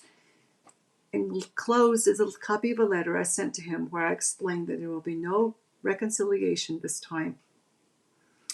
I asked him what it did with the letter, and he told me he tore it up because it had no bearing on our relationship. Maybe not to him, but it certainly does to me. And so I go on and on about how he views us or has pictured us as a loving couple to anybody who would listen. And finally, I've passed caring what his family thinks of me. If you all want to continue enabling him in his nefarious undertakings, as I've said before, that is your right individually and collectively. Even if everything he says about me is true, which it isn't, it doesn't disqualify me from wanting this man and his evil ways out of my life. Doesn't it strike anyone else as extremely strange, his attempt to blame everyone else but himself? He's in jail now because of what he did. Wanting him out of my life is not some new idea that comes from outside the family, has recently put into his head. This is a decision I made independently after waiting years for the new Steve, the one you have never seen, to appear as he kept promising. This never happened, and in my opinion, never will. It will always be the same old self-serving, scheming, devious, manipulative, and abusive Steve, willing to say anything, even cry like a baby, if necessary, to sway opinions in his direction. Telling the truth is obviously no barrier to him as long as a gullible audience. I sickened of this act long ago. Now, if you have the courage to face the reality of this situation, maybe the focal point for the next family council, you should discuss this. So that's what we sent to his siblings. And a letter to me that I sent along to them. And it's very much like the one before, called Once a Whore, Always a Whore. This is directed at me. To the whore of all whores, you're the most disgusting, vile, nasty, dirty slut. How dare you act like you've done anything wrong? You tried to hide behind the church as a smokescreen to make yourself look so innocent, but you know, and especially know what really kind of nasty, dirty person you really are. What kind of filthy, guilty, subhuman acts the way you did and still do. You have no remorse or sorrow and no heart at all. You did to the kids and me is beyond cruel and planned with no guilt or shame. What kind of whore will fuck up someone at work and risk their job and their health and their husband's health? Also fuck a married man in his own bed. I have no idea what he's talking about. And then he says, my name, that's who. What kind of a whore will fuck someone after she promised to never be with another man? How many men really have you been with? It's more than you want to admit. I don't know who the bigger whore is, you or your sister. What, did you want to have a contest with her to see? Did you fuck any niggers? Probably. How much were you paid? Oh, I forgot. They didn't have to pay you. You just wanted to fuck them. You're a worthless cunt and a dirty one, too. You'd better buy some makeup to hide your ugly pitted face and also cover up what you look like when you look in the mirror. On second thought, there's not enough makeup in the world to hide what you really are. I will have my day of vengeance and reckoning is going to happen sooner than you think. You will be excommunicated after this. They see the things I have on you and the lies that you will not be able to explain. You're going down this time for good, and I will laugh and have great joy. And one last thing, I don't care who you show this to. It's all true, and it's all true. What do I have to worry about? And if you want a restraining order, then maybe you have a good reason to have one, bitch. Go burn in hell with your boyfriends. I will have the last laugh. In fact, I'm laughing right now. Once a whore, always a whore. So this is the brother that they're defending. And I wanted them to know the kind of wild, dirty shit that he was sending to me. So we finally has his trial in October 2001. And after posturing that he was not going to plead guilty, he finally did.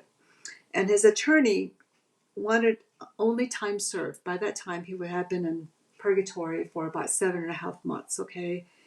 And he wanted to say that VI was not a danger to society, okay? So W and I got on the stand and we told them that unfortunately, we are a part of society, and we are the part of society that he wants to harm.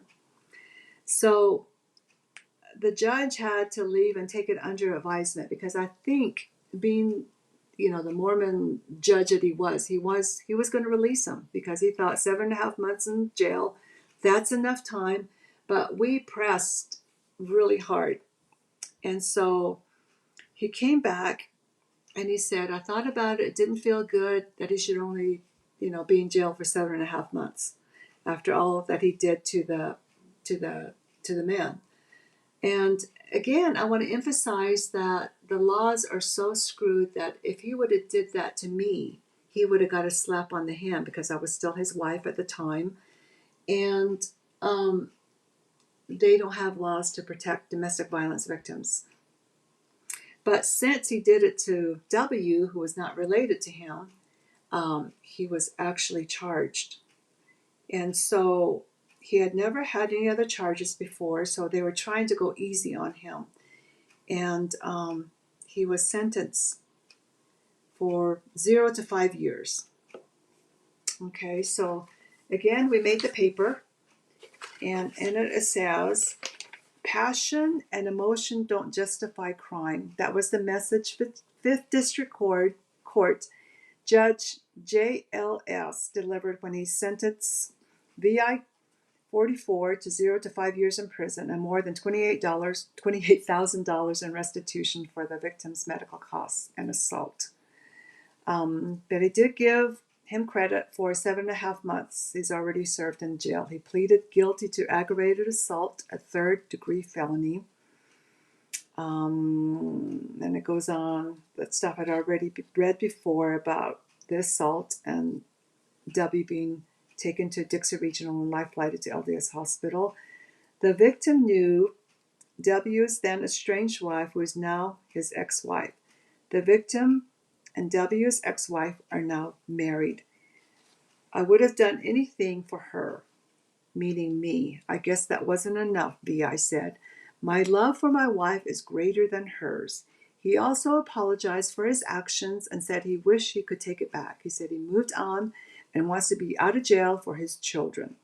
I don't believe in my legal career I've ever encountered an individual that so fits the description of a stalker and abuser. B.R. Rowe said of VI, by his own admissions, he attempted to justify his actions as an isolated incident caused by passion. The judge said also that VI fits the classic pattern of someone who is so fixated with that the law, good sense, and ethics are overthrown by emotion. The victim's wife testified of living in terror of VI. She said she moved and changed her phone number to escape him, and she said the abuse she suffered was mostly emotional abuse. VI's attorney said he didn't think VI went to the victim's workplace on April 4th to assault him. Also, the seriousness of the victim's injuries might be due to his size compared to VI's. So we asked the judge for the maximum allowed sentence, and his attorney asked for 36 months probation.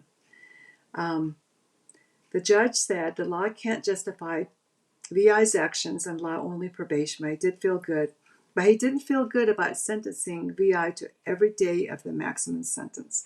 So he ended up really spending 2 years in prison. Okay, so all that he did. And he said before the sentencing to VI, you can't control another person. I hope you begin to understand and modify your behavior. You've got a lot to make up for. And of course, that just went over his head because when he was in prison, he kept writing threats and that kind of stuff to us. And the first year at his parole hearing, we both actually, W went up to Gunnison and testified, and I just wrote a letter. And so the parole board denied his release. And so then it goes on this big facade of, oh, I'm going to kill myself, or there's a suicide watch. And he was saying, during this time that his aunt and his father had passed away, and he blamed me for being in prison, unable to go to the funerals, and he had the bishop and the priesthood holders there in prison advocate for him, that he was a good man, wants to go home and be with his children. He's a good father. And, we wrote another letter to his siblings, them telling them that they needed to warn their brother when he does get out. And he did get out in 2003. And we had a protective order and civil stalking injunction in place. We decided to go travel nursing, me as a travel nurse in the operating room, because that way they're only 13-week assignments and it's really hard to stalk or find somebody. And so we traveled all over the Southwest. In the meantime, he got out of prison, like I said, and he had been writing all these letters to his children. And still, again, blaming us, for what happened to him. And so the one that he wrote, I'm only going to read one letter. It goes on and on and on, but this should give you an idea. Basically the same format that he used. He says, if you're reading this letter, have some morals for a change, talking to me. Do us a favor, burn in hell, he says to me at the top of the letter. And then he says, dear children, how are you? Another week has gone by and no visit or any letters from all of you. Why? Have you forgotten about me? Am I embarrassment to you? Or is there someone keeping you from seeing me? For whatever reason, it's not right or very fair to me at all. Why do I even have to ask for or beg my own children to come see me or write to me? Are you boys becoming like your mother? No guilt or shame at all? Where's my loyalty? Where's your loyalty for me? Has your mind been poisoned like your mother? Has that scum, dirty, puke-faced, old fart, shallow, evil, hypocrite, asshole, gutless son of a bitch, coward, took you, boys, from me? Was it all his lies and paranoid views that has caused you to forget your father? Do you despise and hate me like your mother? Why don't you boys lie to me when you knew what your mother was doing was wrong? And then it says, what dad didn't matter at all. His writing is atrocious. I can't even read most of it. Mom convinced you of that in her sick, heartless mind and soul. Your mother is as undeserving of all of us and anyone that has her morals at all, has no morals at all. I am mad as hell right now. Why you may think to ask. Why shouldn't I be? I've been here for 16 weeks, away from you all and my other family members. I've missed my birthday, and I miss Grandpa so much. He is dying, and I'm not there with him. And why, may I ask again to yourselves? I'll tell you why. Because I trusted you and loved your mother when I shouldn't have. I was made a fool of again over and over, and no shame or guilt from her at all. It just shows the real person she always was and always will be. No moral, no class, no heart, no shame, no feeling, just dirtiness and selfishness. My way or no way. It's others people's fault, not her. Everyone else makes her do bad things and etc.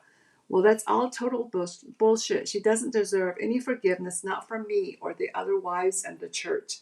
How she and the joke of a man she's with is more holy and repented is bullshit. Some of this stuff doesn't make sense.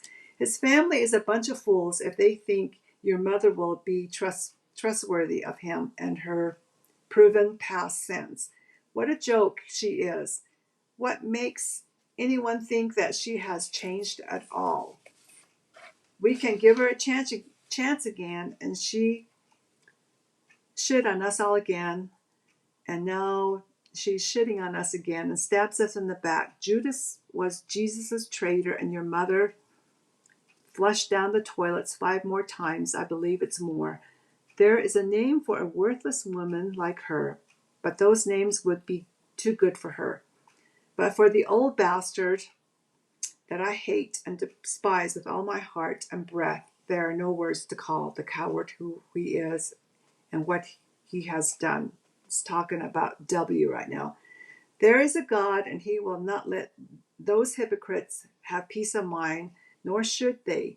If I ever knew what your mother was and could do to us, oh, how foolish we have been to trust her.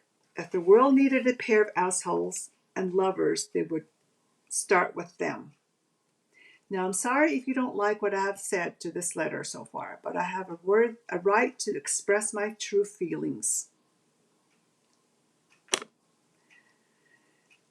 And then he goes on that they need to stand up as men and not betray him and stand up for the evil.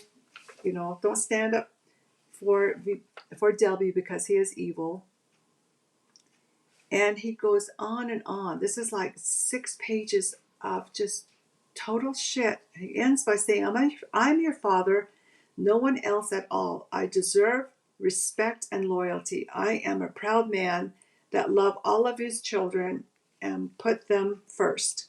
You know I love you. You know Dad will not back down. I will always fight to protect my family. One day you will also be fathers. You will always want to protect your families. Marry good moral girls, walk proud, keep your head high, teach your children respect and honor. Show them love and respect. So after being sentenced to prison for assaulting W, he only served 2 years out of 5 years. I still find that really, really hard to grasp, because the vicious attack that he carried out on W, we're still dealing with that to this day. W's eyesight was never the same. He still has double vision. There's just a lot of issues that we still have to deal with. So he moved near his family in Salt Lake City, and they helped him out. And eventually he moved into his mother's condo once she moved to a care facility. W and I decided at that time that we would begin traveling before he got out of prison. I became a travel nurse, which was perfect because we only took 3-month assignments and we were constantly on the move, making it harder for him to track us down, which he had threatened to do all the time that he was in prison. Every hospital that I worked at, I always gave the hospital security all the information needed with a picture of VI, and him being an ex-con, it was taken more seriously. VI got into a relationship with a woman after an amount of time, I don't know how long. They had a child, and the little girl had some health issues. She had a congenital heart defect and passed away when she was around 4 years old due to the complications from that. Their relationship ended shortly after that. So I had this peculiar relationship with his ex-girlfriend / mistress. This is the woman that had the child with him while I was still married to him, and the one that he tried to employ to do me harm. She would call me out of the blue at times and just to talk to me like we were friends. One time she said something so unbelievable, I still shake my head to this day. She asked, "Do you think he's cheating on us?" I knew that she wasn't the sharpest knife in the drawer, but oh my hell, this was an absolutely crazy question. I said to her, "There is no us. You and I are not an us. You and him were having an affair while he was still married to me. He cheated on me with you. Got it?" There was silence, and I hung up. The reason why I'm bringing her back into the conversation is because after he got out of prison, VI, he conned her out of some money that was given to her by the Apache tribe, which is the tribe that she belongs to help her with schooling. VI used that money to become a long-haul truck driver. He moved to Grand Junction, Colorado. He got into another relationship with a woman that had 2 children. The oldest one was a girl. He started grooming her by giving her gifts and paying attention to her. He sexually assaulted her when she was 14 years old. He told her not to tell anyone, especially her mother. The mom actually called me and told me some of the details. I'm not sure why these women that he had these relationships with reached out to me. Maybe because I had been the one that had known him the longest, and they were trying to figure out through me how they got sucked into his crazy, manipulative world. Like I had all the answers. I had none. So this girl told her mom, and her mom reported it. He was summoned for questioning by the Grand Junction Police Department. He chose to run. He abandoned his semi-truck and fled to Florida, where he has family. In March 2014, investigators with the Grand Junction Sheriff's Office obtained a warrant for VI. He turned himself in Jacksonville, Florida on May 8, 2014, and he was extradited back to Colorado. VI was found guilty on 7 felony counts of sexual abuse of a child. He was found guilty and sent back to prison. I got a phone call from my son on August 25th, 2017. We were living in California. I had accepted a position, a permanent one, after he went back to prison the second time. My son informed me that his dad had passed away that day from a heart attack. I was silent. It was a shock to my system. I didn't know what to say. My son understood, and he voiced that he felt like I should know. I thanked him, and for the first time in 42 years, I felt such a release of freedom. I no longer had to be on constant alert. I could breathe and not have fear for W and I, along with my children. I think that for me, the most salient thing was that I no longer had to worry about sharing my grandchildren with him. He was gone, and my sweet granddaughter was safe. So that pretty much ends it right there. I have so many thoughts. There's so much to say about this. It's such an incredibly important story to tell because it's such a classic example of a domestic violence situation. And the thing I kept thinking about over and over was, so many people ask all the time, or they make assumptions about domestic violence victims, and they say things like, well, why don't they just leave? Why don't they just get out? Why would they stay for so long? And there's so many factors that go into it. One of the things that you talked about earlier was the fact that they don't just break you physically, they break you mentally, and they beat you down mentally to this point where you can't, you're trapped, and it's not as easy as people think to just leave. There's so much that goes into this. And then from there, as the rest of your story goes on, you've given example, so many over and over and over, how these patriarchal systems that we live in do not protect women. They don't protect domestic violence victims.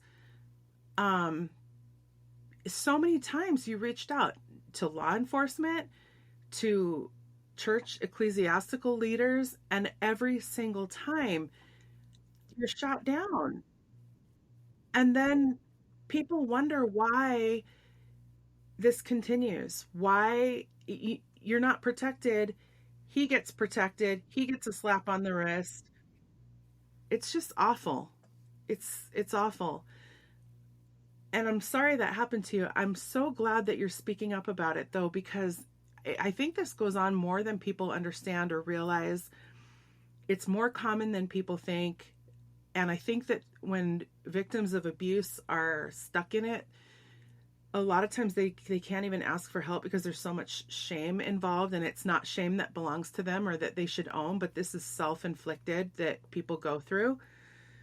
And so part of the reason I think it's important to tell this is not just so people know that, but that they can also see that you were able to get yourself out of this and create a new life for yourself. And on that note, we were just wondering, after you finally were able to break ties with him and not have any more connection with him, what kinds of things have you done in your own life to get to this point where you're at now, where you're living this more fulfilled and happy life? I was wondering if you'd be willing to speak to that.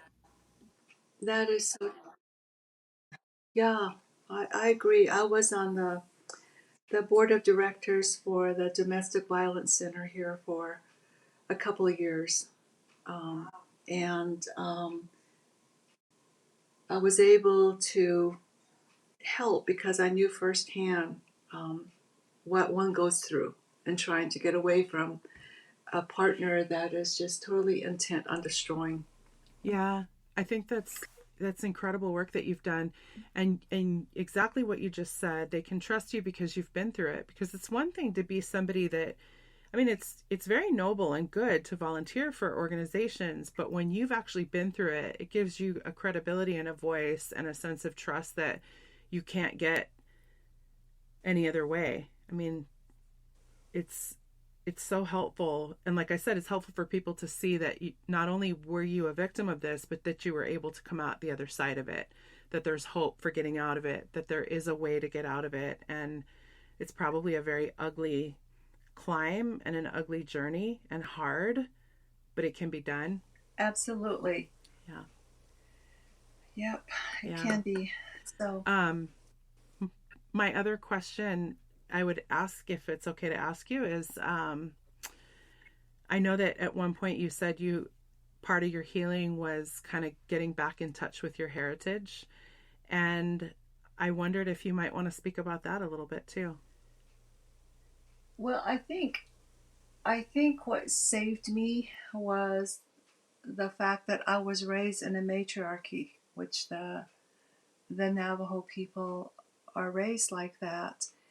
And by that, I mean I was given at a young age to be proud to be female. And I saw a lot of that in my family. My mother, my grandmother, my aunties, they were all strong women, and they had gone through horrific things too themselves, with the BIA boarding schools and their children being taken and so many things. And part of that process with becoming a strong woman, I think you have to have mentors, and that was my mother and my grandmother. And the fact that when a girl reaches the age when she gets her menses, there's a celebration, and that is where she is taught and she is honored to become a woman, to be a strong woman. And all the women in her family gather around her and teach her. And if there's anything in life that she comes up against, any kind of struggle, anything that she needs help with, she can reach out to these women, and these women will be there for her. And on top of that, during that ceremony, she's given a special name, and it's a warrior name. And you always associate warrior names with being male. But in my culture, a woman is definitely a warrior. And it's really interesting that this name you never divulge to anybody else. It's just, it's your name. The females in your family know that name, but the males, they don't know that. So even just saying that name to yourself reminds you that you are made out of strong stuff, and that you can endure and be able to go through whatever life throws at you. And sometimes that's the only thing that kept me going, even though in the church they advise you to throw away, just cling to the church and their values and their teachings. And if you come from a different culture, it's like kind of put that aside because that's all superstition and this and that. And you just, that's of the devil or whatever. And that is absolutely not so, because that's the cult's way of trying to ensnare and keep you. And I just went back to my culture, and that has helped me survive. And that's what I'm instilling in my granddaughters. Hopefully they can go about the same strength that they will need in this world, which is so stacked against women. So. Yeah, for sure. Thank you for sharing what you shared about that ceremony. You and I had talked about that previously, and I was really kind of hoping you would share that with people. I think it's just so beautiful that in this matriarchal system that you bring women up to understand their strength, that they are treated like the warriors that they are. I understand 100% what you mean when you say, the church teaches you to take your native traditions and set them aside. That, I mentioned earlier in our interview, I'm of Hawaiian descent, and I grew up in Hawaii, and it was the same thing I experienced as well. Was we were told repeatedly, kind of this like, well, we don't, set that aside. Those are kind of just myths and legends, and what we have over here is the priesthood, and this is the truth, and this is the gospel, and everything that you have over there you need to set aside. And sadly and unfortunately I did that, and like you, part of my healing was leaving the church, leaving this patriarchal system behind. And now here I am in middle age, kind of doing the same thing you've been doing. You've gotten a head start on me, but now I'm trying to reclaim my own heritage, and I'm trying to get back in touch with it. And it's interesting because since I've left and I'm deconstructing, one of the things that I've noticed in my life is that I've really, really, really more so connected with my own Hawaiian grandmother, who's been dead now for, I don't know, probably 25 years or so. And I feel like she's with me all the time, and she guides me and she gives me direction, and I'm so connected to her again. And I think she wants me to reconnect with this heritage. And I think our ancestors are really pulling for us. And I agree. I saw, in fact, I think it was Kendra that shared with me not too long ago. She sent me a little picture that said something about when we heal our traumas, we're healing our ancestors. And I really believe this is true because I feel like they're with us, and I feel like they're rooting for us, and we're giving them some of the healing that they maybe couldn't have because we're finding the voice and the strength and that warrior within. So your story is just, I resonate with that part of it so much. And I heard you speaking your native language. Do you speak it fluently? I do. Yes. That's so beautiful and amazing.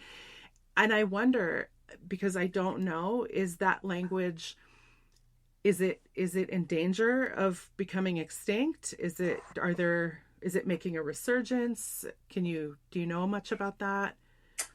I think they're teaching the children now on the reservation. They actually have a language program that they start them very young, like kindergarten, sometimes in preschool.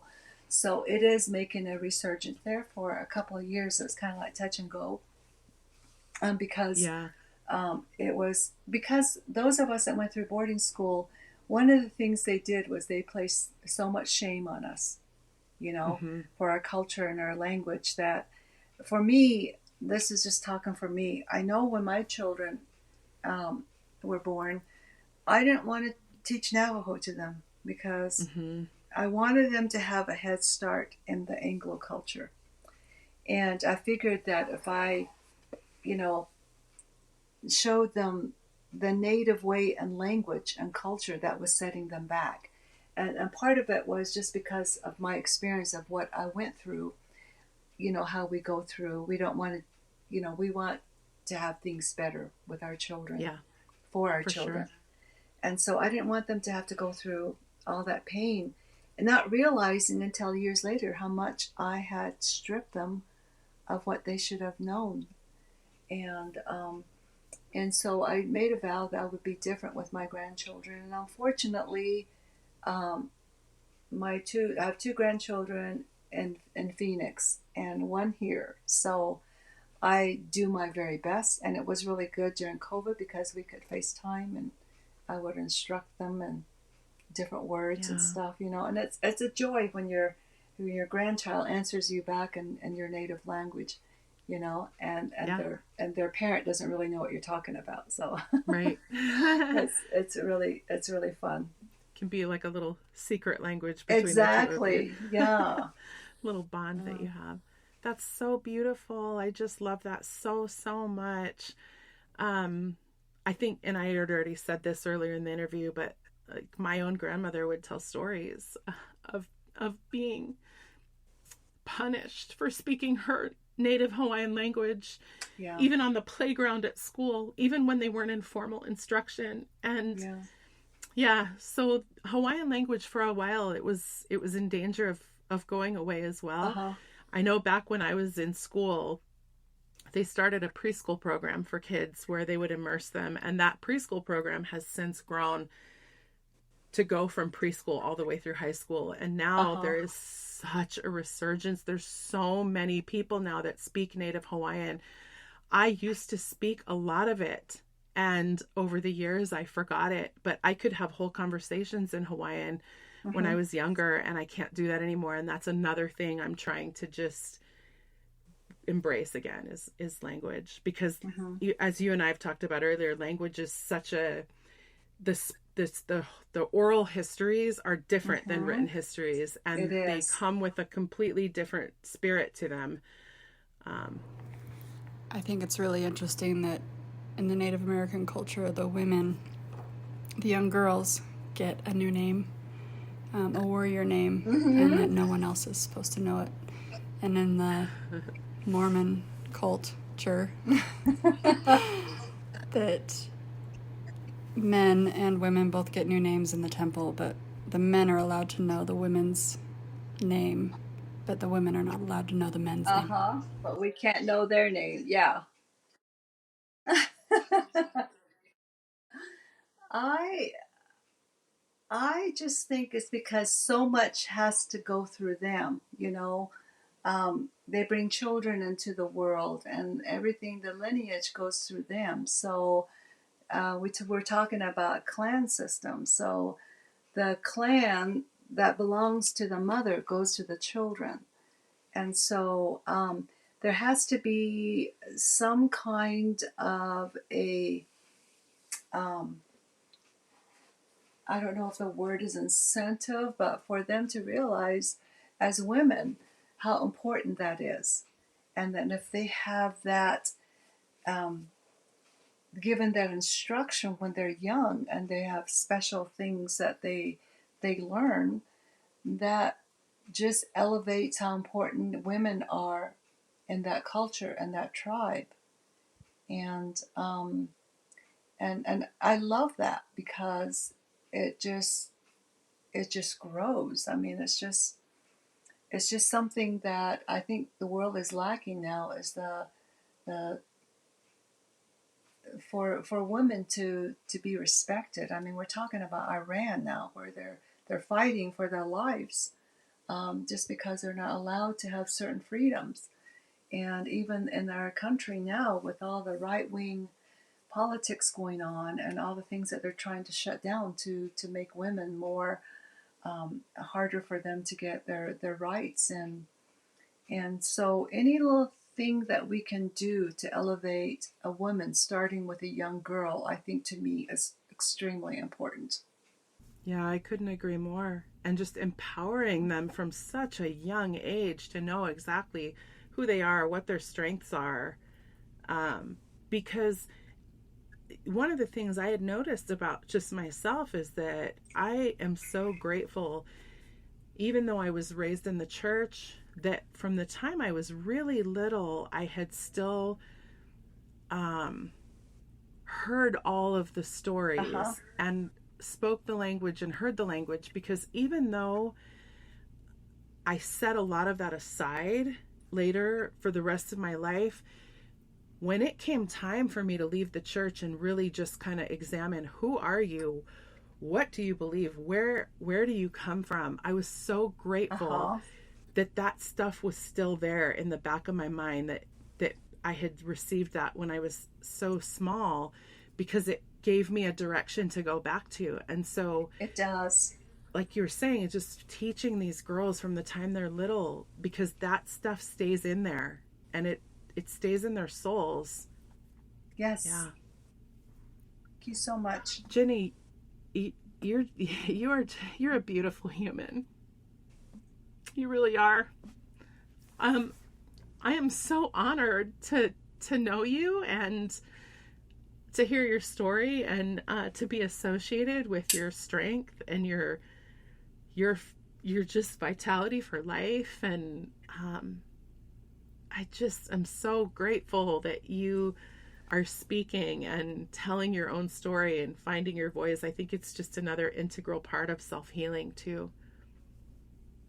It is, you know, and it was so hard for me. I had all these documents in a box, a big box, and I had just kind of carried it from place to place, and because you know, and to finally open it up and face my demons and all the stuff that I had gone through was so hard. I mean, there are days when I was just a crying mess, and anger and shame and everything that is associated with domestic violence.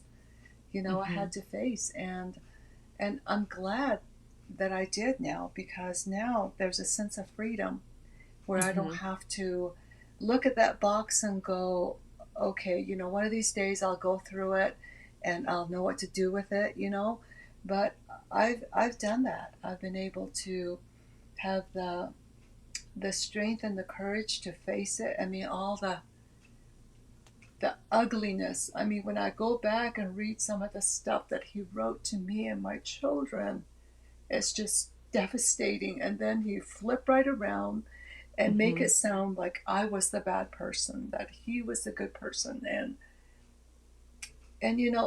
I just think, how in the world does anybody live through that? But I did, You and did. I look at myself and I just think, you had that strength because it was instilled in you as a young child, your self-worth. If I didn't have any self-worth, I think that would have been a different story. Yeah, 100%. I love what you shared also about the gifts that you're given, and that you received this gift. I believe you said it about dreams. Dreams, yes. Yeah, and that never left you, right? So No. no matter what you were going through, that gift is he couldn't take that away from you. No, that was yours to own. Right. Yeah. And education, nobody can ever take education away from you. Yeah. And he was just so insecure, and I'm sure he had some mental issues. He had to have. I mean, there's just a bunch of stuff in there, but he never wanted help. He never wanted anything, It was everybody else around him that was causing his issues. Yeah, and as you're telling your story, I mean, there's just so many. I mean, I just keep thinking the traits of narcissism and sociopathy keep coming out. I mean, it sounds like he's been in this mindset probably most of his life. And you know what? And I don't know what political party anybody is, but he reminds me of Trump.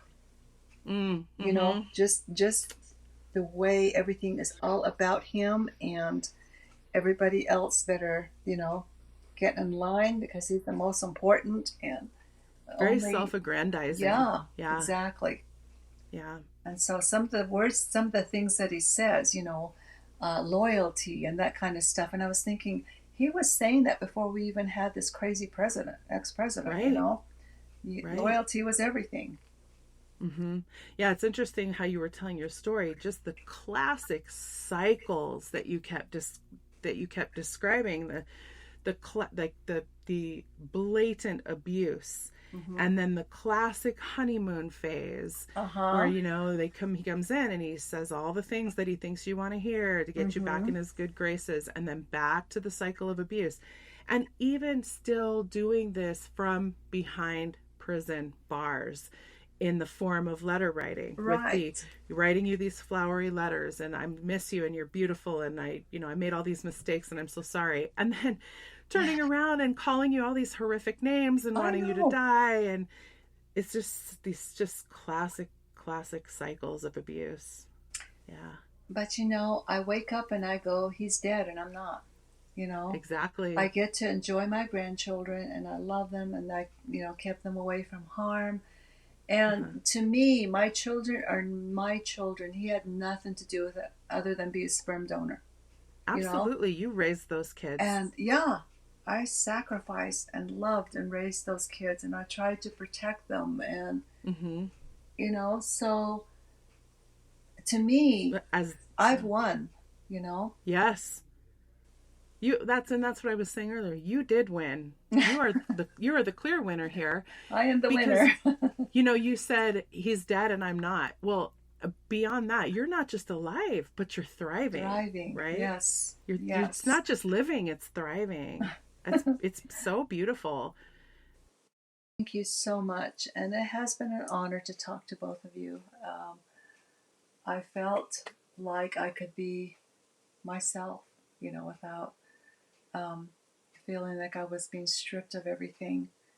And I really would like to gift you with my children's book. So remember to send me your address, your physical address, so I can send you a book. I would be so absolutely honored to receive a copy of that.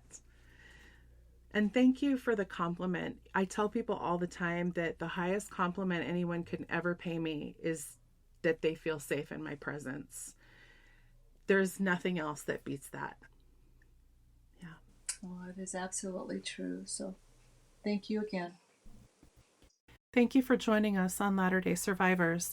You can find us on the web at latterdaysurvivors.org. We're on Facebook, Instagram, and TikTok at Latter-day Survivors, and we're on Twitter at LD Survivors.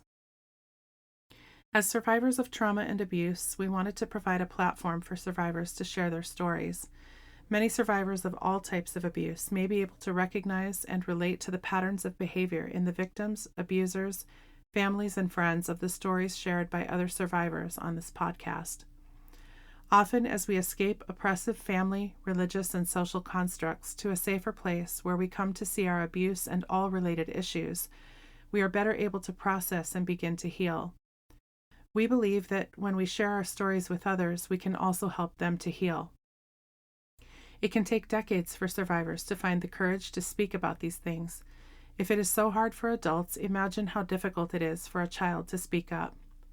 We hope to normalize these discussions so that children can speak to adults earlier. As adults, we must listen and recognize the severity of the abuse, its potential consequences, and the need for action to stop the abuse as early as possible. Just knowing we are not alone, that there are other people who have felt and do feel the same or have endured similar experiences in life can remind us that we are not alone in this.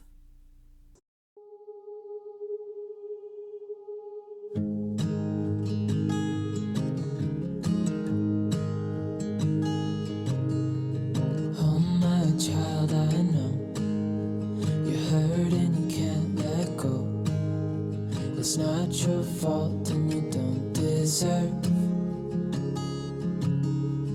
all the bad and the hurt.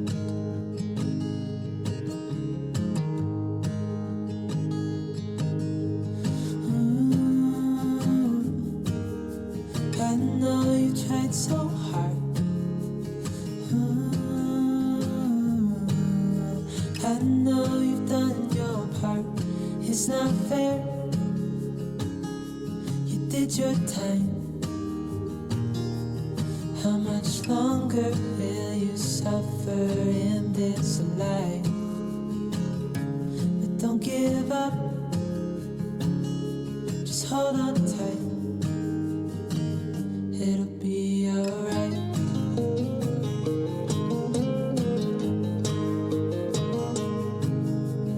All your life you've tried to be a good man inside. Did everything that you thought you should. Didn't seem to do you any good.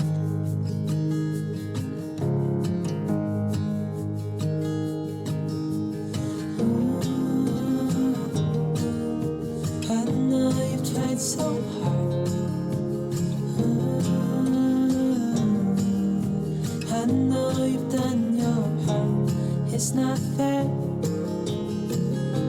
You did your time. How much longer will you suffer in this life? But don't give up.